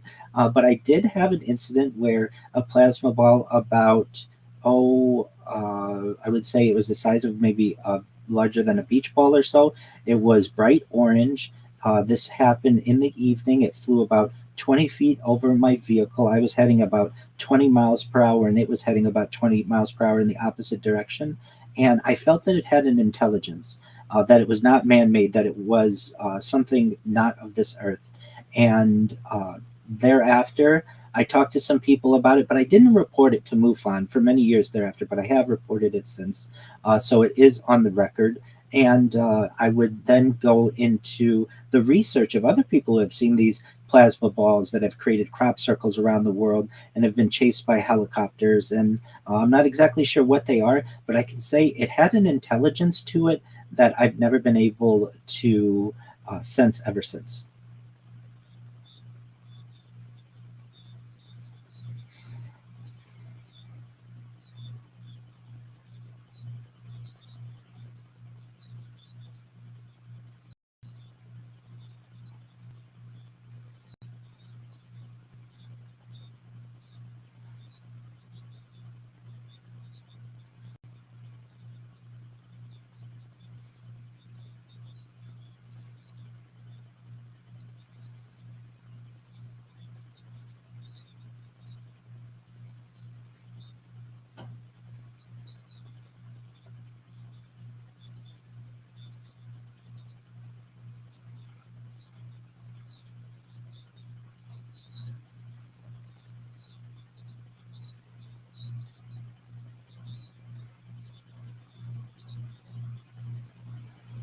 Most certainly. Well, we have the video evidence from verified, credible witnesses and sources, including the United States government and other governments around the world. That's very difficult to fake, and moreover, the people who have interacted with this type of evidence are vetted individuals. Their careers have been on the line. as has been stated in the past, they've been trusted with the secrets of uh, the United States' nuclear program. They should be trusted when they make the claims that they do. So everything from the Tic Tac UFO to the evidence that was dropped on the front page of the New York Times in 2017 to just really we get cell phone videos every single day on Twitter, on UFO Twitter, on Reddit. That whether we can necessarily verify them is another question, but it does lead a lot of credibility that this isn't just a once in a decade type of event, that this is a regular opportunity for people to be able to perhaps document that is really a routine part of living on Earth. Moreover, the whistleblowers who have spoken out about these cases in many ways have nothing to lose. And we'll talk about one of those in a few moments, Chaim Ashed. But some of the other whistleblowers that we have who are airline pilots and they've worked at NASA, they've been contractors, they've risked their entire careers to pursue this issue and to promote it. And really, that gives some credibility to them because they haven't made money off of this, most of them. They've done it really at many ways at a detriment to their own careers. They've been laughed at, they've been ridiculed, yet they stand firm in their beliefs, and there's something to that. We can get into more of the fringe thoughts of people like Bob Lazar, or perhaps things like alien abductions or alien autopsies.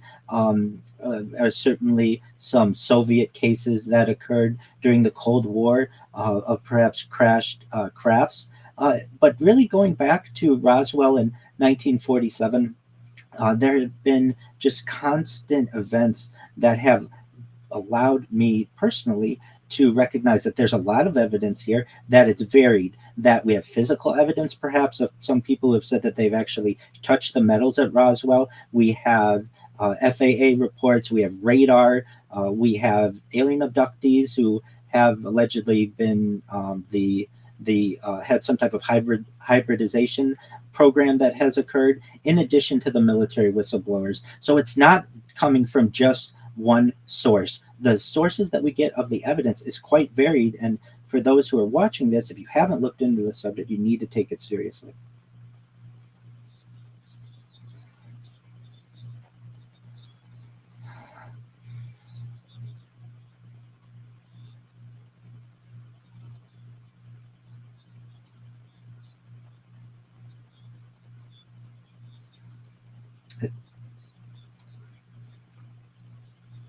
Well, it could go either way. Uh, Perhaps if we want to take this from a timeline, there would be an initial announcement, but that probably would not come from the rabbinate or rabbis. It would come from governments or scientific institutions, perhaps a military organization, even astronomers or some type of international organization. Judaism traditionally does not claim that rabbis will announce a scientific discovery. Usually we let people in their fields do that. The response, though, would begin, the Jewish response specifically, would begin at scientific confirmation. So once it had been confirmed by some type of international body, then we look toward chief rabbis, the major poskim, halakhic decisors, basically people within the religion who are learned in the law, yeshiva leaders or traditional Orthodox Jewish school leaders, Hasidic rebbes, Jewish philosophers, to make some determinations on this. And the question would shift from, is it real, to what does Judaism say about it? Specifically, each element of Judaism has its own spokespeople. The Haredi world, or many people, the Hasidic world, would look at their scholars and poskim within Chabad, which is a very public wing within the Hasidic world, would look toward the writings and teachings of the Lubavitcher Rebbe, and these writings of old would get enormous attention within the modern Orthodox world. Rabbis who are connected with Torah, science, and philosophy would make determinations, and even within the religious Zionist wing of the religion would be approached by previous rabbis, including Rav Kook, and we would probably see an initial shock, I think, like most of the world, from a global announcement of we are not alone. Everyone, Jews included, would look toward global media coverage and scientific debate, and there'd be political questions and religious discussions. And then we would, within the first 24 hours, probably have some Jewish community reaction. Does this contradict our creation story? Do we still have a special relationship with Hashem? Does this change Torah? A calm response within the Orthodox world would probably be the universe is created by God, or Hashem, what we say is the name, and discovery does not change the creator. Synagogues and organizations would certainly respond. Generally, themes that I anticipate we would see is that Torah remains valid, scientific discovery is part of understanding creation, and humanity should respond with humility. There's a question, would we have a general panic? And fears of, are aliens dangerous? Is our religions fake? Are governments hiding information? Or is humanity vulnerable? And specifically within Judaism, we already have categories for angels, spiritual beings, hidden realities, and unknown creation. So there isn't necessarily a reason to panic. Some Jews might feel that they should leave the religion, that this is certainly a possibility if they recognize that we are not alone. Some people would perhaps become more religious, at least from a doctrinal standpoint. Jews would still keep kosher. We would still continue to observe the mitzvot. We would really be looking more toward this topic from a scientific discovery. We would not stop necessarily being keepers of Shabbat. Perhaps some adjustments may need to be made if we recognize that we weren't alone from a doctrinal standpoint, but this coincides with the religion in general. We have had to adapt over the thousands of years that we've been a people, and the idea of alien disclosure would just be another adaptation that we would make, but we would continue loving our families and we would continue moving forward as a people.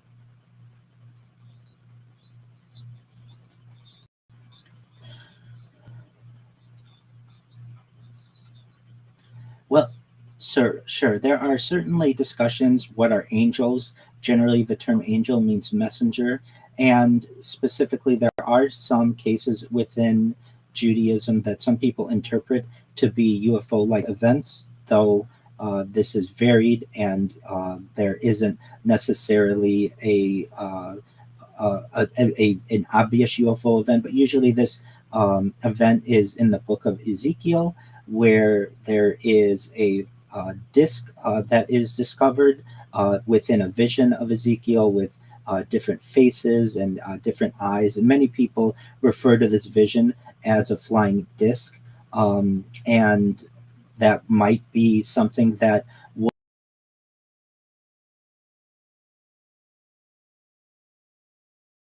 was an ancient interpretation. Generally, within those are the references that are made. Specifically, the Bible is quite silent on any type of extraterrestrial being outside of the world. Generally, we believe that that Hashem created the heavens and the earth, but we don't get really specific into other worlds. Now, within a Kabbalistic standpoint, there are some discussions in Talmudic standpoint of perhaps there are other dimensions, perhaps there are other worlds, and the ancient people could not necessarily describe them. But unfortunately, there is not an excellent resource where we can say yes. And in this part of the Bible, they're referencing some type of non-human species. Generally, the Bible is written in terms of humanity.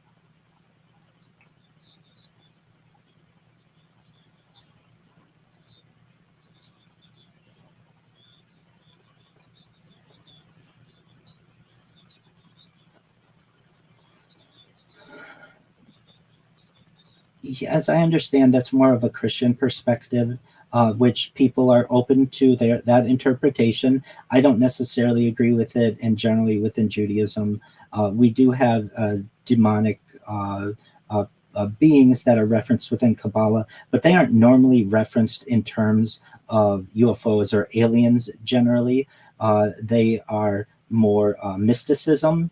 The idea in Judaism in general is quite scientific and has been for thousands of years.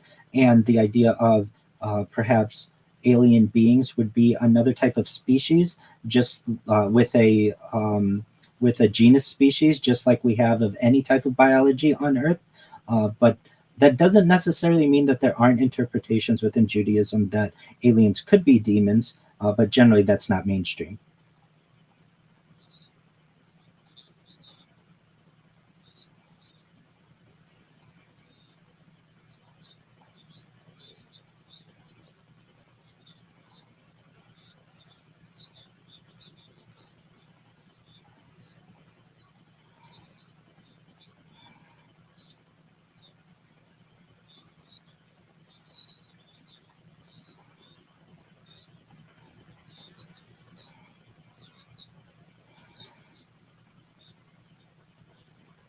Well, perhaps they would be interpreted for individuals as being religious writings of their time.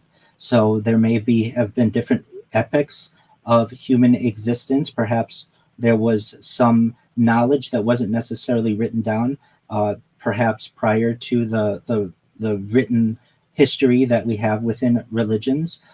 Generally, within Judaism, we consider Torah to be the holy book that generally is for mainstream Judaism, but that doesn't necessarily mean that there aren't Kabbalistic aspects of our later writings that could perhaps be, or at least coincide with what's going on prior to what we would consider to be traditional creation. Uh, Really, it's up to an individual's interpretation. And then when we get into books that at least can be carbon dated that are older than some of the Torah, specifically everything within the Hebrew Bible, Tanakh, questions are raised from a scientific perspective more so than a religious perspective.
Most certainly. I that when you get into ufology, you get into new types of hypotheses like panspermia, the idea that perhaps life existed on some type of asteroid that made an impact on Earth and started creation, or guided panspermia, that Earth itself has had its evolution of all the species influenced in one way or another by an extraterrestrial being. These types of questions uh, open the door for many other questions. And then, okay, if we were seated here, if Earth is like a zoo or some type of experiment, what do the people, or I should say the beings on other planets, what do they believe? Have their religious doctrines changed over the course of their evolution? And then, of course, the great question is, if we didn't start here naturally and we were seated here, well, then who seated the seaters? That's absolutely right.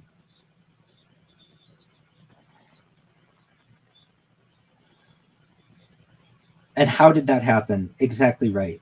How do you go from nothing to something? Is And I've done my best to, as all not just religious thinkers, but scientists or any rational individual tries to do. And it's paradoxical. How can you bring something from nothing? And if you are able to bring something from nothing, what happened prior to that?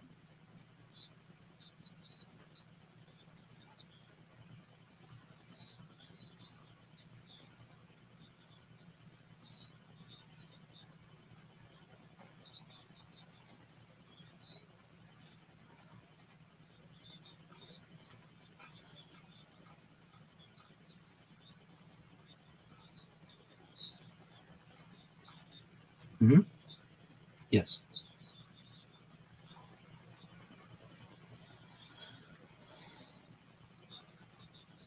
Well, sure. There are certainly ideas of spirituality, perhaps even more recent within the Middle Ages. There's demonic discussion, and prior to that, there's angelic discussion. What is an angel? Traditionally, this is seen as a messenger. There are also discussions, at least well, twice within Torah, of the Nephilim, basically something that's interpreted perhaps as fallen ones or giants that mated with the women of Earth to perhaps create a species here. There's not a lot of writing on this. It's really only mentioned twice within Tanakh or the Hebrew Bible, but it does lead some credence or some credibility that under some interpretations that perhaps there is more to Earth than we may be able to observe.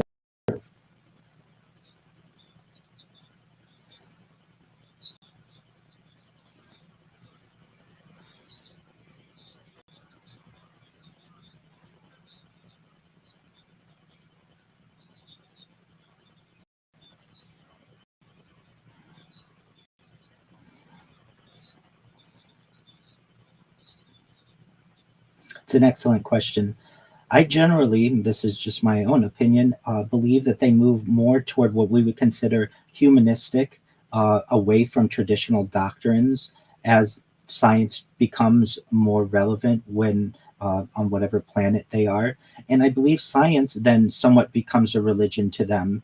And so they move away from traditional doctrines and writings, perhaps on their own planets, into holding science as a religion and focusing on their own species and their own self-worth, and really, if they're anything like humanity, positivity. But this is certainly a question that I would love to have the answer to as well. Kabbalah, yeah.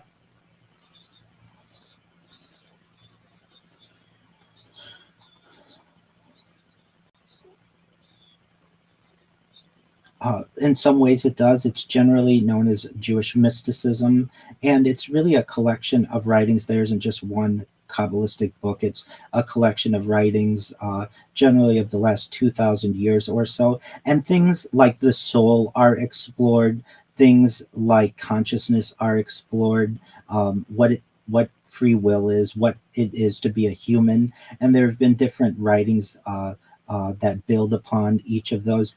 Specifically, the major work is known as the Zohar, that was written about 900 years ago, around the year 1100 or so. But it's an interpretation that traditionally is 1,000 years older. That was only written in 1100 or so of the Common Era, and of this there have been writings since, certainly from Kabbalists and other rabbinical authorities, referencing what it is to be a human, what is the soul, what it is to have just the idea of what being a human is. And from those perspectives and consciousness, there have been some there has been some uh, elaboration on what perhaps we have in the Hebrew Bible and in the Talmud, but it's not as scientific as people would want it to be.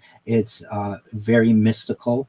And now that we're moving into the 21st century, many modern interpretations of Kabbalistic works are being utilized to perhaps be able to explain what some Kabbalistic texts were using modern science.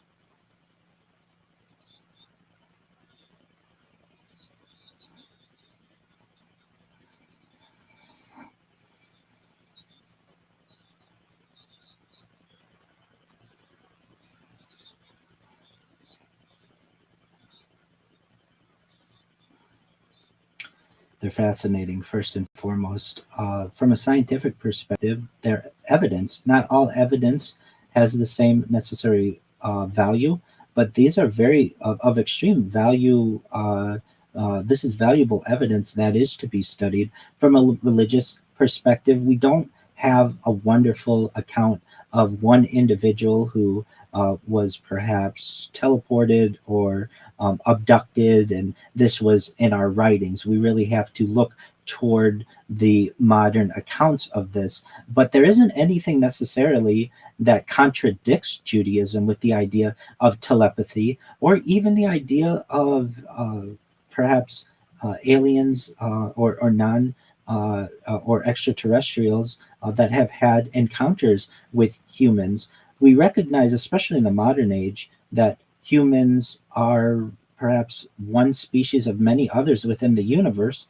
And while we may not be alone, we don't necessarily know. And it's important not to close our minds off to this as much as it is not to believe everything that we encounter.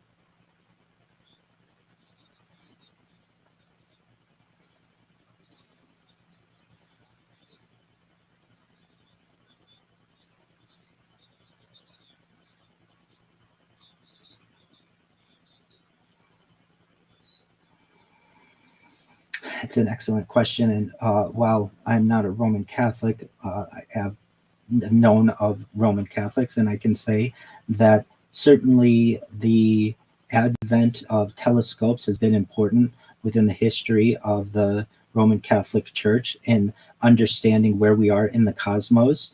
And so, especially with the development of lenses and being able to see further into space than previously, the Vatican had a key role in this. It was the final arbiter of science from a religious perspective in the Western Roman Empire, essentially for thousands of years. And thus, being the final arbiter, it was important for that body to be able to have a an understanding of what was going on in the stars above.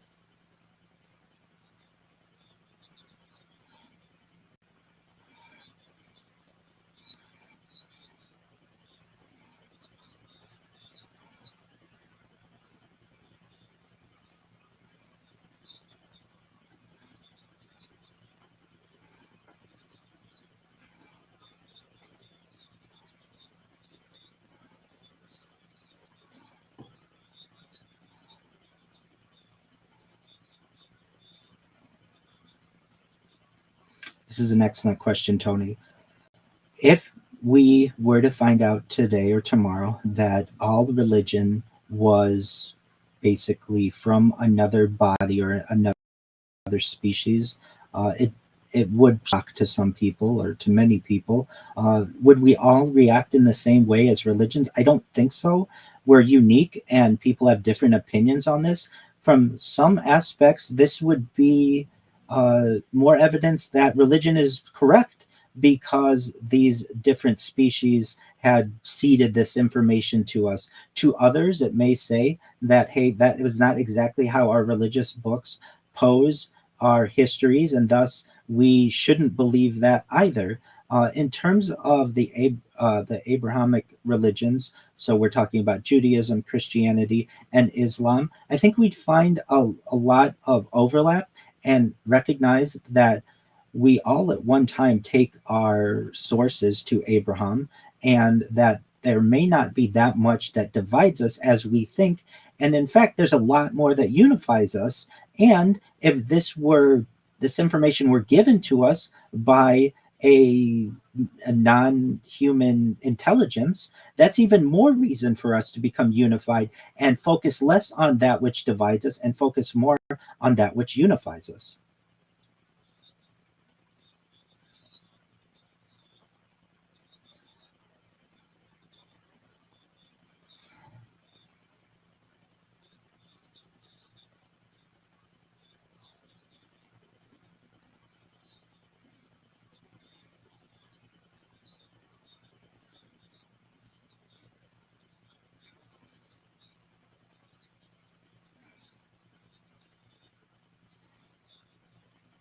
It's an excellent question. I frankly am quite agnostic in many of these terms. I do not think that you can really know anything. And the more that you know, the less you perhaps really understand. You can only have subjective opinions on things, but you can't really know anything for certain. Everything is an interpretation as a human. In terms of being a religious individual, I feel no matter what your background is, whether it's Judaism, Christianity, Islam, or the Eastern religions, whether you're secular or whatever it may be, at the end of the day, you have to lead some credibility to agnosticism, because no one can really know anything, and that's part of the being a human. But when we start to say with absolute certainty that we know something, we can run into issues. So the idea of knowing versus belief, frankly, I think basically everybody just basically believes in things, because I don't think you can really know anything for certain.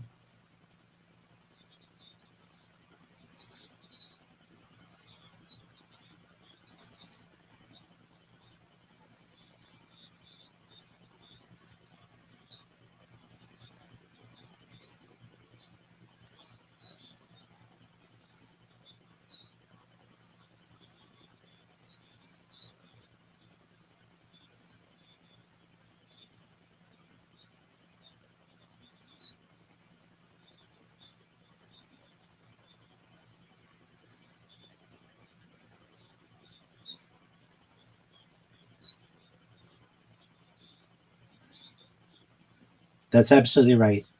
It's a belief. It takes courage to say this, and people need to be courageous, whether they're scientists, whether religious leaders.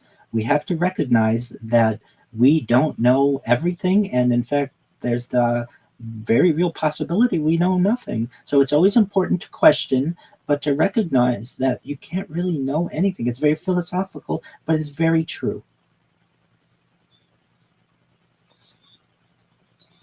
Sure. It's Chaim Ashed. Yep.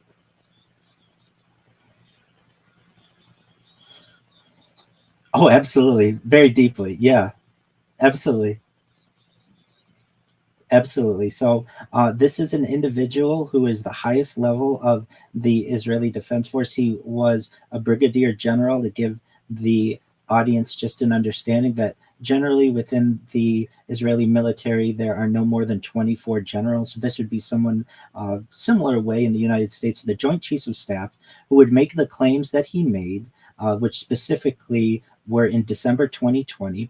In November of 2020, he published a book in Hebrew and then had a interview with an Israeli newspaper in December of 2020. And some of the claims that he made caught the attention of many people around the world, including the fact that we are not alone, that there are advanced intelligences that have taken a major interest in us, that there is a galactic federation, perhaps with at least 8 different species that is involved, that is studying humanity, that Donald Trump is aware of this non-human intelligence, that perhaps there are bases on Mars that may exist, that may have some kind of non-human intelligence and astronaut program, that we need to study, not necessarily from just a geological standpoint, but also from an archaeological standpoint, to see if there were perhaps ancient civilizations that were there. He talks about consciousness and the idea that death may not be the be all end all of our soul or our spirit, that perhaps we are part of some type of global interaction, not just global, but universal, that the soul may continue post death. And he caught a lot of attention for this. He was 87 years old when he made these claims. He had won the highest levels of the Israeli military awards that you can win. He really had nothing to lose. He had already retired in 2012, around 2012, and been a lecturer and a contractor. And then all of a sudden, right during the pandemic, he makes these claims and then disappears. And the very interesting aspect of this is, where did he go? Why did he disappear? And it just so happens to be a good timing that he came back in June of 2026, so just a little more than a month ago or so, and stated that he was still alive. He was 93. He had an interview in English with Uri Geller, who many people may have some familiarity, and doubles down on the Galactic Federation claims and says that he maintained his silence because of perhaps an interaction with Men in Black, who visited him, who had deep personal knowledge of what he of him personally, and then also questioned him on nuclear secrets and other very private information that he knew. And now at 93, I guess he feels like he still has nothing to lose. And so he had this interview that is available with Uri Geller. And I was relieved to know that he was still alive because there were many questions that were involved. How could you make such claims and then disappear? And at least now we know why allegedly he disappeared.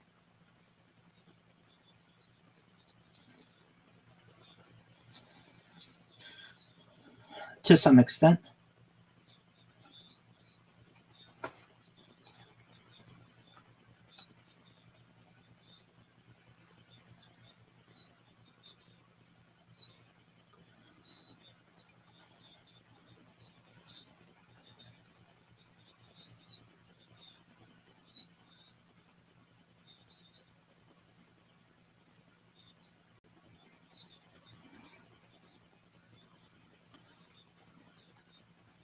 Well, so I would say that any type of new information that we have or new takes on ufology are interesting. From what I understand, that Diane Pasulka does not argue that UFOs are definitively extraterrestrial. Uh, she basically studies how belief experiences surrounding UFOs resemble the patterns that we see in history and religion. And I think that her work is certainly valuable around religion, ufology, relevant to perhaps Orthodox Judaism. Um, she, I would say, uh, would state that from an agnostic standpoint, no one really knows, but would have some really interesting takes on how disclosure would affect religious belief without claiming that any one religion is disproven.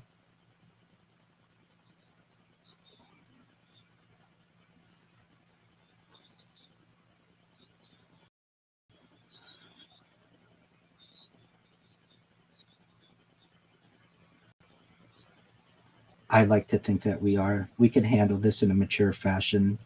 I think I'm an advocate for whistleblowers and amnesty for government contractors. I feel like this is an institutional issue that has been forced upon our not just the United States, but globally, and that if people have information that is important to disclosure, they should feel free to be able to proclaim it without feeling any fear of retribution. I feel that we are in a period of soft disclosure, especially post Roswell. And if you look at different polls, about 50% or more of individuals, at least in the United States, feel we are not alone. And that means that you and I are in the majority, and we are already okay with this idea, and other people should be as well. What kind of impact would this have? Certainly, this could cause a shakeup in politics and religion and science. We would have to recognize that many of the developments that we've had from a scientific perspective may not have all been of human capability, that many of the developments that we've had in technology, especially over the course of the last 80 years or so, may have been reverse engineered. But that doesn't necessarily mean that they're not important to the evolution of humanity. And we should handle this discussion and this topic with maturity. We shouldn't panic. We shouldn't throw out the baby with the bathwater. Science is still important to us, and to recognize that not being alone is not the end of the world. It's just the beginning.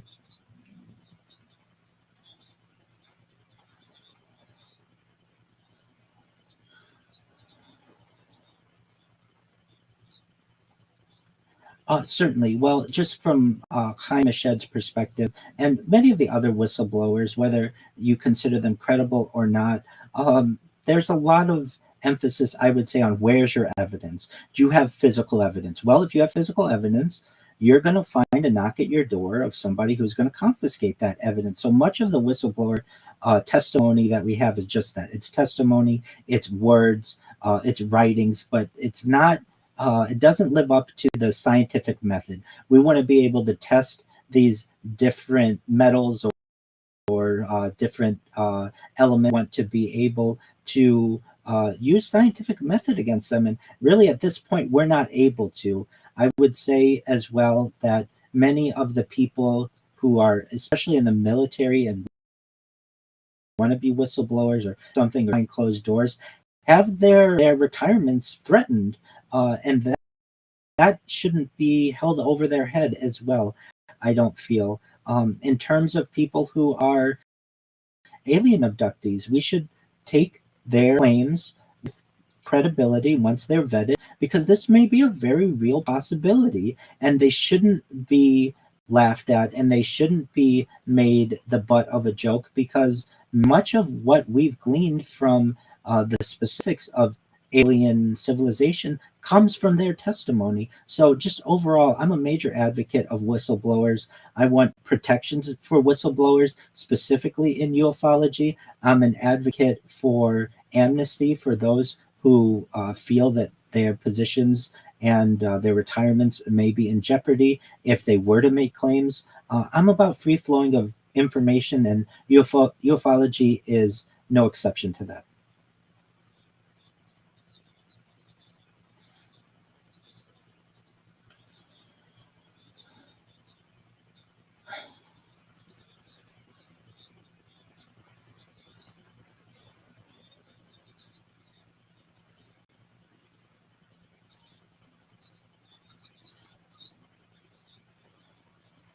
It's an excellent question. At least according to Chaim, he has stated that these alien civilizations feel we are not ready yet. Maybe perhaps they consider us to be primitive. Maybe they consider us to not have had the ability to share the information with a wide enough array of individuals. But the overall thought is that we are not ready yet. Personally, I tend to believe this as well, that for one reason or another, they feel that the secretiveness of their being is important. I look at how we study different biology, and many times we want to observe it without being detected, because then we can see it in its natural element. And perhaps aliens feel the same way about humanity. Not exactly sure. There is the idea, though, that for as advanced as we feel we are as a species, we are still not even a type 1 civilization on the Kardashev scale. And if these different civilizations are as advanced as they are, we're frankly babies in comparison to their adulthood. And it just isn't something that we're able to communicate with them necessarily on the same level. And hopefully, as humanity continues to mature and we continue to evolve and advance, we'll be able to make contact with them and be taken seriously. But for the time being, it seems as if aliens feel that their secretiveness is important to the study of humans, and just overall, we're not ready yet.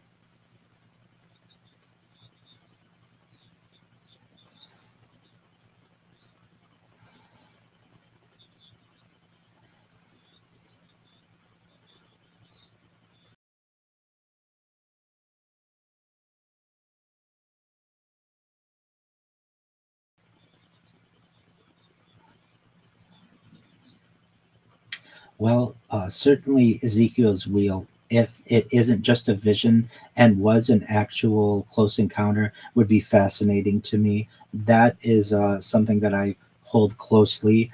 Certainly, some of the ancient Sanskrit documents, perhaps some elements of the Epic of Gilgamesh or the Book of Enoch, are quite of interest to me. Even in that, like things that we see from folklore of more modern times, in different wood carvings from the Middle Ages, or even in just Renaissance art, interesting flying objects that we may see. Those are all of fascination to me, because it really recognizes that the questions that we're currently having in the modern age have been asked for centuries and millennia in the past. But if I had to choose one, I would probably say, if Ezekiel's wheel is to be considered some type of UFO folklore, that would be of a distinct interest to me.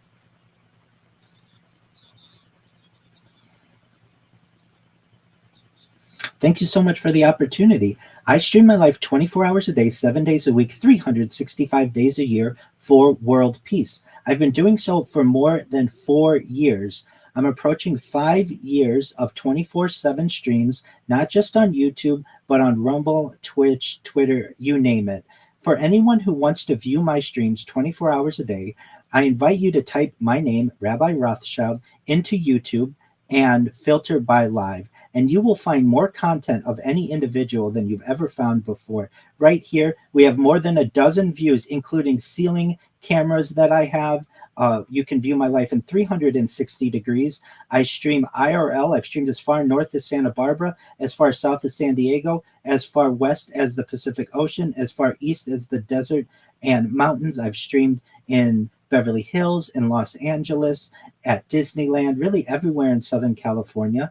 I keep a radio in the background 24 hours a day that is not only archiving my life, but it's archiving world history events, which I think is really interesting. This is essentially a modern day journal or diary for people to study in the future. This is something that's known as life logging, and I've created more data and archived more data for the people of the world to study than any individual in history. And I feel that people will study my life from a historical standpoint, the conversations that we're having, perhaps to learn about biology. It's training AI. I was a user of AI. I was an early adopter of ChatGPT in November of 2022. I was a user of ChatGPT in on November 30th, 2022, when it formally launched. And I've been able to see the development of AI, as well as having more than a year of content prior to that. So literally, people of the future can study my life and know how life was like pre AI and post AI and all of the developments that we have. So if you would like, you can certainly always check me out on YouTube. Additionally, I'm available 24 hours a day in Discord, discord.me/rabbi. You can view all of my social media, and I have more social media than any person ever, at linktree.com/Rabbi Rothschild, or read my writings on my blog, rabbirothschild.medium.com. And with that, I sincerely appreciate the opportunity to share and to have these discussions with you and your audience. Excellent questions. Absolutely.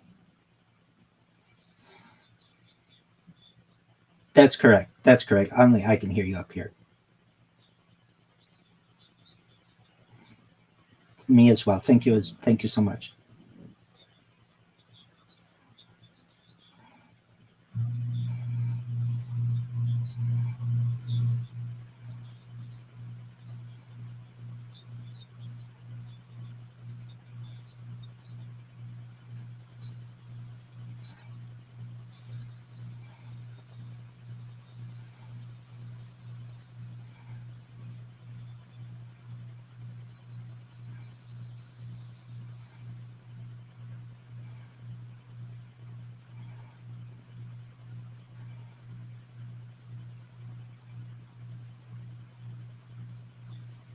Thank you so much. I quite enjoyed that.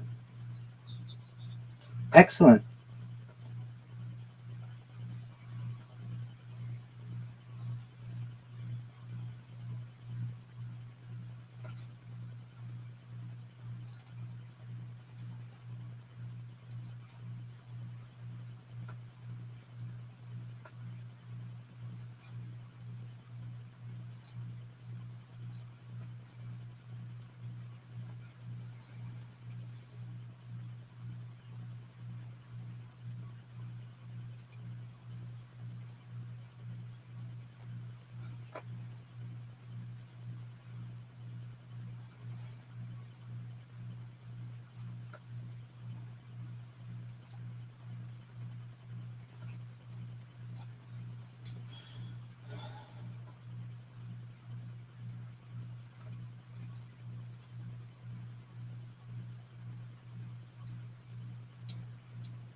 Are you happy? Yeah, it was good. Shout out to Martin. What would you have done differently? Um, what's that one guy's name? When that one guy in the fucking tour. I don't know. What, Weston Curry or whatever. Dude, I listened to your. I like promoted your music for like a year. More than that. That's how you treat me? Wellesley Curry.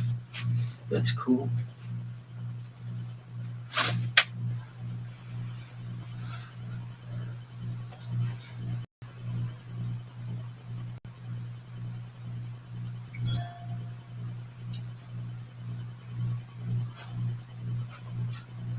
Are you happy?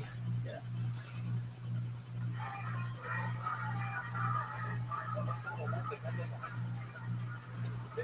What's up? Only allows 46 members of the David and God has 46 members. That means we have 11,176 people with these members. Yeah. God only I said God is only people that watch on the app. And some people watch YouTube. All that. And some people watch the kids are with over 50,000 brothers. But every Jew has it figured out for 190 days. Okay, it's good measure, not bad, not actually it's measure, but it's not exact. 11,776 told that Dosing says that. That's true. Dosing is in charge of that. It says that the tech message takes about an hour to send to everyone that is focused. Almost a job. It should give you all the strength to help people create work. You have this, you have to swear, you also put up those the basis of being out. People think you can call Shabbos before they come to Shabbos after it says on Friday. Shabbos, kids is alright.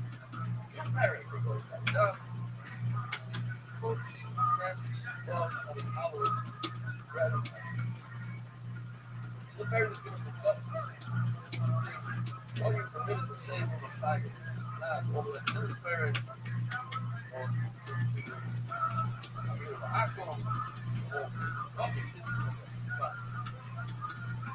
says the Mishnah. All this we are Kodesh, not even myself, but I had to do. You let us say any Sabbath. Ira, if you exclude, we can't take a legal from the I don't remember exactly what year it was, how it was but I think somewhere around 1983, I came up with 5 years of direction. And in the middle of davening, like listen time, there was fire in the boiler room. Somebody started screaming, fire, fire. And everybody looked at it and it was panic. Somebody ran to our toilet and started shuffling the fire out of our toilet. Literally, that's what I remember as a kid. They're going out the window. I don't know if I'm sure some people on the other side of the window. They're out the window. Everything out of our toilet is out. Here, remember that story? I'm a woman. You're allowed to say. Now, what's the problem saying this in the fire up? Like a later display, not today. There's a problem of Turkey, Sarah. We'll go to 2 months. Or, how to do it. And also because of the type of favor that we're discussing. There's a problem. What else? Vein, Shikaragan, Vein, Shikaragan. Whether these are the beings that you speak from, or whether these are something that you don't. We don't read Surah. Surah says we don't read Surah. The Rashi brings here a beautiful Rabbeinu Ali, and this has to do with the end of the book. But we'll jump here in a second. That the main zero that people should not read Surah on Shabbat. So what happens is Surah are Bishma. Really, you have to read them. Bishma, don't read it on Shabbat. Because if you read it, you're not going to go to shul and listen to the drushes and hear a lot of the Gemara. So ancient Birdman, whether these are the things that you see them, ancient Birdman, whether these are assuming they don't. Now, this Mishnah is going to need a lot of help. The wording doesn't really fit in the point of anything.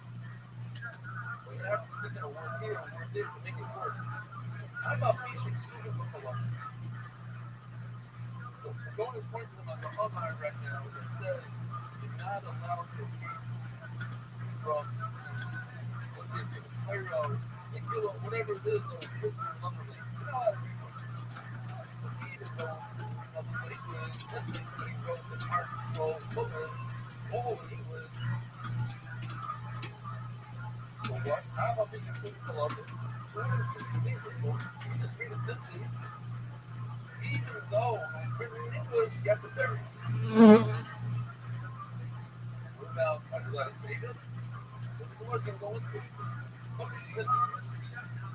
If you're not a prayer man, why don't we read the piece of Sunnah? People based on that, explain the second or something.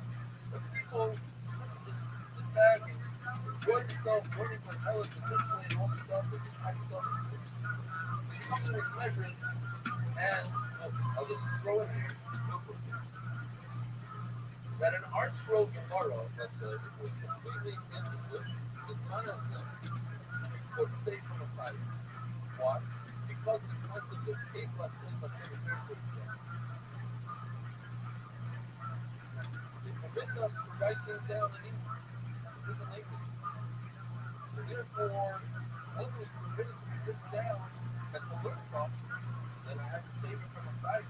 In those days, they weren't allowed to write you weren't allowed to translate. That was the problem. That's my point. It's not as if you could. It's very interesting. Tyler is one of those art scrolls are made by Diamonds. Factories built them. We're using components. One of the art scrolls was written by a guy and owned by a guy.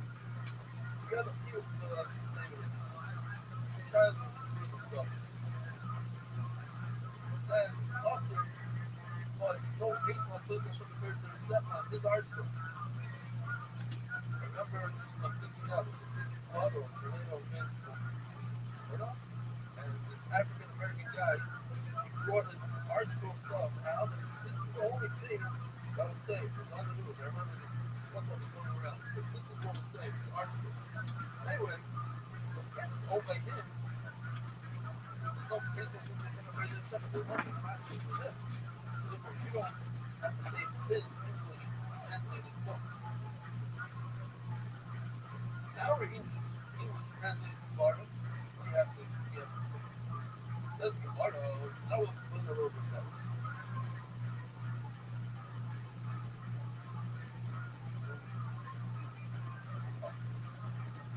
In fact, what you see with Argo, all these Spartans, all these languages, if they were translated in Arabic and Aramaic, but the philosophy was because the Omar came not to see myself, give me a time. The Omar, I'm seeing myself, we're going to go to town in Rabuna. We don't like Rabuna. Gemara goes straight to Rabuna. He's going to attack you. He's going to save you this time. Rabuna says that you don't say be smart. You have, imagine you have a shot in England, not a shot, we're talking about the English. In England, you don't say let it work. You don't say the Bible, whatever, let it work. Hey, Matzil. Everything's all about Matzil as an athlete. We're going to see, yes, the Gemara is going to attack your guys. You guys sit over and over. The Gemara says that he has a Tana that he relies on. So he's good. That's the end of the story. Are you happy? Yeah. Really? Yeah. Why didn't you do the thing where you always like ask questions to yourself after? Because Martin dipped out and I was like, did I do something wrong? But I didn't know he had some kind of technical issue or whatever.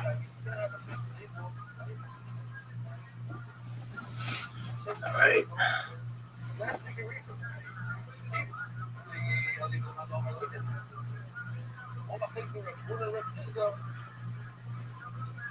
is when you're not allowed to reach them. Not allowed to reach them, man. Why you allow it to burn. But hold on, man. That's what's the point of saving if you can't even reach them? It doesn't have to be sure. Let it go, let it burn. Here's the honor. I'm seeing the show. Sorry, this thing I'm waiting. Yeah, you're going down, going out of your way, carrying heavy stuff on the shoulders. Perhaps you shouldn't be doing this. So, then he says, it's still, this is funny stuff. It's still, it has some issue, it has the whole new word here. You can't just let it go. So, how does this fit into our mission? This freaking mission says, let's make a mission out of some focus, but you don't see what's in there.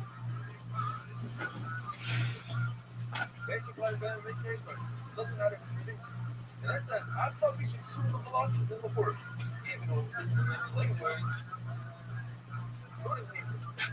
So, see almost in our Mishnah that it's was written in another language. It means visa. So as good as you should save it. That's what it was. That's clear. It says we are acknowledged to look at how we should have left back. See the reason for the language. Save it. Basic part of it is important whether to be important. I'm not being stupid about that. Even though in any language.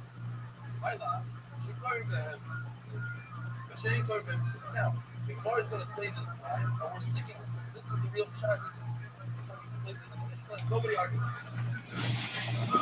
The first line.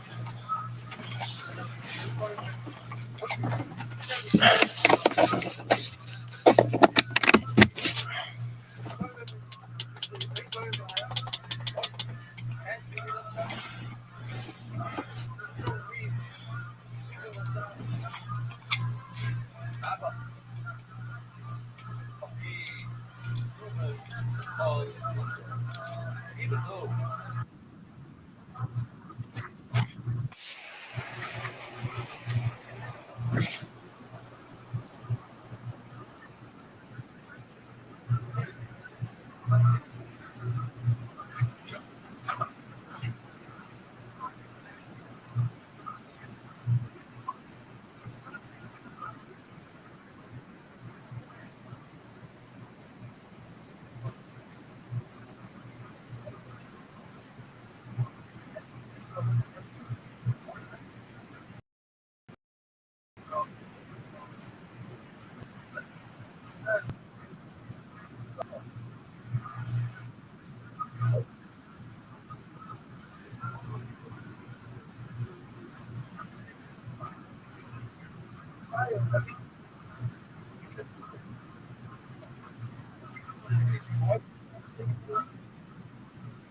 though this is the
Mr. Chris.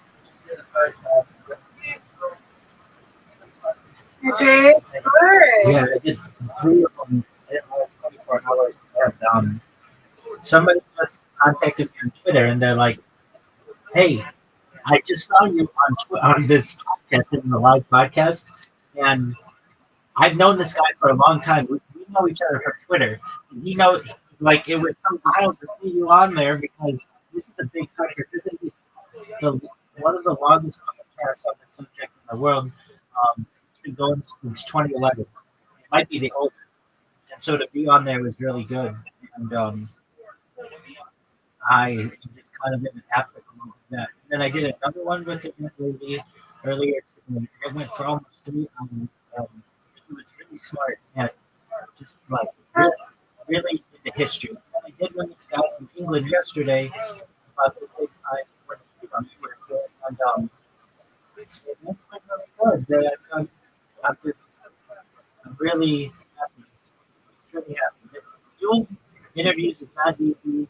Doing live interviews certainly is not easy. So I'm proud of what. But that's enough about me. How was your day?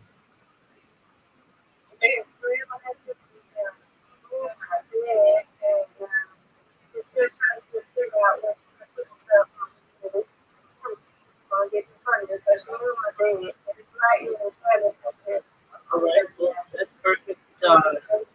That's perfect cozy weather, right? You get deep in your blankets and sleep well, right?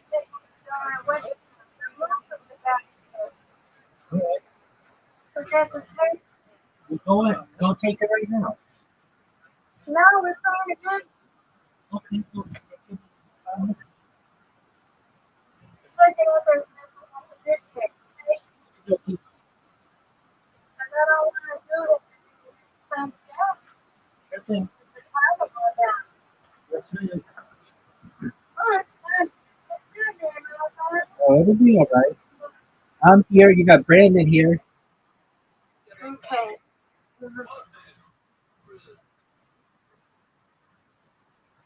Brandon's the weather.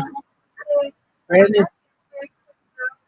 Brandon's our chief meteorologist.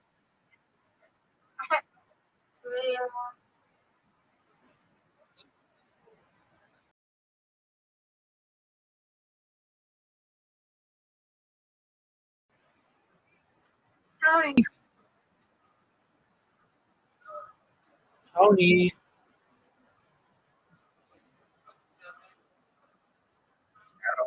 Hello. How are you, big dog? I am All right. I checked out your stream. I saw that you got 3 likes on that stream we did the other day. yeah, Okay.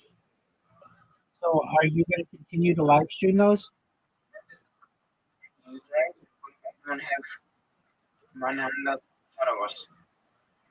I know, and I saw that too. I didn't unsubscribe. I saw that you went down to 99, but no big deal, dude.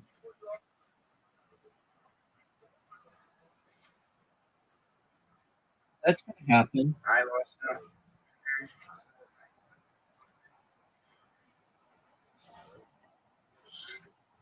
All right. So you're about to do an interview with someone. Is that correct? yeah. Okay. It's Aquarius. What happened to that call? no. I do it. Yeah, exactly. Okay, Tony. So what? With whom is your interview?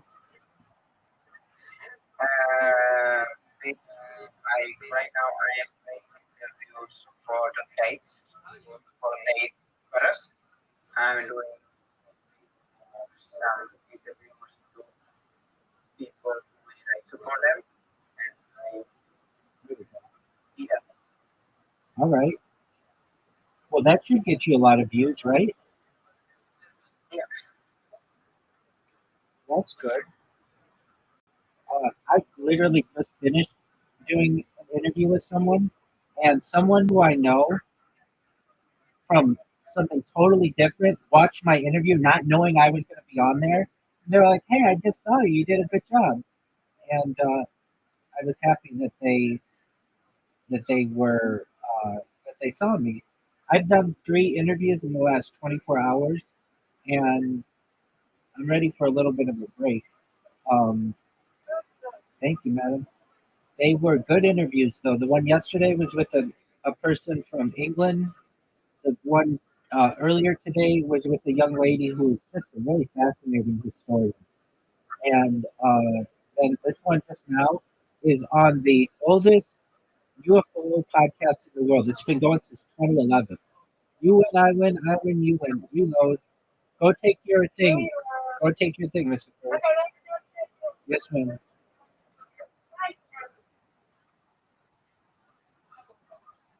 So I know, I know, Tony. Okay, I know, Tony, that you're always worried about numbers and stuff. This one that's the oldest podcast, he has like 30,000 viewers on YouTube, but he has a lot more on audio. So that'll be cool. That'll get my message out to a lot more people, hopefully. And I am excited to continue to book things.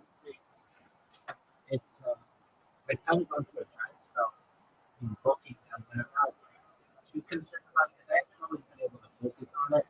Like today, I haven't been able to focus on it because I was on 2 other podcasts.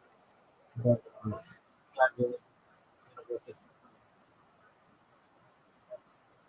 So I'm gonna have on weekend I'm gonna have guy from Uganda who is at like more than 100,000 on YouTube. That's phenomenal. What's he do? He, he's a fitness leadership.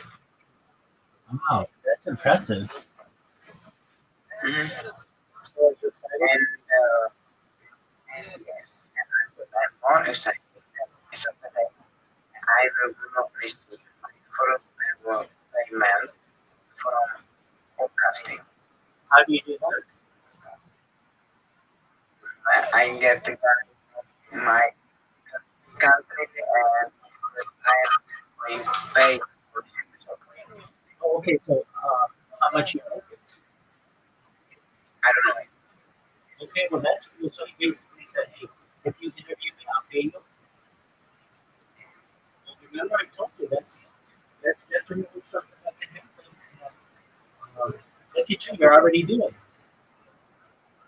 Yeah. Did you uh, what you should do with these people who you're interviewing, yeah, have them go on Fiverr and like upload you or whatever so that you get more people Yeah, who you're paying. Okay. You know how to do that, right? and yeah,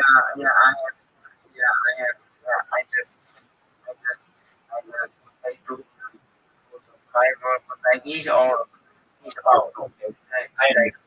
I understand. Well, then maybe he's not the best person to do it. Hey, you were me. yeah. You were me. I was into Oh, you were family to me. absolutely You're in. yes, yes, but No, that's mean. That's disrespectful. That was 2 days ago. no. 2 days ago, No, I know, and you were saying, F this, F this, and you yes, homeless. Yeah, you said that. I want you to know that's not appreciated. I I'm have, sorry. you're okay, but I've made more money in my career than perhaps your whole house. So for that being said, don't call me insults like that. I want you to be a very I'm sorry. successful person, but you've got to understand when somebody's trying to help you, you can't insult them like that. That's mean. But you're okay. I forgive you. I'm sorry. I understand you were frustrated, but we got it done. Yeah, So that's good. And boy, wasn't that an ordeal. yeah. We got it done. So that's good. Okay, so how long can you do this podcast? And like 19 minutes. Okay, that's not that long. That's great. Like, yeah, like it's very old. And for it's like cutting a point. Oh, okay. So But I figured it was like, okay. So then you gotta get to sleep. So the weekend. yes, it was definitely. That's good. Um, Aren't you amazed that we got that podcasting thing to work out? It was taking forever. yeah, It was taking forever. Finally got it. You know, we're trying to slow, but because you need your computer, I get that. But like when you're not using your computer, you should have that live stream going. And I was watching it. I really was. And that your interviews looking good, and they kept going. They weren't like they didn't just cut off. It went for like 8 hours. yeah. But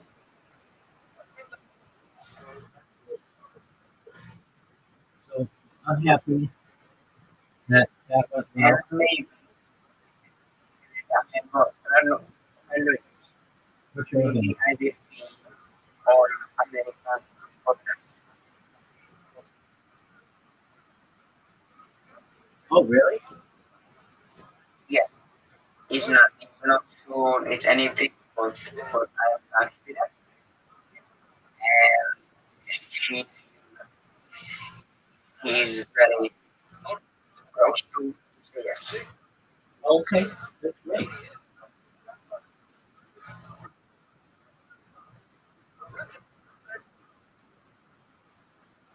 was not here for 2 days. I know I missed you.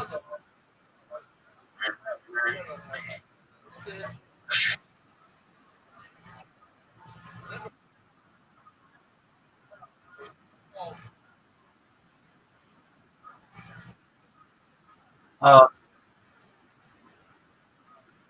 where, why didn't you come in yesterday? I missed you. Well, you were in earlier today, and I saw that. Listen, I saw that you came in, and I was like, hey, I just had to restart my device or whatever, just like refresh the page, and you had already left.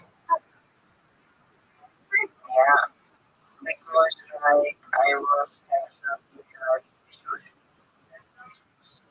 and I don't want to be here and say That's okay. so. This is my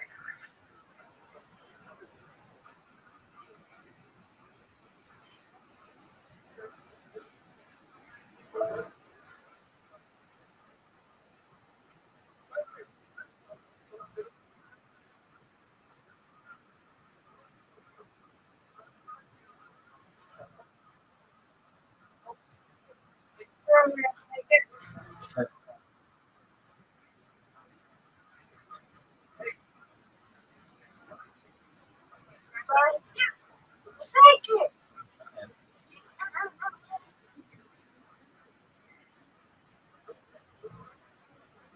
Oh yeah.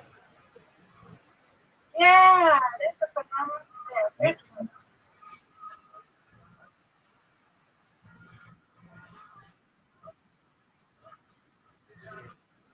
No, that's a good.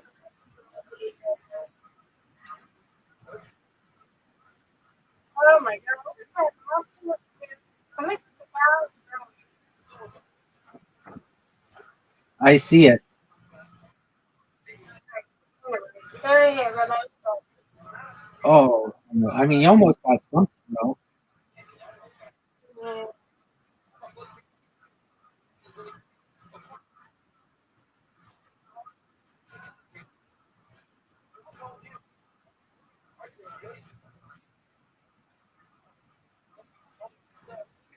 I had somebody come into the Discord yesterday, and they were like, "Hey," and I'm like, "What's going on?" And they're like, "I'm like, how'd you find out about me?" They're like, "I just watched one of your podcasts on YouTube," and I'm like, "Really?" And they're like, "Yeah, I've known about you from Discord," and they're like, "But I haven't been on Discord in a long time, but I know I'd always see you in different Discords," and then I saw this podcast that you were talking about peace, and I thought it was cool, and I came in to say hello. I was like, no way, somebody saw me from the podcast. That's amazing. And then I had my friend from Twitter see me in a different podcast, and it was just like, my mind is blown. Like, small world. Um, Tony, do you have that phrase in English, small world? Yeah, Or in Czech? I mean, you know what I mean when I say small yeah, world? I know Mr. Aquarius knows what yeah. I mean, but okay. Miss Aquarius is, and she has the lead. I'm doing everything I can I must to say catch up. something. Go ahead. She has so clean voice. Oh, I know. I absolutely agree. No, I know. She has It's beautiful. She can be a voice right. model. She has. I never heard more feminine voice. Right? She's got the voice of a Southern belle. You got that right. I was thinking she using some modifications for AI. Nope, she's all organic. Miss Aquarius is all natural. No, I'm not doing it. Like she's so clean voice. Like how is possible? She's very talented.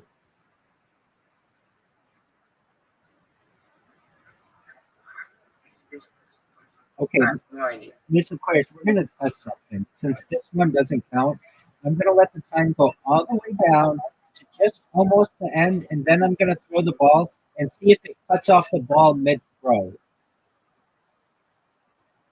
No, no, it doesn't. So long as you throw it before the thing winds down, it's good.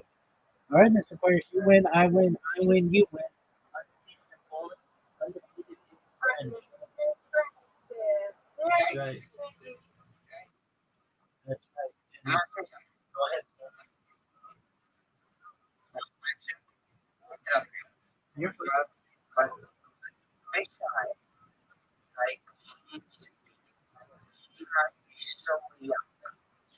She might be like You keep thinking that. You keep thinking that. Yeah, thank you for that. depending on the truth. Like she really has. Yeah, and thank you. So much for that. Did I get your point out? Yeah, I am happy with that. That's a very good thing. Yeah, I'm supposed to do it. Did you say that? Three, Yes, sir. that's no cost. Have you ever, yeah, never seen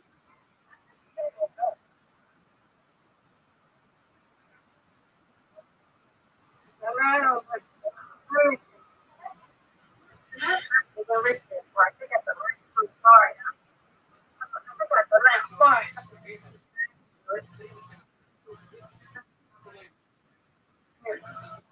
I'm gonna say she does say. No, I don't.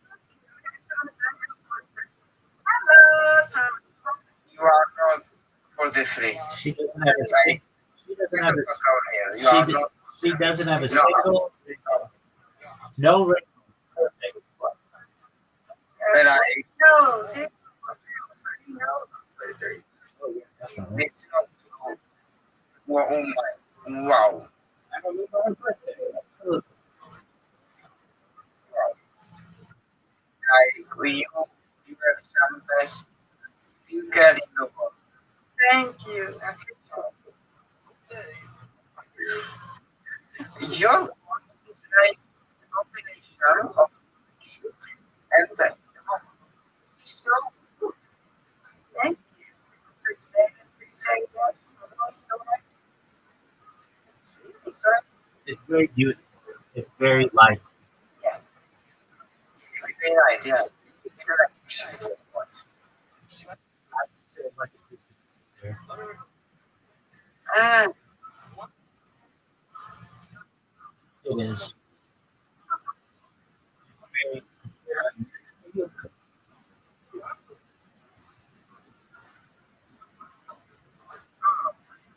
okay, how many minutes?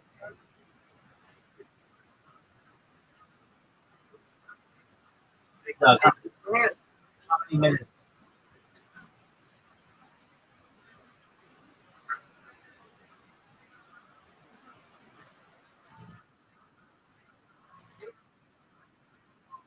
I don't know how to do that, but I always It's my voice. It's my voice. like wow. You like it or? It's like I am like finding it like and I so like your voice and like it's can bring joy. Oh, really? It's like that's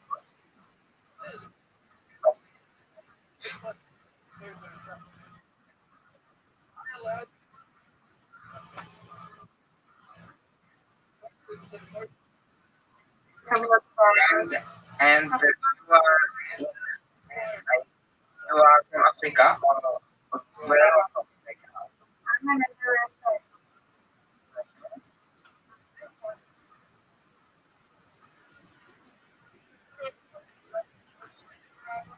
I'm in America right now.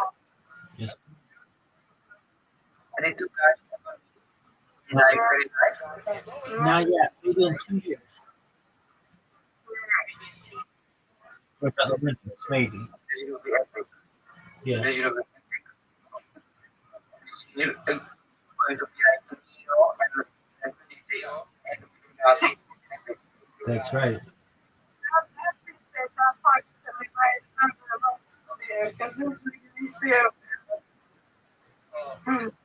Like it's going to be so good.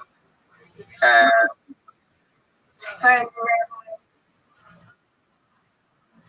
Tell me, how many minutes are you in? Isn't it like right now? Oh, well then did your original estimate of 19 minutes then? Okay, well, I think those are what you told me.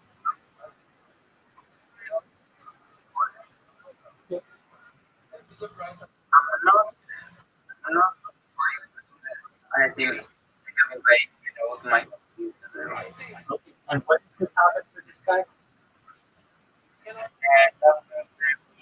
eight. Oh, yeah. And then this weekend is the yeah, this weekend.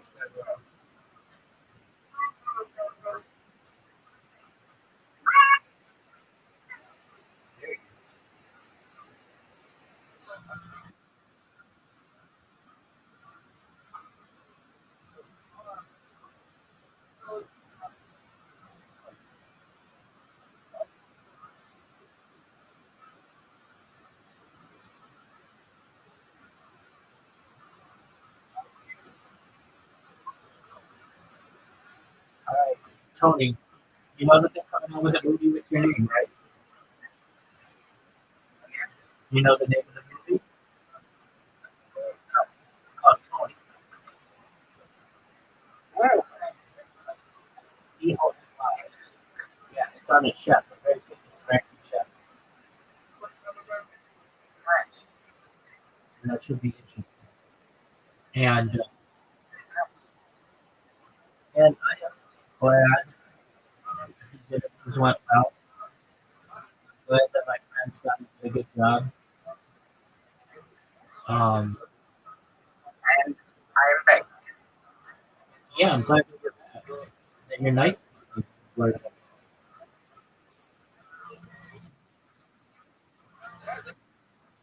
Right? Everything is back to normal. all right. Uh, so, an interview with the guy today, and an interview with the guy with 100,000 people this weekend. And then do you have anybody lined up? And I have one job for sure. And no, I don't have. Yeah, I have. No. Right. Interviews. Okay, that's good. That's better than us. I don't. That's better than us. I got a bunch of I have, I have one next week. That's not too. No, I know, but I haven't had the time to like contact everybody because I've been doing podcasts like, all day today. I've been doing podcasts and yesterday I've been doing podcasts. So when I don't have time to contact them, I can't contact When you are going to be show for them. Next time. and like not that much. Like I think like by end of this year, and you will be into one of them. Perhaps. What's really big is that people who I know are starting to see me on podcasts, and that's really exciting because it comes to the internet's not that big. That people are starting to know about what I'm doing. And that's really exciting.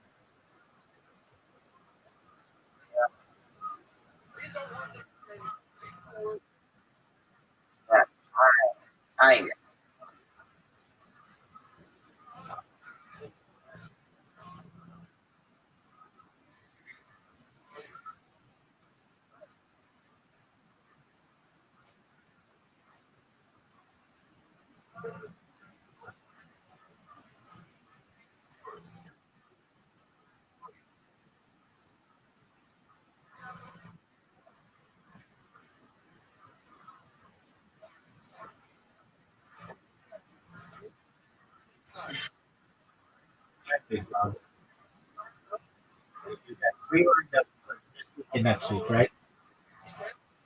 Yes. How many did you upload to BitChute? Only that one. I'm gonna do this today. Open. So, are you putting hashtag? Yes. Good. And do you know what Odyssey is? Okay, I want you to look it up. ODY.EE. It's another one. You want to put your stuff up on.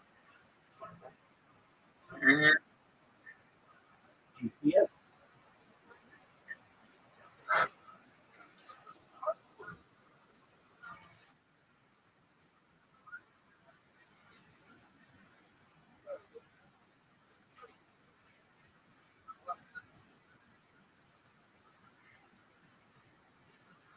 Maybe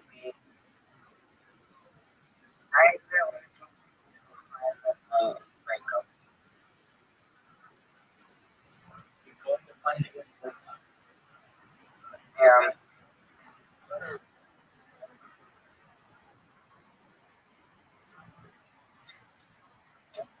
Because it's so late. Because it is so late. Sorry. And my brain is not ready for your brain. I know. I'm sorry. You're okay. You know, How long do you anticipate your interview today with this guy's going to go? I think um,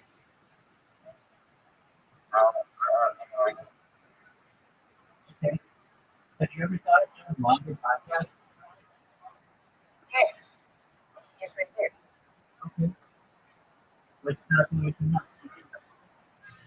I think it's not even because people have pepper. We need to end it after not call it because pepper is bullshit and after her or is like I know. Hey, you know what we should do? You and the two of us. I think this would be really interesting. Since we already spent a lot of time together, I can do it from my computer so we can go longer. We should do a history of ufology. I agree with you because No, no, no, no, no, no, no. Just a series of like hour-long interviews from like the 10,000 years ago and the 9,000 years ago and 8,000 years ago. Either that, or we could do history to the future, which I'm going to do as well. Like what life will look like in the next 100 years, the next 200 years, the next 500 years, the next 1,000 years, the next 10,000 years, on all kinds of specific things. yeah, You don't seem to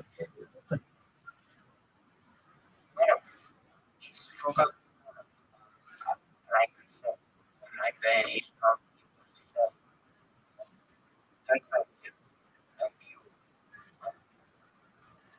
That's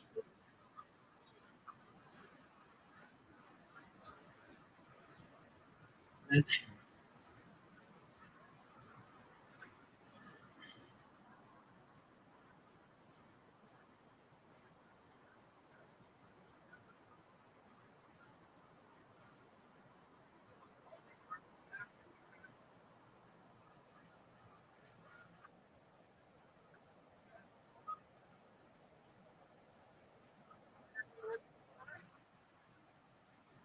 I was gonna call engagement for the Did you send him the money? yeah. Did he confirm?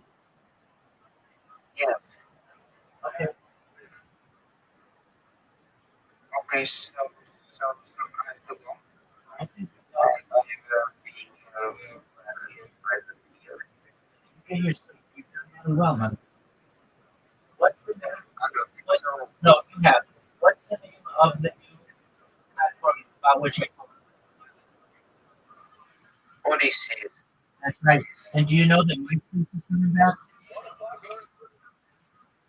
Yes, All I right. will be doing too.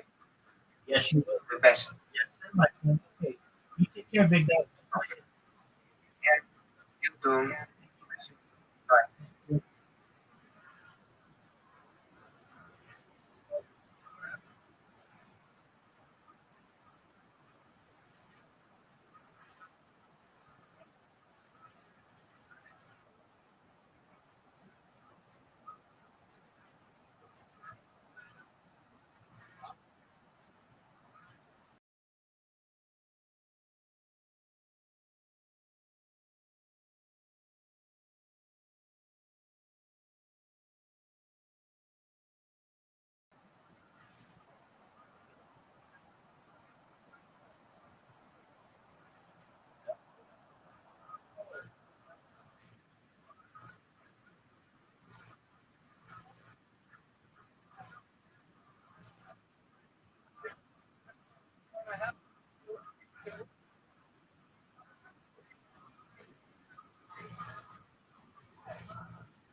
Hey,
this is Robin coming up from the Colony Mothership in Austin, Texas. Arizona, California, get on my tour and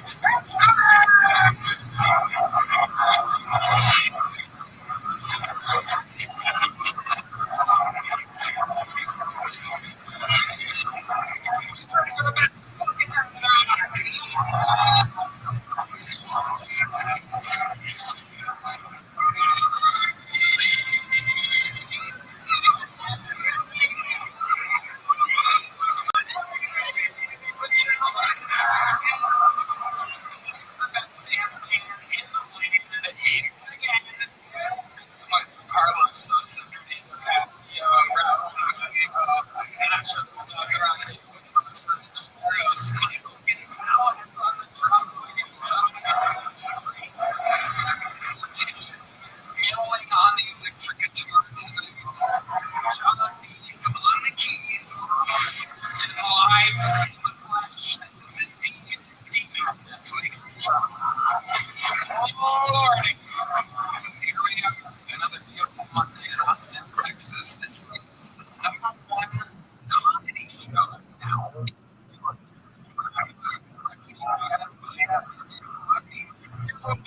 Amazing sponsors that made it all possible. It is our Tonight Show. Recently, I wrote one or two of the best comedians in the world. Two comedian people tonight. Two some of the best comedians working today. Monsters, ladies and gentlemen, make some noise for the return of Giannis Pappas and Brian Simpson.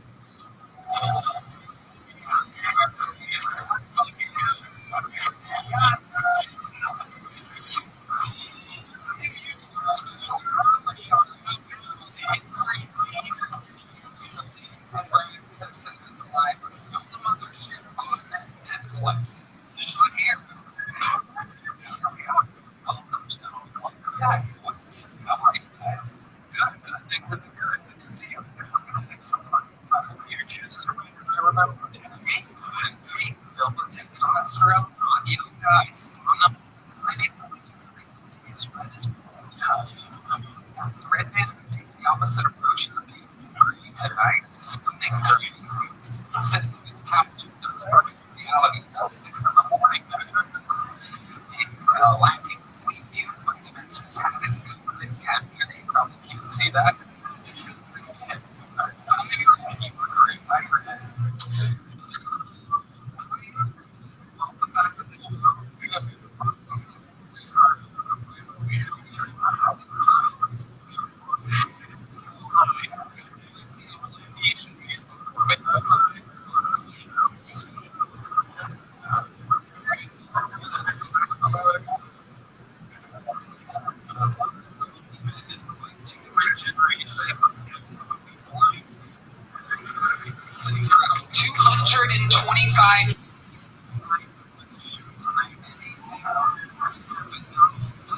into a bar next door, like pull their name out of like they get 60 seconds uninterrupted. You know, their time is up and you're deciding to keep it. They have to wrap it up and I'm saying, well, hey, it was only my favorite. We turn around and say, like, conduct an interview and we find out more about them, maybe more about their crazy lives, what they can talk about on stage, or just an overall interesting interview. Like with this peanut M&M right here. The first peanut M&M with sunglasses on the top of his head, just a fun way cool. You know, something right now. Comes back out to my day. Look at all those cute things around here, just in case. Yellow M&M, one of my favorites. We got regular Canadian from next door. We have a golden ticket on our gonna get the show started with a break in 60 seconds, ladies and gentlemen. Make sure you love this is David Joy, everybody. Here we go.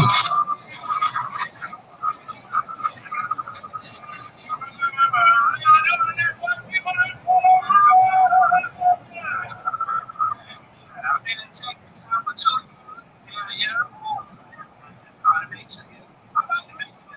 Y'all get ready. Mexican. Yeah. Only thing I'm like is as soon as y'all quit, you know, get them a job at Walmart. I think that's bullshit. Some people wrote this thing. I went up to the lady the other day. I was like,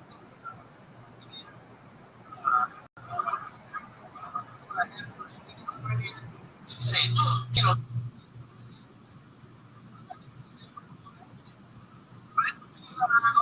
car.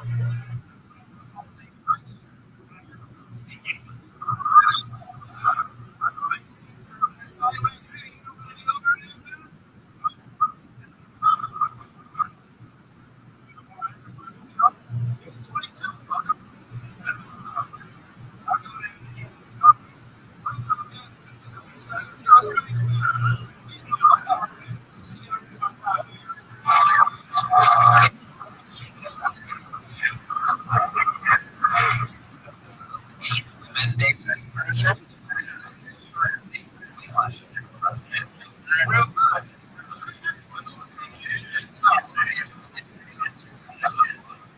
good.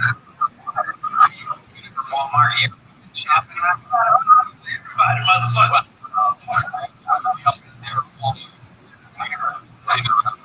It's definitely a lot. So it's definitely absolutely. When you know, that's fine. About myself.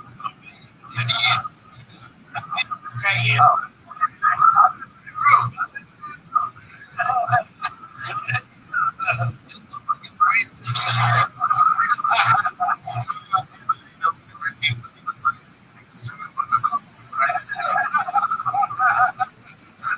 No doubt you can totally play on your fucking radio, play on your work, actually, you can be the alpha of the crackheads. Like that Charles, you call them out the other crackheads, your presence, all the other crackheads, you love them. Like, them niggas, you know, he's starting to do it.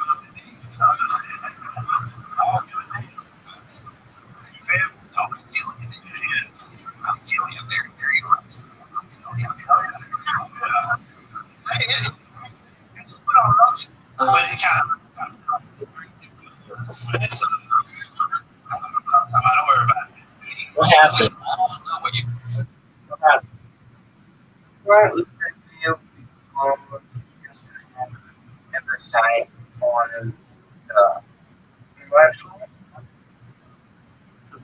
and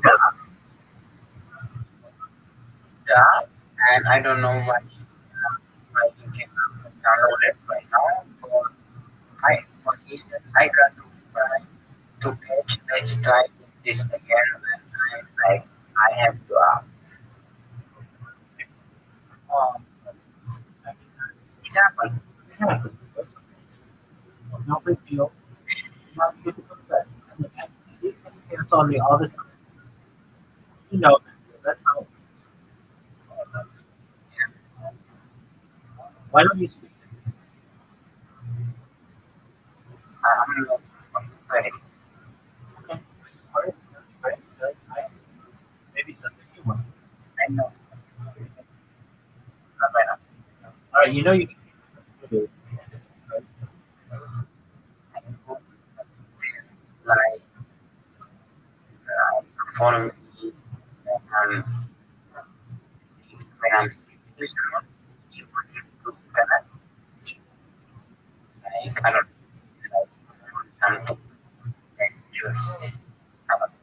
You think we're in a relationship? Don't worry about it. You're good. I understand. Well, you go get your sleep and come back tomorrow and we'll talk about your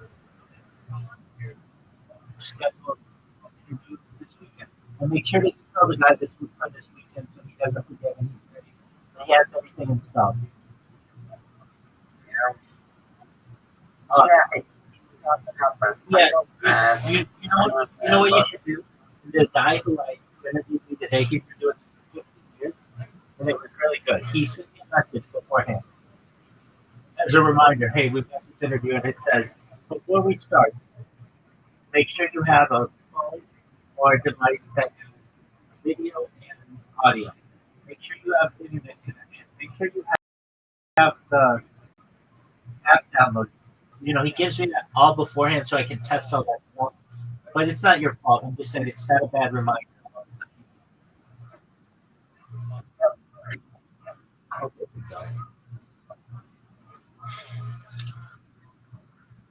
No big deal. I am there. All right, sweet dreams. Good. I'll talk to you soon. Bye.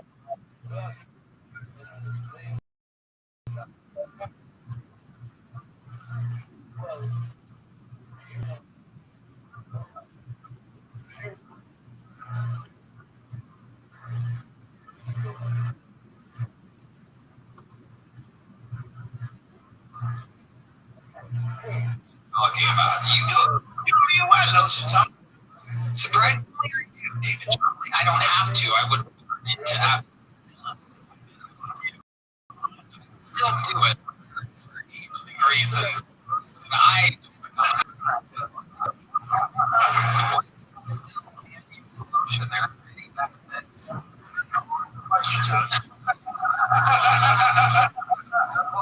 David, what's going on in your life? Man, everything good. Back in the days, so I'm about to start playing bingo. You're gonna play bingo at your house? Me and white, you close about 10:30. Ain't motherfucker, boy. Smart.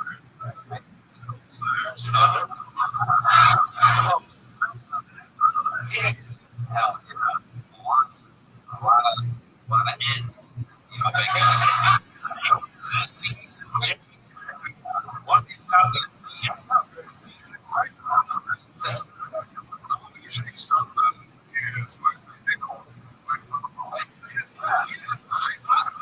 yeah, I know, I'm getting myself into the bread, but it's a real street. Those of you wondering, it's a very famous street. Really do. So, I mean, Googling what? Places are wrong. Showing up at 10:30 in the parking lot. There's a lot of dollar bills.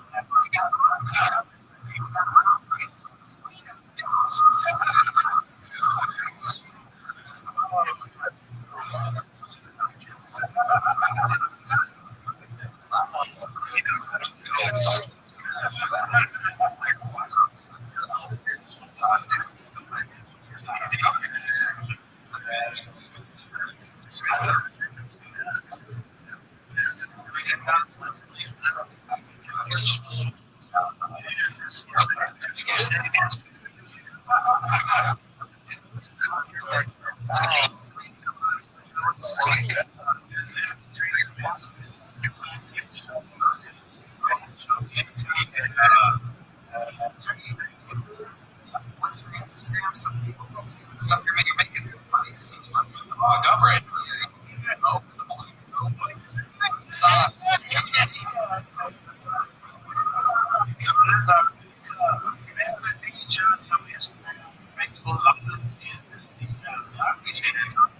There you go. Jolly good.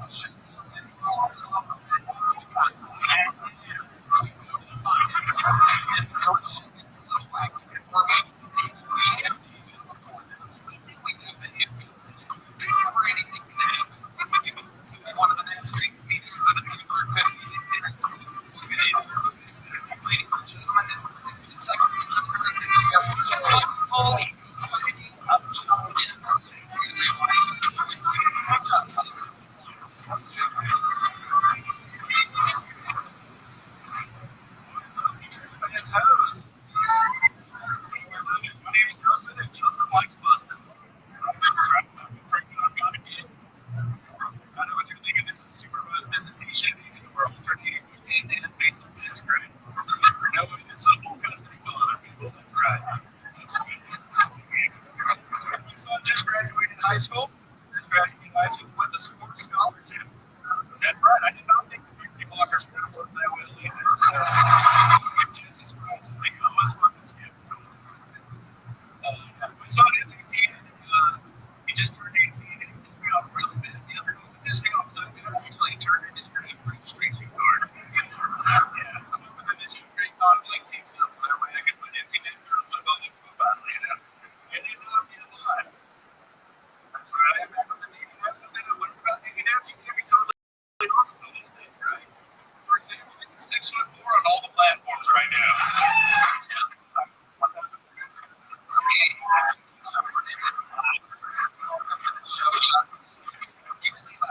Yes, he just turned 18. He's actually he's about to turn 19. Okay. Only him one and done.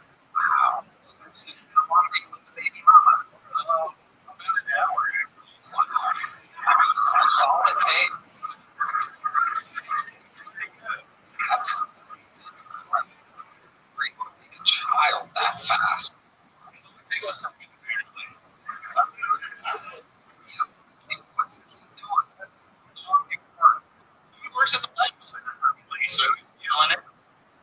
Somebody asked me upstairs, is he donating blood? He's donating blood, that's what he asked. I've been trying to get him to done, and he's just not about that life. So. Inspire, what do you do for him? We work in commercial solar construction. Okay. No, it's not getting it. What do you do for fun? Just, for fun, I like to ride hikers. I live in Colorado. That's I know what I do. I did dirt bike, smoke weed. Okay, you ride it. I don't care what on cameras. I don't even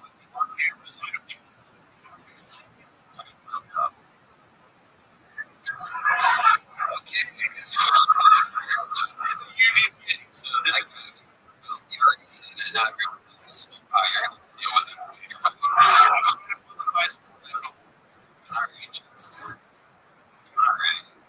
What was your childhood like? Were your parents there for you? Yeah, I don't know. It was fun. What do you mean? It was. What did your mom do for work? Because you were doing. Yeah. Did your dad stay while your mother was working in factory? Pretty much. Make us leave the house and take the credit, actually. So he's a smart guy.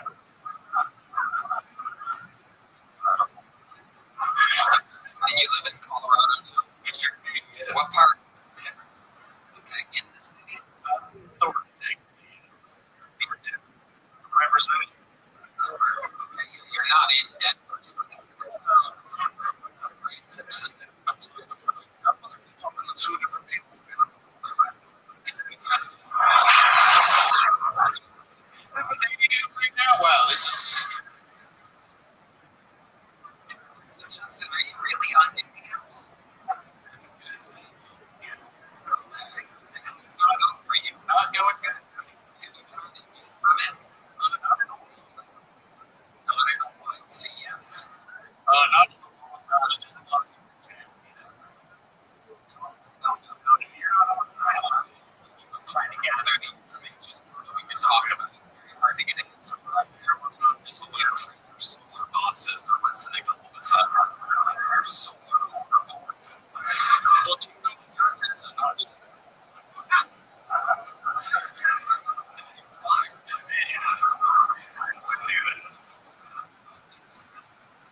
You know, how long have you been doing stand up? 4 years. God, all of it. Comedy workout. Yeah. News. Like their shows.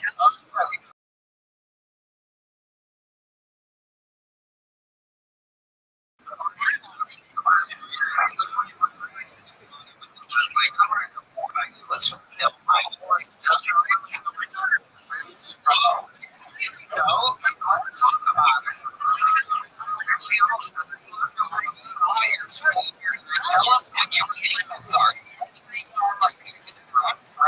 dinner or something. Chicken. What?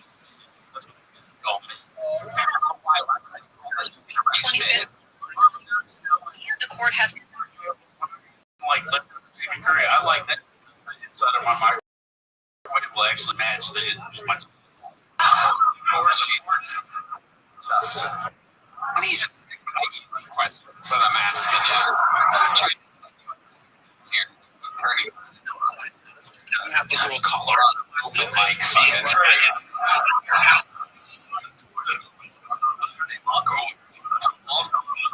fucking. So let's I'm curious to know you're in the leftovers. So how far were you when you ordered chicken curry? Let's go chicken curry. Let's say you order chicken curry at nighttime. We'll say 6 p.m. even early evening dinner. Right? What's the longest you'll let that chicken curry? Now are you supposed to keep it out or leftover? Are we talking into the refrigerator leftovers? I'm trying to think everything that I'm asking. These are all simple questions. I'll set it up here. It's fucking disgusting. It's terrible. It's terrible. Not good. How about in the refrigerator? Nobody laughed. It's crazy. I think we figured out it's all bears. He's shitting his pants. I'm gonna check in with my senior leftover course. Is the master of leftovers. He will have leftovers until they are not leftovers. Leftovers fear this man. When they go to the refrigerator, they know, oh, we're gonna see that face. Is the last face the leftovers see before they become nothing leftovers. I hate them. Mr. Fresh over here. Fresh. Out for a couple hours just to see if I want to take back. But other than that, I have to grow. It is true. I will leave things on for about an hour or two. Truth be told, I will because I'm a bit of a waster. I've worked very hard. There's always a feeling nowadays. It wasn't always this way back in the day when I really needed that food. I was out of money. I fucking needed it. There's a thing now. When I put something in the refrigerator, I just love doing it. Like I know for a fact it's definitely going in the trash, but I go through the thing where I'm like a person who's starving 100% fucking way. There's no way I'm gonna touch it again. I literally have no idea how to use my microwave. Sometimes pizza. That's what you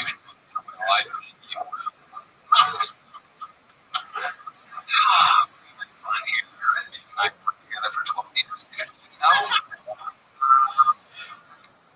Anything else we should know about you before we let you go? This is going to go way too long for how good you are at answering questions. It's a little joke, everybody.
not going to be my money.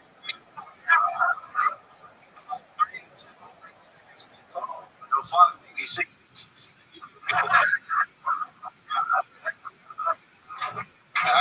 guys have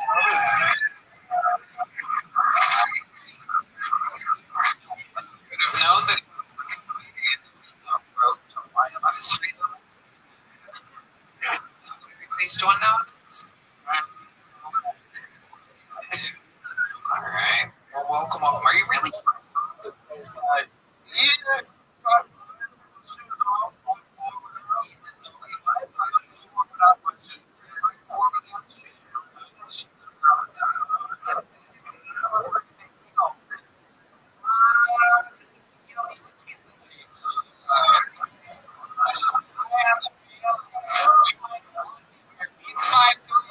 Buying the whole place of shot. It's all right.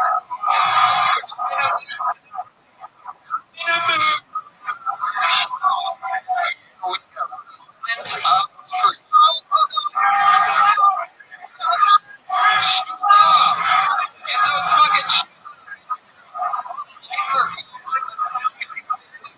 first shot of tequila.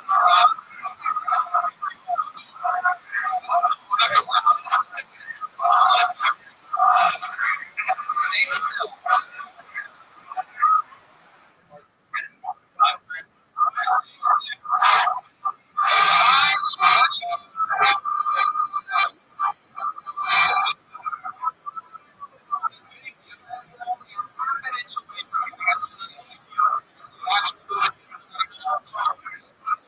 Follow the rules.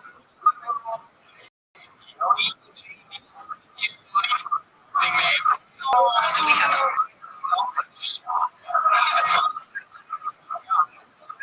don't know, like, you were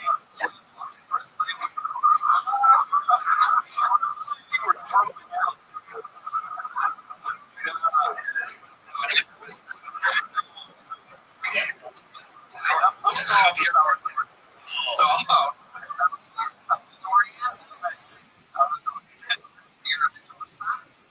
yeah. Are you sure about that? We're in here, okay. President of the United States. Make a real point. When you're Hispanic, that's like the 21. Yeah, I was. What are your El Salvadorian parents do for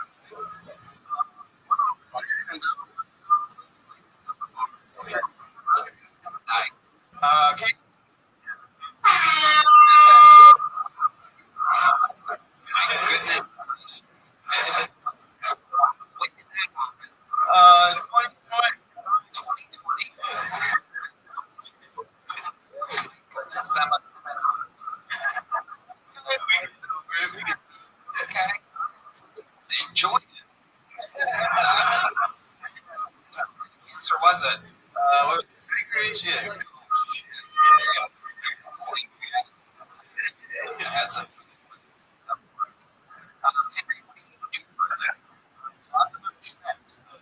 route drive.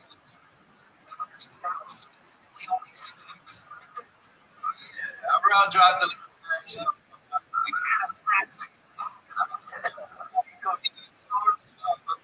You only at stores? Well, yeah.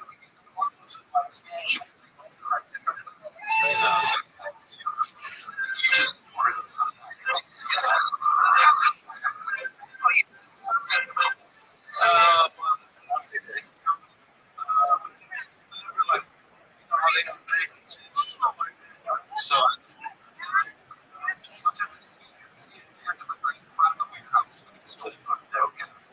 okay.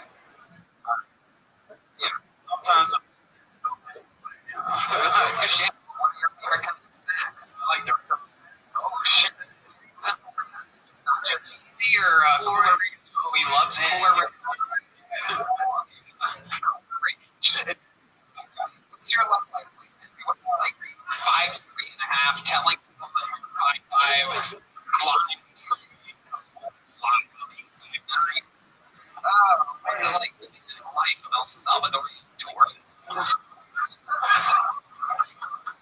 I mean, it doesn't help that I'm back What do you mean you're making sex? You have a little problem with the pupusa? That's your reference as an El Salvadorian treat.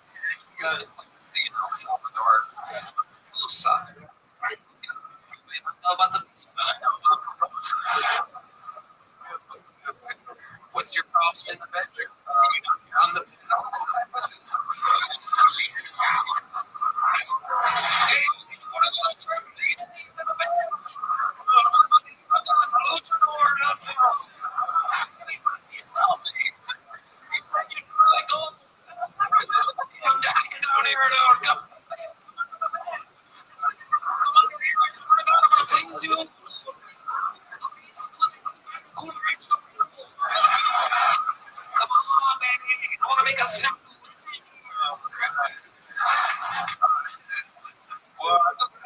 So that just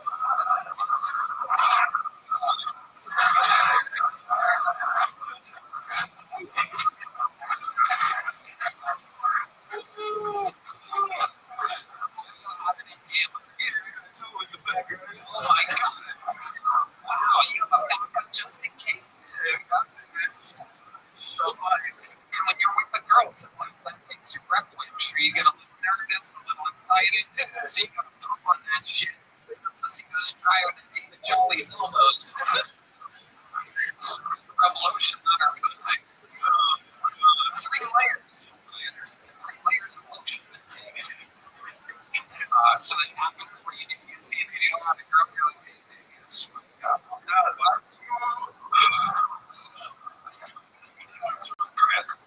I used to ride him. Like, that's why I wear socks. An inhaler in your sock? It's clanking against the floor. Take it like a horse. Oh my god. So give us an example of a time where you really I'm gonna try. Oh, well, one time she told me, hey, can you use a finger? Like, you know, she didn't say no. But I gave her a week. What do you have to do? That's what she meant.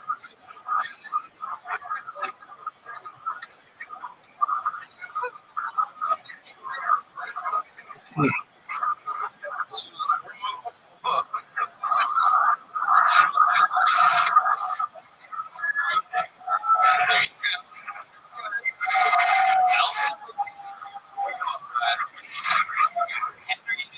crazy we should know about you before we move in here.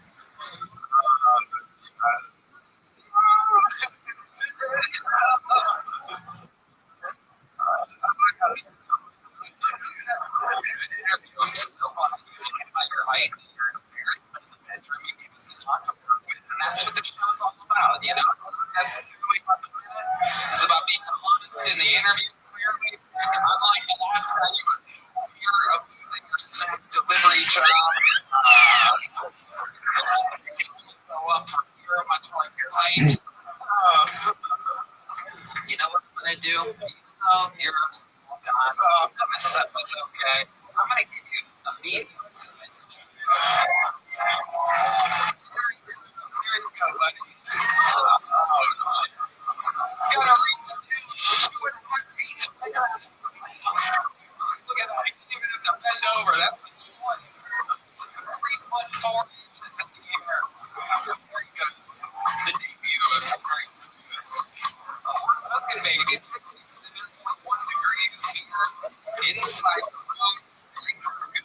On to the next one we go. Your next one goes by the name of Jessa. This looks like a new name. Where's Jessa, everybody? Hello. Hi, I'm Jessa Knuckle. I recently lost 40 pounds. So it no longer looks like I'm in the rodeo. I try to work my own. However, I'm taking 20 back, so it's for a rodeo. I'm going out.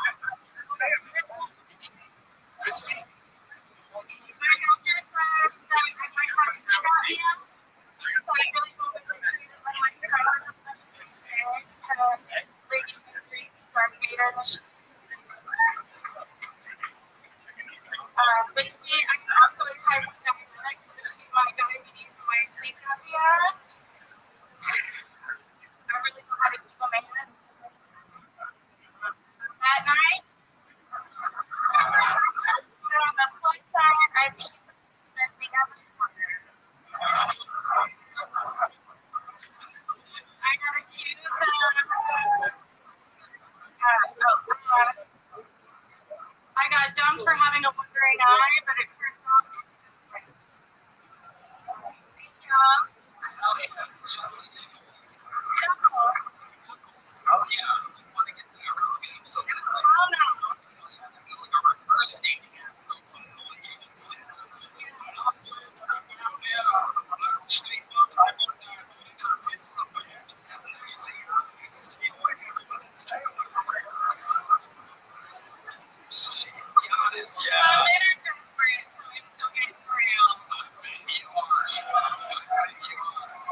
It's on my Instagram.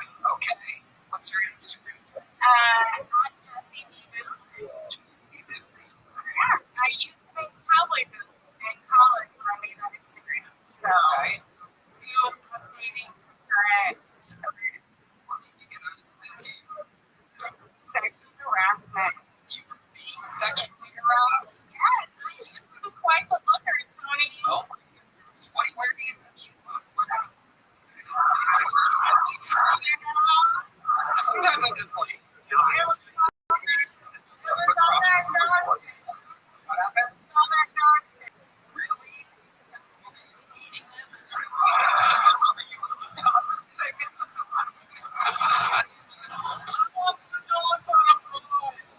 Hire me, USA. Hire me. I love it when people go with the flow. It's amazing. I like it when I college. Don't sitting with me. Yeah, I'm doing what I love. It's a flood watch, Dave. Just so you know how fast before you sleep, don't get worried. There's a flood watch. We are water in here. We have excess water around us.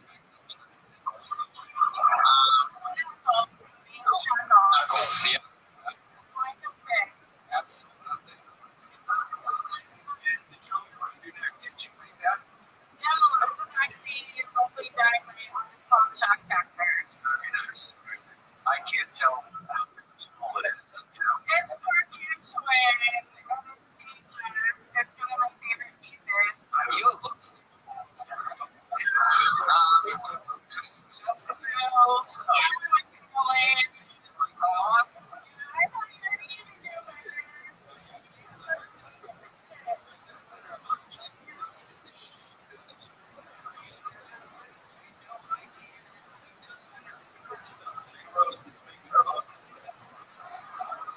We love you. We love you, Chelsea. We love you.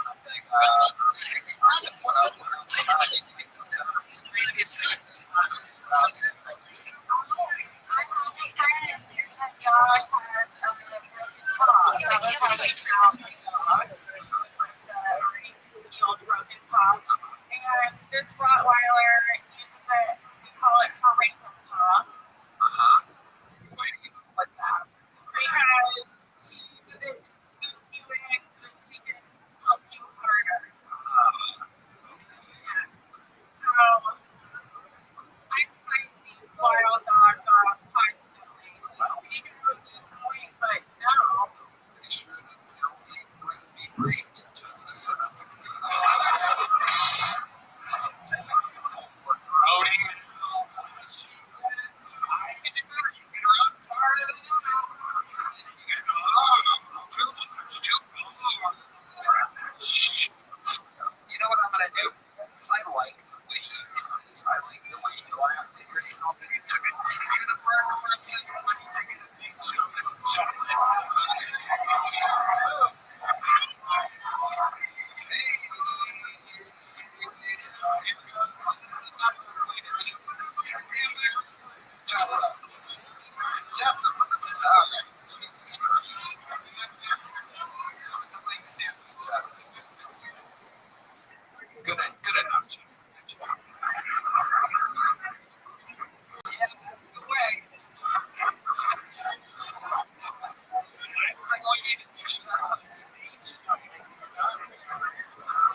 So he's in this gray area of retardation, disabled autism.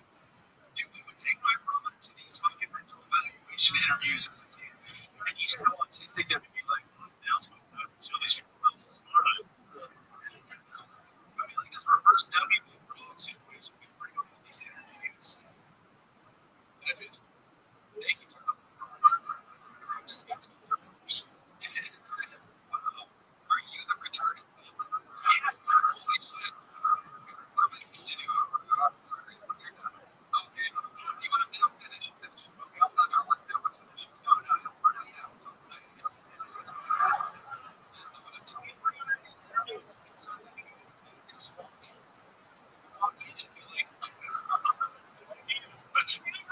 the triangle home.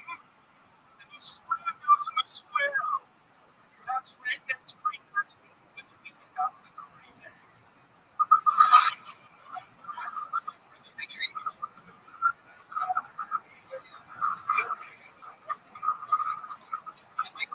Hey, Chuck, is this a true retarded? I have a younger brother who's severely autistic. Severely autistic? He is 30. Okay. He really doesn't work. He tries to. What does he do?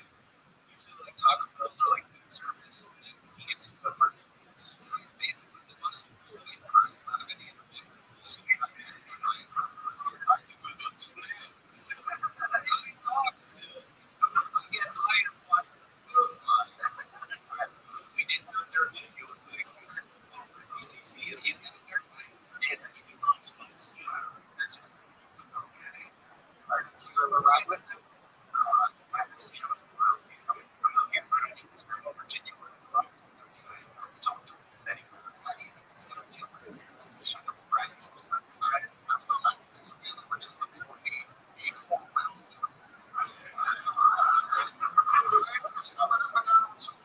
It's a regular bike. They call it a dirt bike because it's covered in dirt. Also, shit on these things. It's crazy. These people do eat shit sometimes. Let's talk about you because I don't think they have all this far on the tree. What are you doing for work? I've been doing time since April. I'm doing squats all over Boston. When you say you're going to stand up for your time as a job, how much money are you making? I'm doing a podcast. I'm hosting whatever I can. I'm hosting for this battles. I'm hosting in Boston. I do this. How much do you get paid for that? I didn't like. I got $7 for that. $7 doesn't sell whole gross, but that's actually more than I expected. So $70. Your podcast. My podcast makes like $150 a month right now. Where are you getting that $150 train on maybe? Yeah, so foundation. Foundation. Yeah. What's the membership? $10 a month. We got $1, $5, 20. We got a shit ton of $20. Shit ton. You know how many you can't have to make a check $50? Seven would be the max. It's a shit ton. Oh, people are eating. Why would you be so easily satisfied with $20? Yeah, I think it's going to start. Michael is on a start. So $150 a month plus 7 first happens monthly. I fill in for the correct. He's on vacation. So even the $70 that was a month of that. But you're counting on this $150 monthly. You have to split that.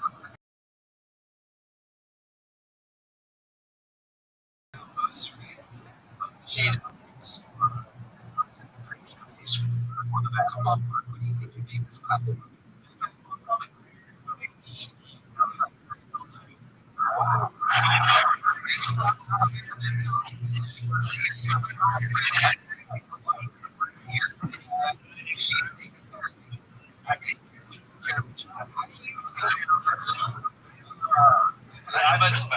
I did the rope.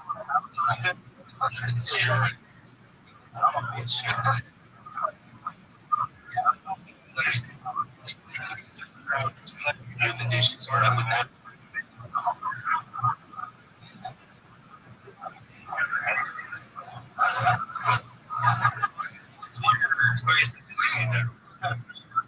I have like one shift at a restaurant. My wife, I've had jobs my whole entire life.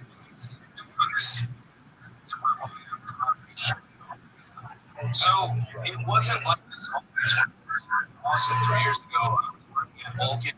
I used to work with utility, so I was on the side of the utility. The first year,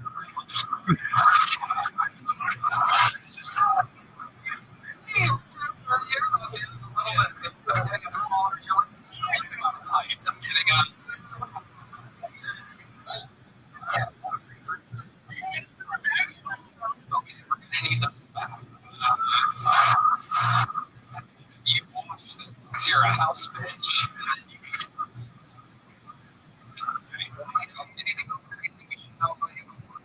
I've been training for the last 3 months.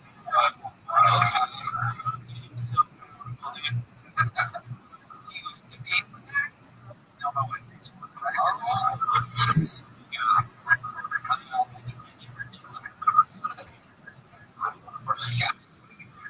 who is this woman that believes in so much?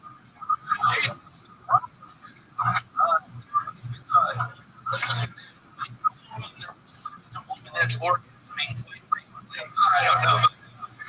I find this to be impossible.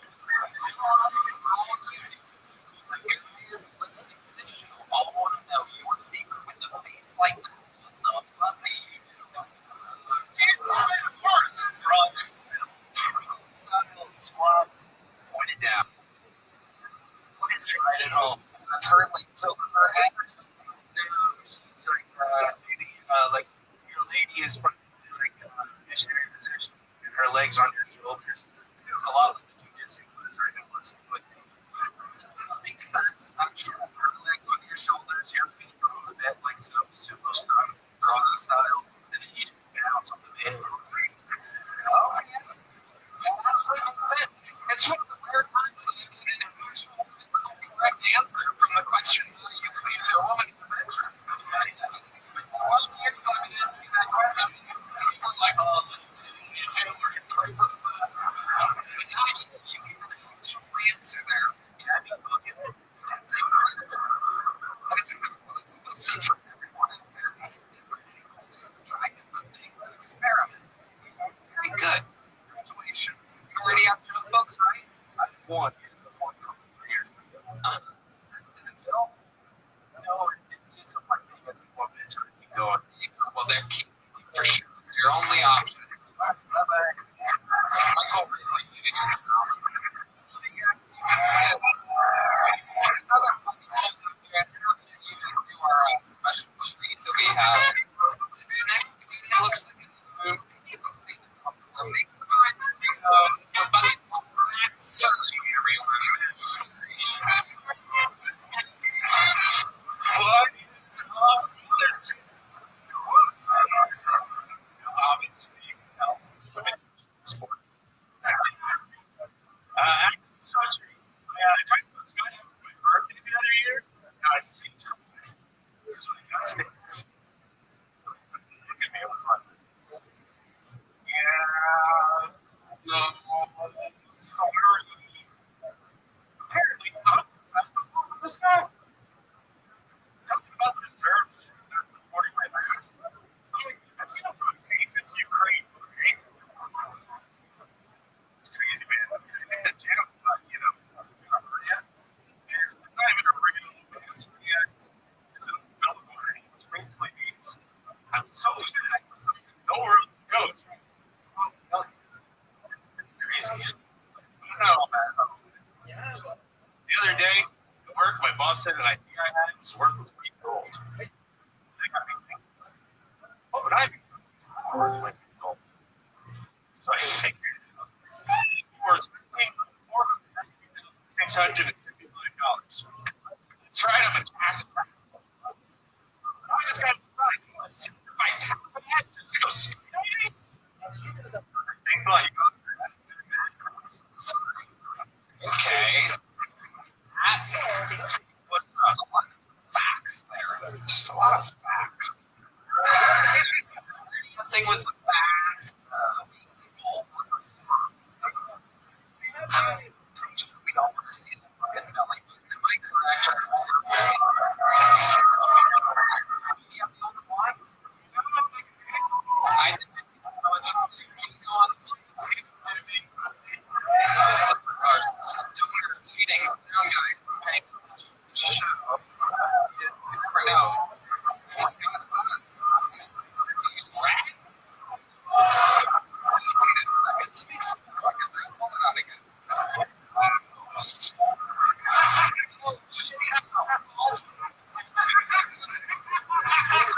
Oh yeah.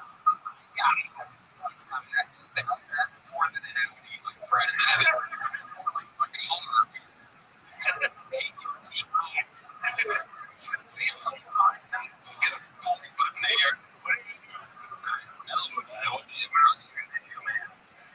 Super equal in your doctor. Wow, what did they tell you?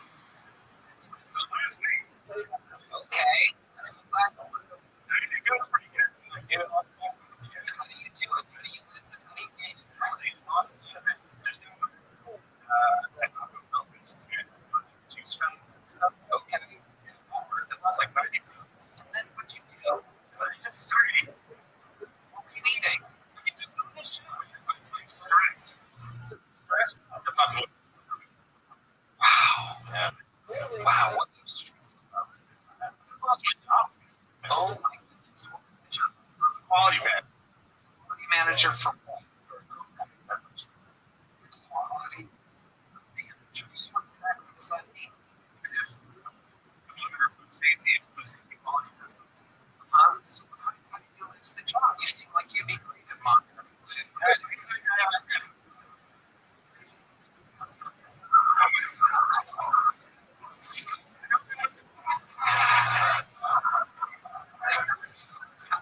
did you lose your job?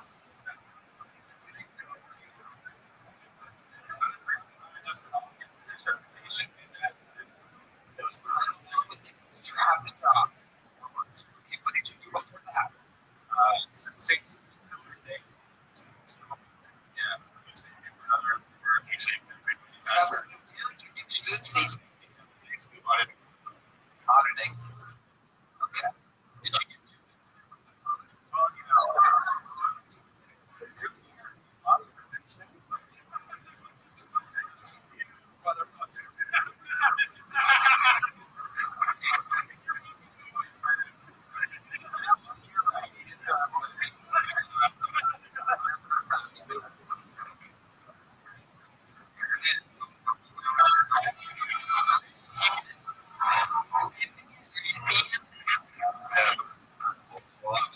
That's scary. Tell us more about it. Tell us something very interesting. What? I sang a solo at Carnegie Hall. What kind of solo did you sing at Carnegie Hall? What is it? Opera? It's like classical. You sing? Oh, it's fucking heroes. It's heroes. Are you gonna go solo? Let's do it. Sing your heart out in your belly button.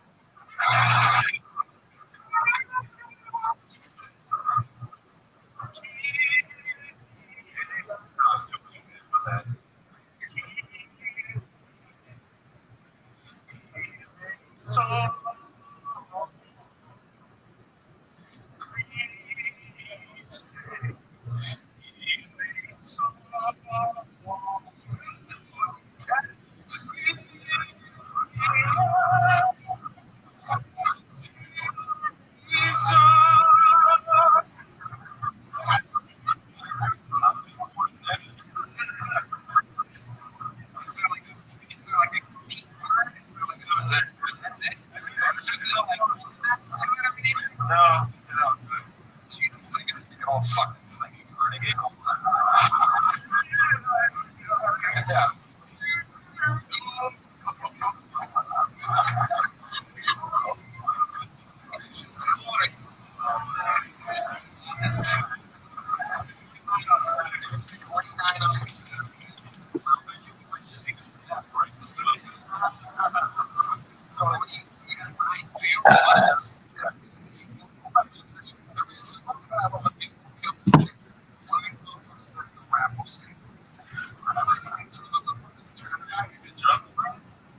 the one on live.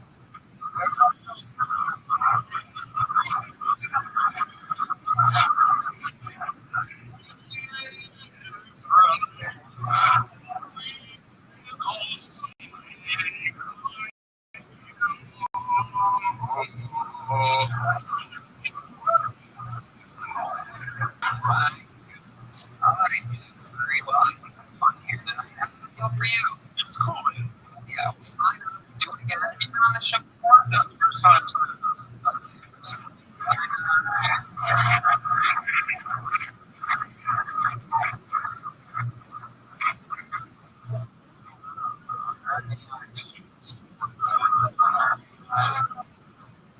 It's like smaller.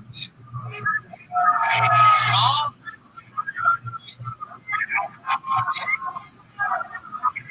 Small? That's, ladies and gentlemen, something I think I can do it again sometime, man. Happy Friday. Alright. Something happened. This is a story that is shooting a goddamn movie right now. It's literally stuff. It's not going to make it tonight. And it's released. We're going to do something a little fun. For the first time in the show's history, ever in the show's history, this is someone that won the spot away from the show after another show on a different night. I created this man who happens to be one of the best poker players in the world. He's the number one handsome, not only poker player in the world, but he played Texas Hold'em here at Macy's until 5:30 in the morning.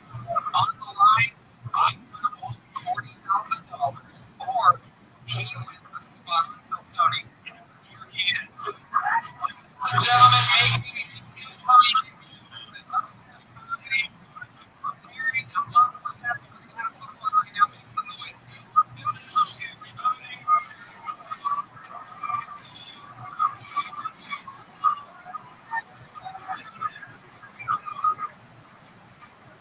It's hard to live in Texas without hearing about the immigration debate.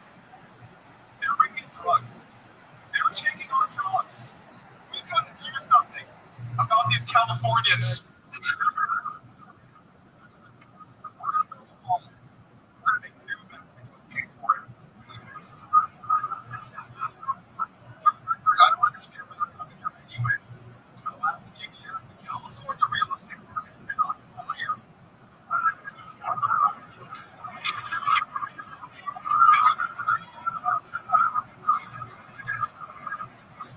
There's hope for that. We got lots of that. It's also hard to live in Austin with everything about the surf and like gaming and like Berkeley.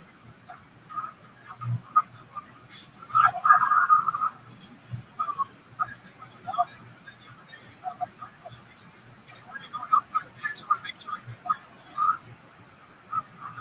And then it dawned on me. My friend thinks I'm a murderer. But that makes no sense. I love you. We love you too. We love you too.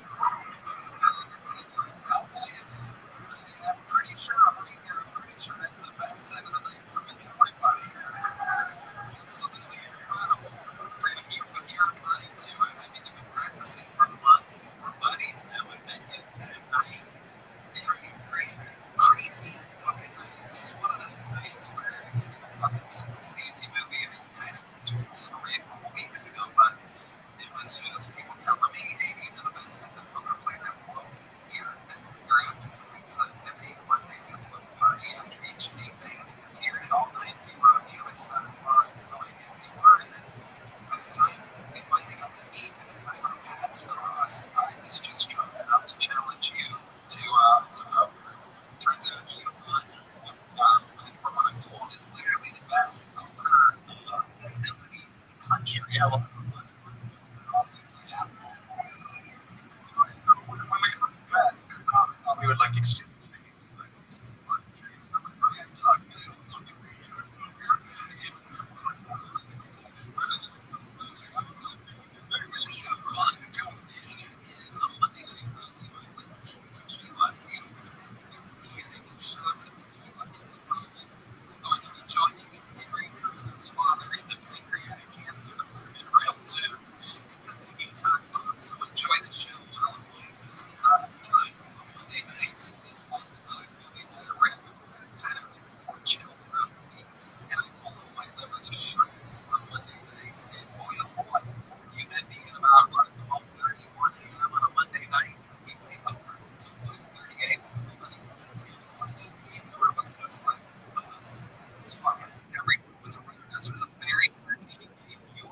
play with. I was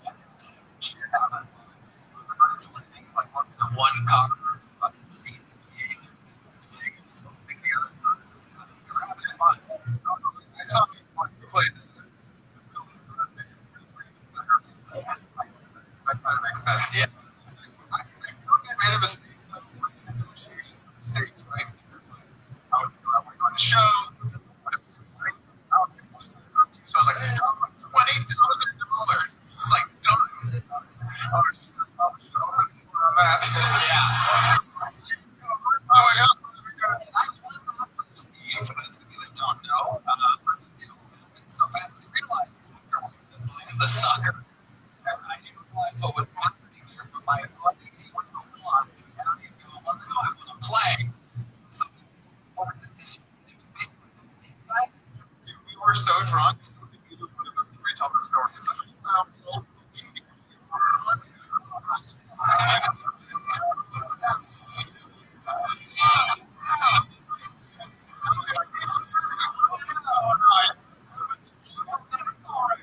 it's Christ. He's like, it was crazy.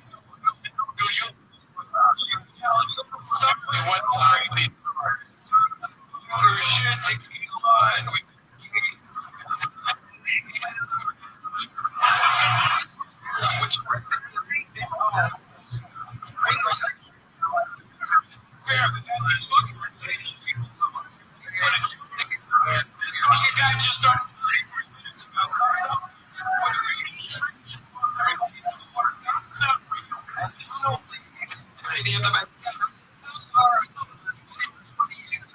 Playing poker.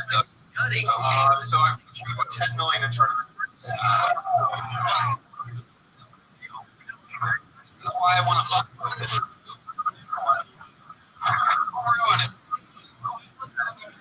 Everybody wants me to. It takes my fuck for giving.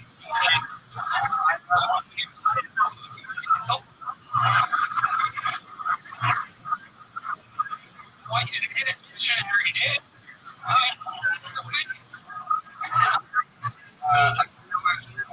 I don't actually. Oh, no, I know.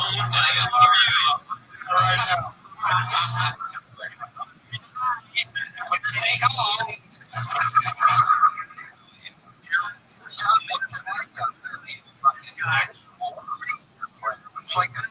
That's an example. Yes, I've had some pretty big losses. The one time I lost $1 million. And everywhere. And I have some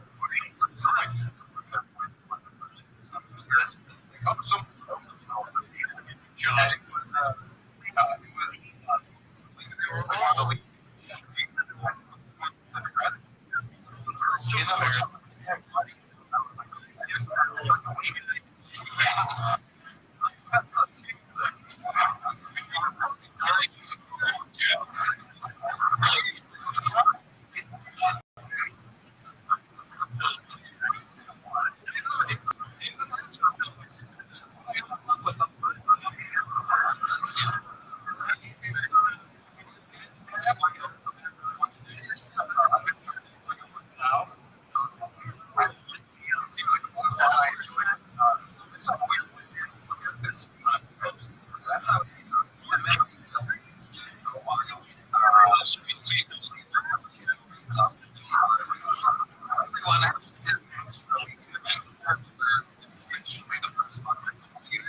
Jesus Christ.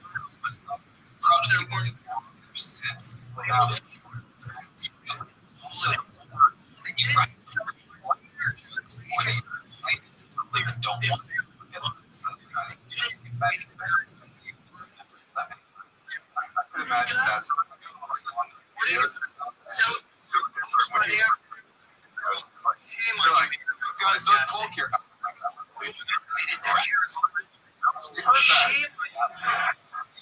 It's true. Numerous.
pants with a white all over each other. Shorts.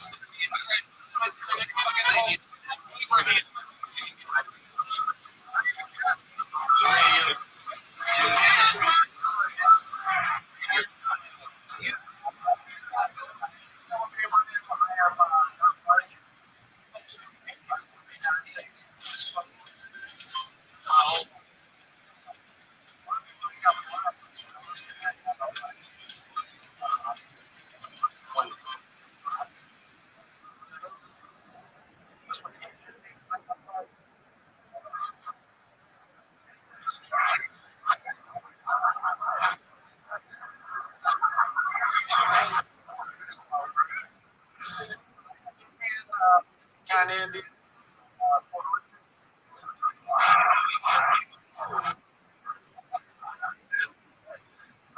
Indian and Pakistan.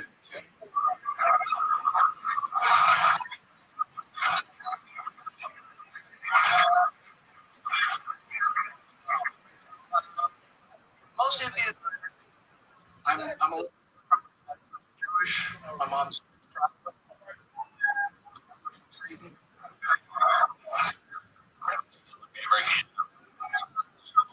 Hello? Yeah, I was on a show.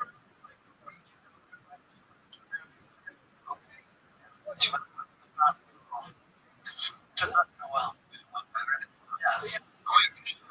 You do that sometime.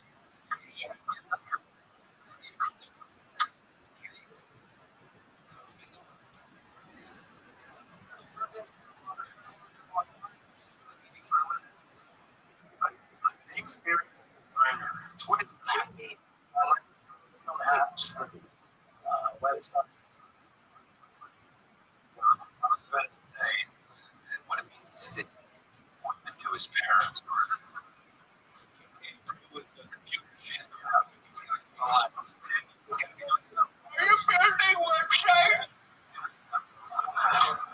How do you want to so experience?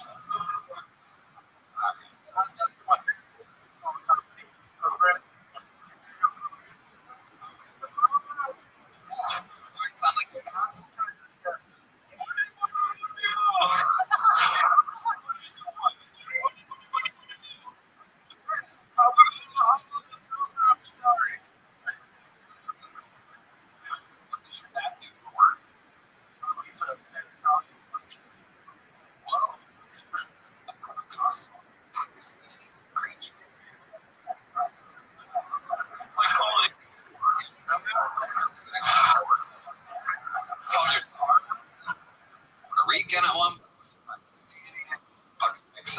You're 100% in? Yeah, I'm Mully. Oh, thank you. Fuck it. All right. What does that mean? It's like people from the southern coast. It's like very specific type of people. What do they go for? Coconuts. Okay. Mangoes. Okay. I didn't realize there was such a tropical part of it.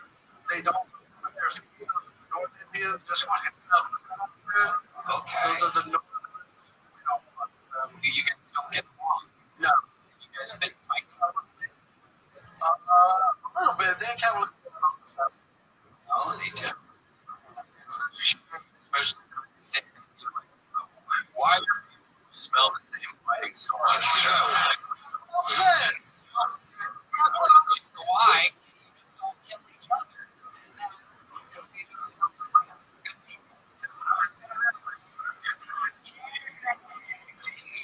Christ. I don't know why I'm saying I'm getting the interview clip probably ended 12 seconds ago when I said the thing. Now I'm in trouble. Bigger now. So getting married. Alright. So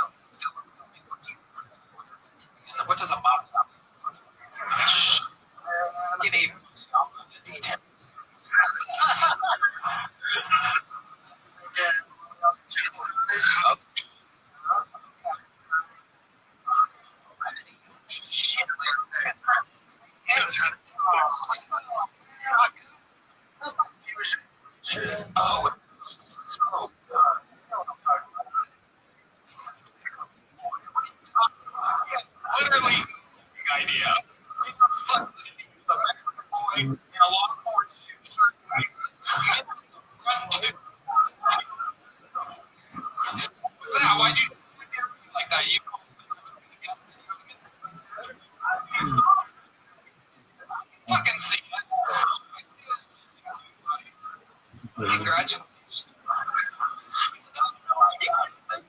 We were talking it's fun to listen to from miles away. Find out to avoid those people.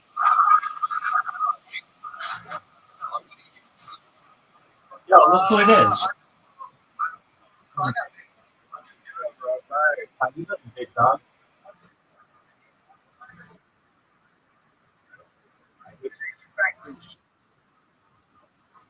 I couldn't speak earlier. I was on two podcasts.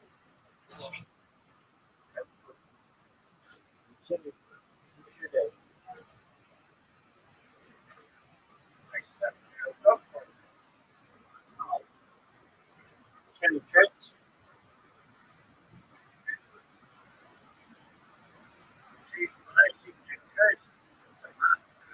All right. Have you done any streaming recently? Why not?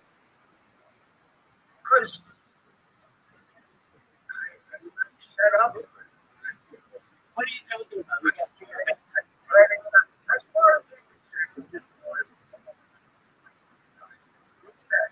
In the middle of a controversy.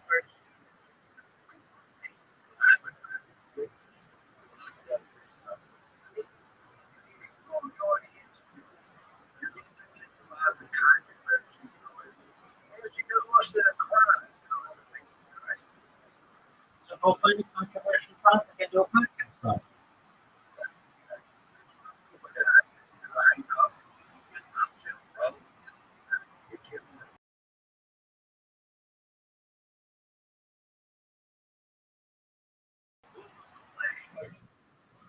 So every night you just read the news. You give your opinion on it. No, very few people do that. They don't do their own night.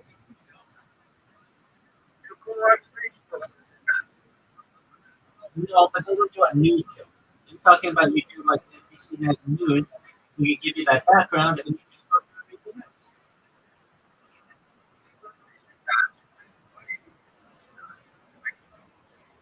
Okay. Well, what's the controversial topic that you think will get attention?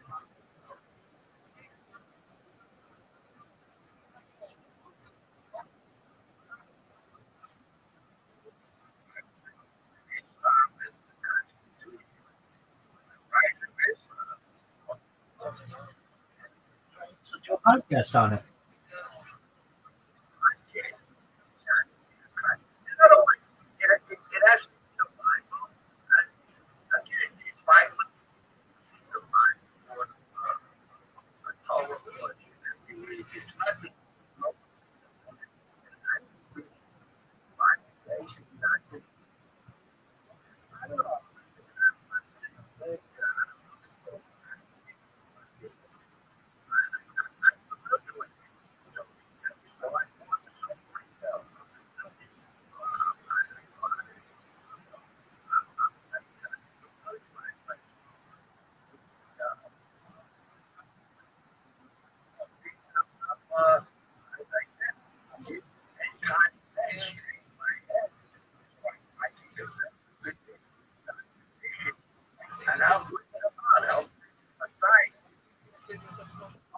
Well, you have something that does.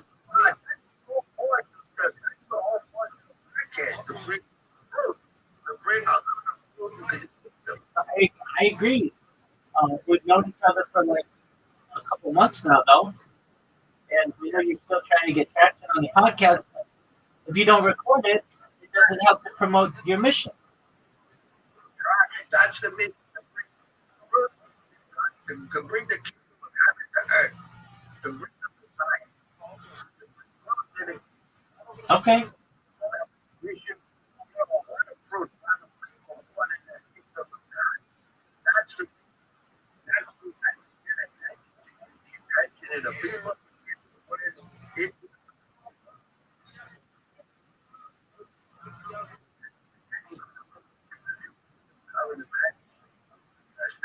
yeah, the new, but to get to controversy and the kingdom of God. That's my intention.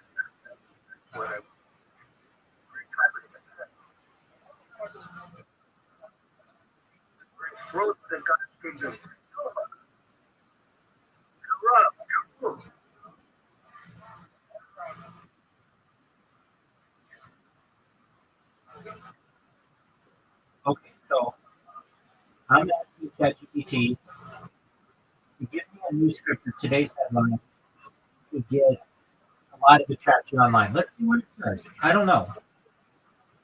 But if you were to say, welcome back, here are today's biggest headlines in under 60 seconds. Don't forget to like, follow, and share your daily news updates on the market, flying increased productivity. Today, as investors reacting to major economic developments and corporate earnings reports, with several major indexes experiencing sharp swings that gives their I'm amount. trying to think of it the way. Right? I'll tell you what you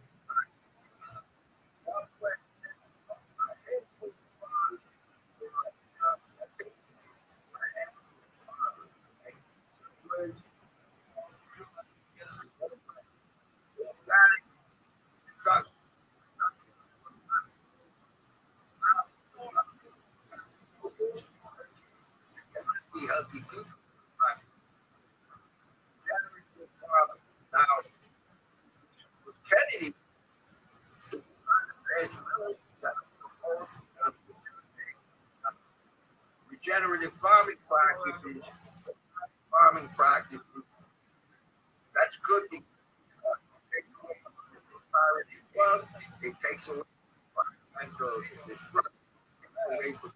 It's going in the direct regenerative farming agricultural practice. It aligns with humanly. It aligns with, soil. This is what you want to do. Biblically based. All right. We don't have to.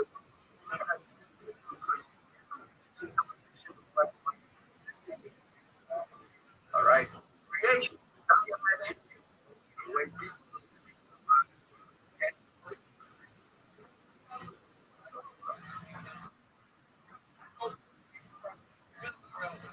community that's Muhammad said medicine should never be used is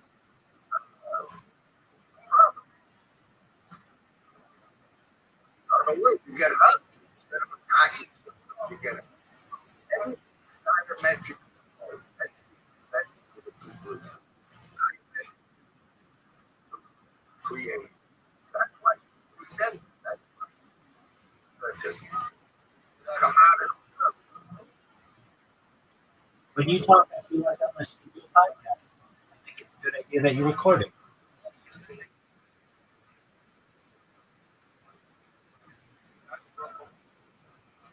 I mean, just what you said right there.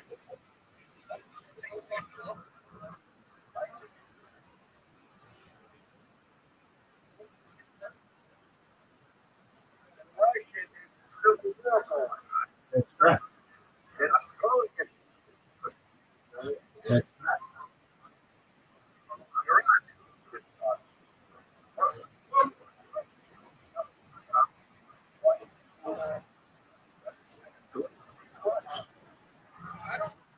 It's arguable what you want to have, but certainly if what was going on in Ukraine and Russia happened 50 years ago, that's by definition something.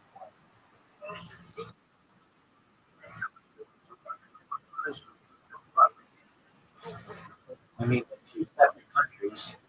I get what you're saying. 50 years ago, they were not. two separate countries, but each spot is stripped. Basically, China and Russia are backing Islam. Oh, not the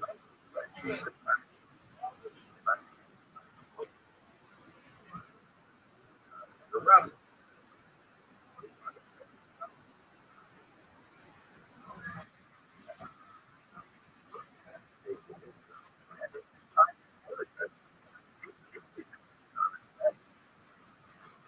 Right?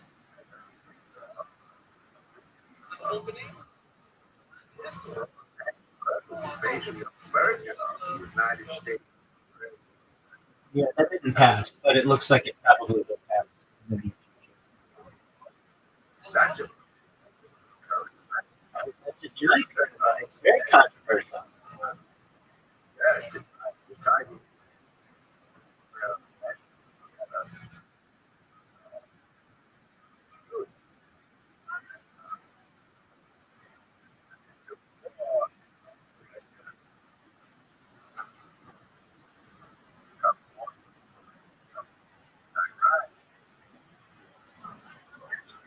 United States, that's just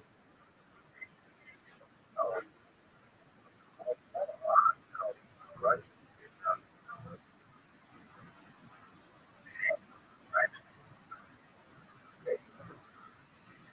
Right.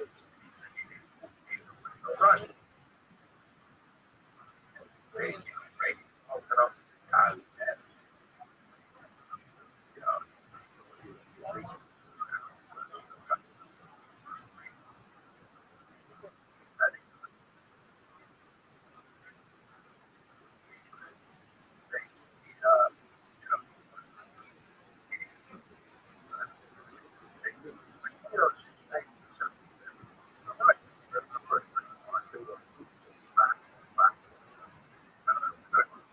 Where did they go further? Right.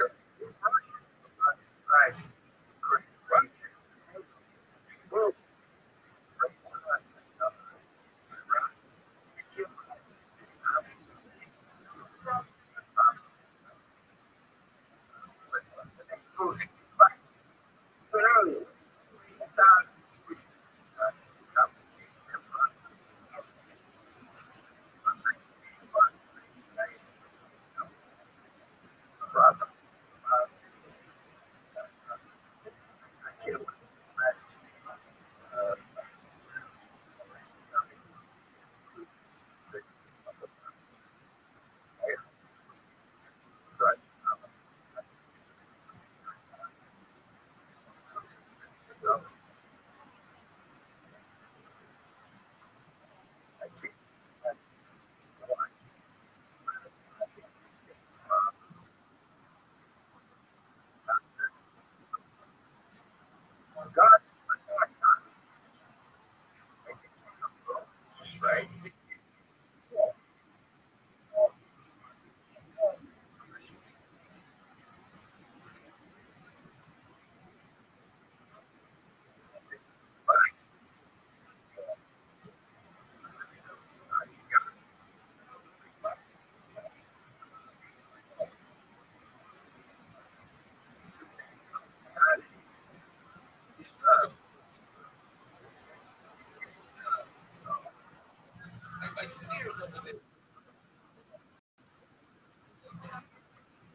So why aren't you recording this?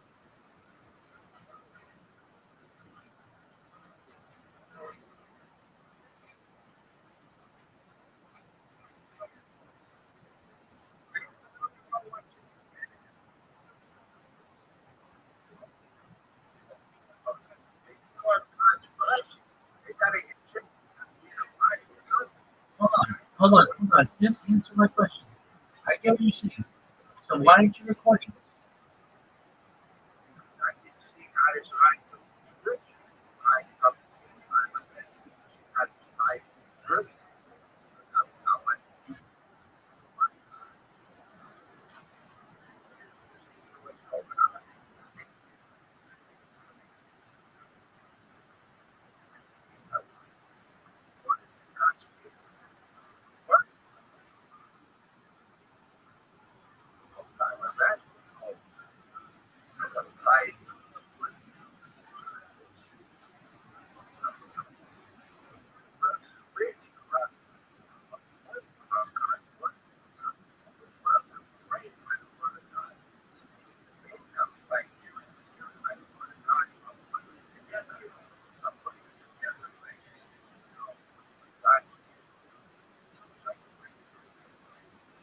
Okay, I get what you're saying, but don't you think it's important to record it?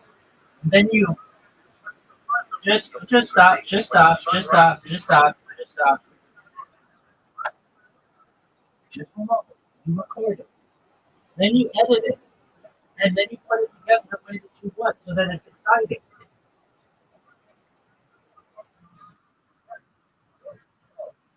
I keep You don't even know how to edit, and it's not that difficult. You, I know it, but I can teach you.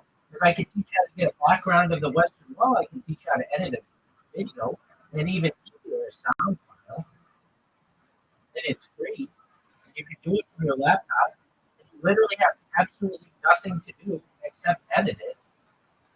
You could have some really quality content. You can edit it so that there aren't any pauses, that there aren't any ums, that it's just pure content.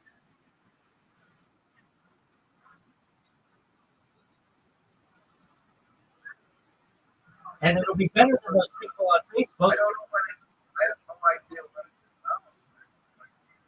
It involves you downloading a piece of software, which you did with OBS, and it's very similar to OBS. You would make a recording, let's say an hour long. You upload that recording into the software. The name of the software is I would recommend is called DaVinci Resolve, like Leonardo da Vinci. And then you get a video and you get an audio file. And then you cut up that video into what you feel is the best, the meat, the quality segments, and then you publish that on your social media. That's how it's done, Andy.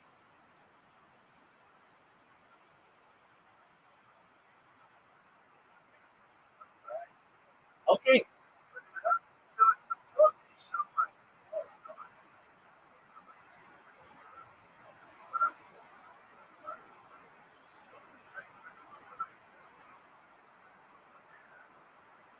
I get that. I get that, and I'm here when I can't be to listen to you. So what I would advise is you start recording. You don't have to do it right now. What if you start recording? You say, Rabbi, do you mind if I just lean on your shoulder or whisper in your ear some ideas that I have? Yeah, absolutely. Go ahead. And you talk. Oh, electric. Okay. I don't know what you. It's dark. There's no electric bill.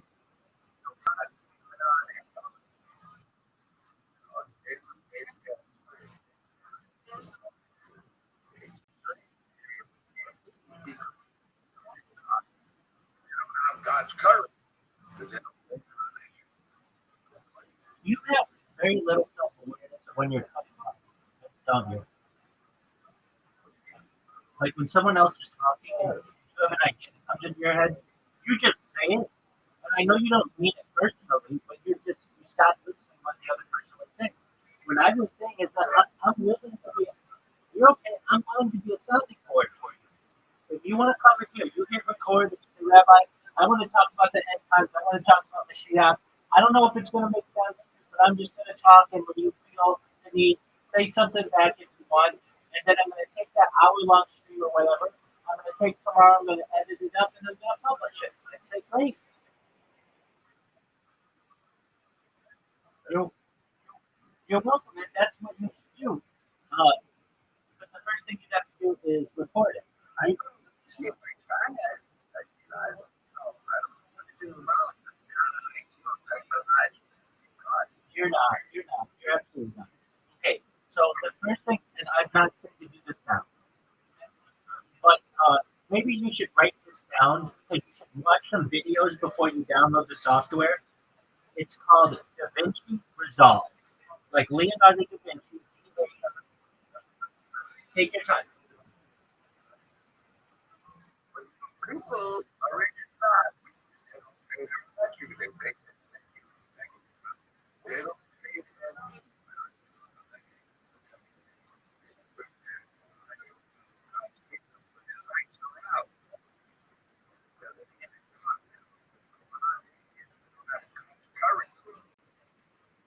That's why they spend their life coming. Because you know, I realize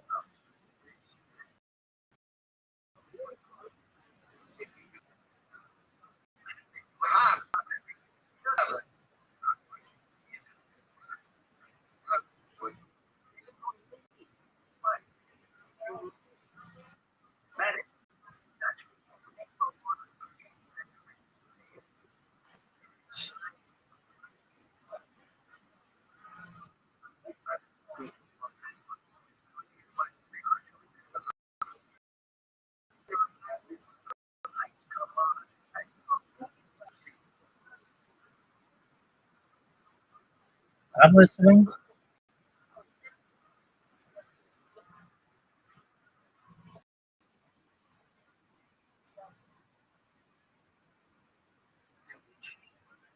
Yeah, so it's BA space BINCH, the CI.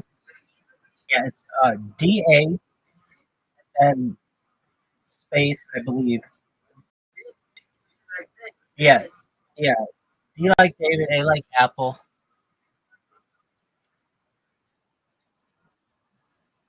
and then Vinci, VINCI.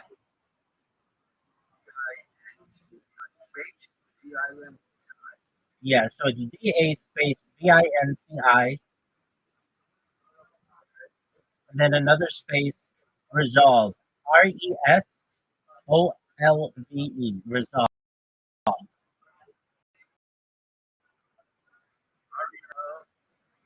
VE. Resolve. RESOLVE. Yeah, that's correct. And what you want to do is into YouTube, and you just want to watch introductory courses on how to video edit. You don't have to look it up at YouTube. Yeah, and watch some videos, and you're going to say, Rabbi, that's too complicated for me. And I'm going to say, what to do is get a record. We'll teach you how to download it. You upload it in the DaVinci Resolve, cut it up in any way. You know how as a kid you would have scissors and you would paste things like for crafts.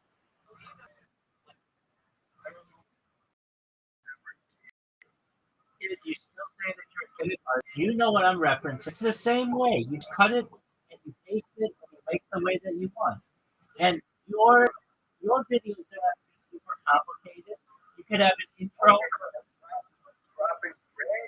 Yeah, exactly. Yeah, exactly. There's no there's no coding.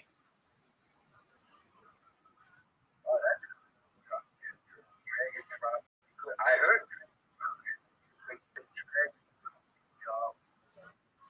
the thumbnail. Ex- Exactly. Yeah, and it's really just like that. You don't have to. You don't have to. I don't think No, but with this type of software, it's really easy. You just let's say you are like, wow, I did a really good job in that podcast, but I just didn't like the end. I think I kind of got boring or I repeated myself. I want to cut off the last 10 minutes of it. You upload that podcast to DaVinci Resolve and you cut off the last 10 minutes. Literally, there's just a button that says cut. You would snip a piece of paper and then you publish it, and then you've got a really beautiful piece of media you can then upload to YouTube and to Facebook or wherever else you want and publish it. what I would like to do.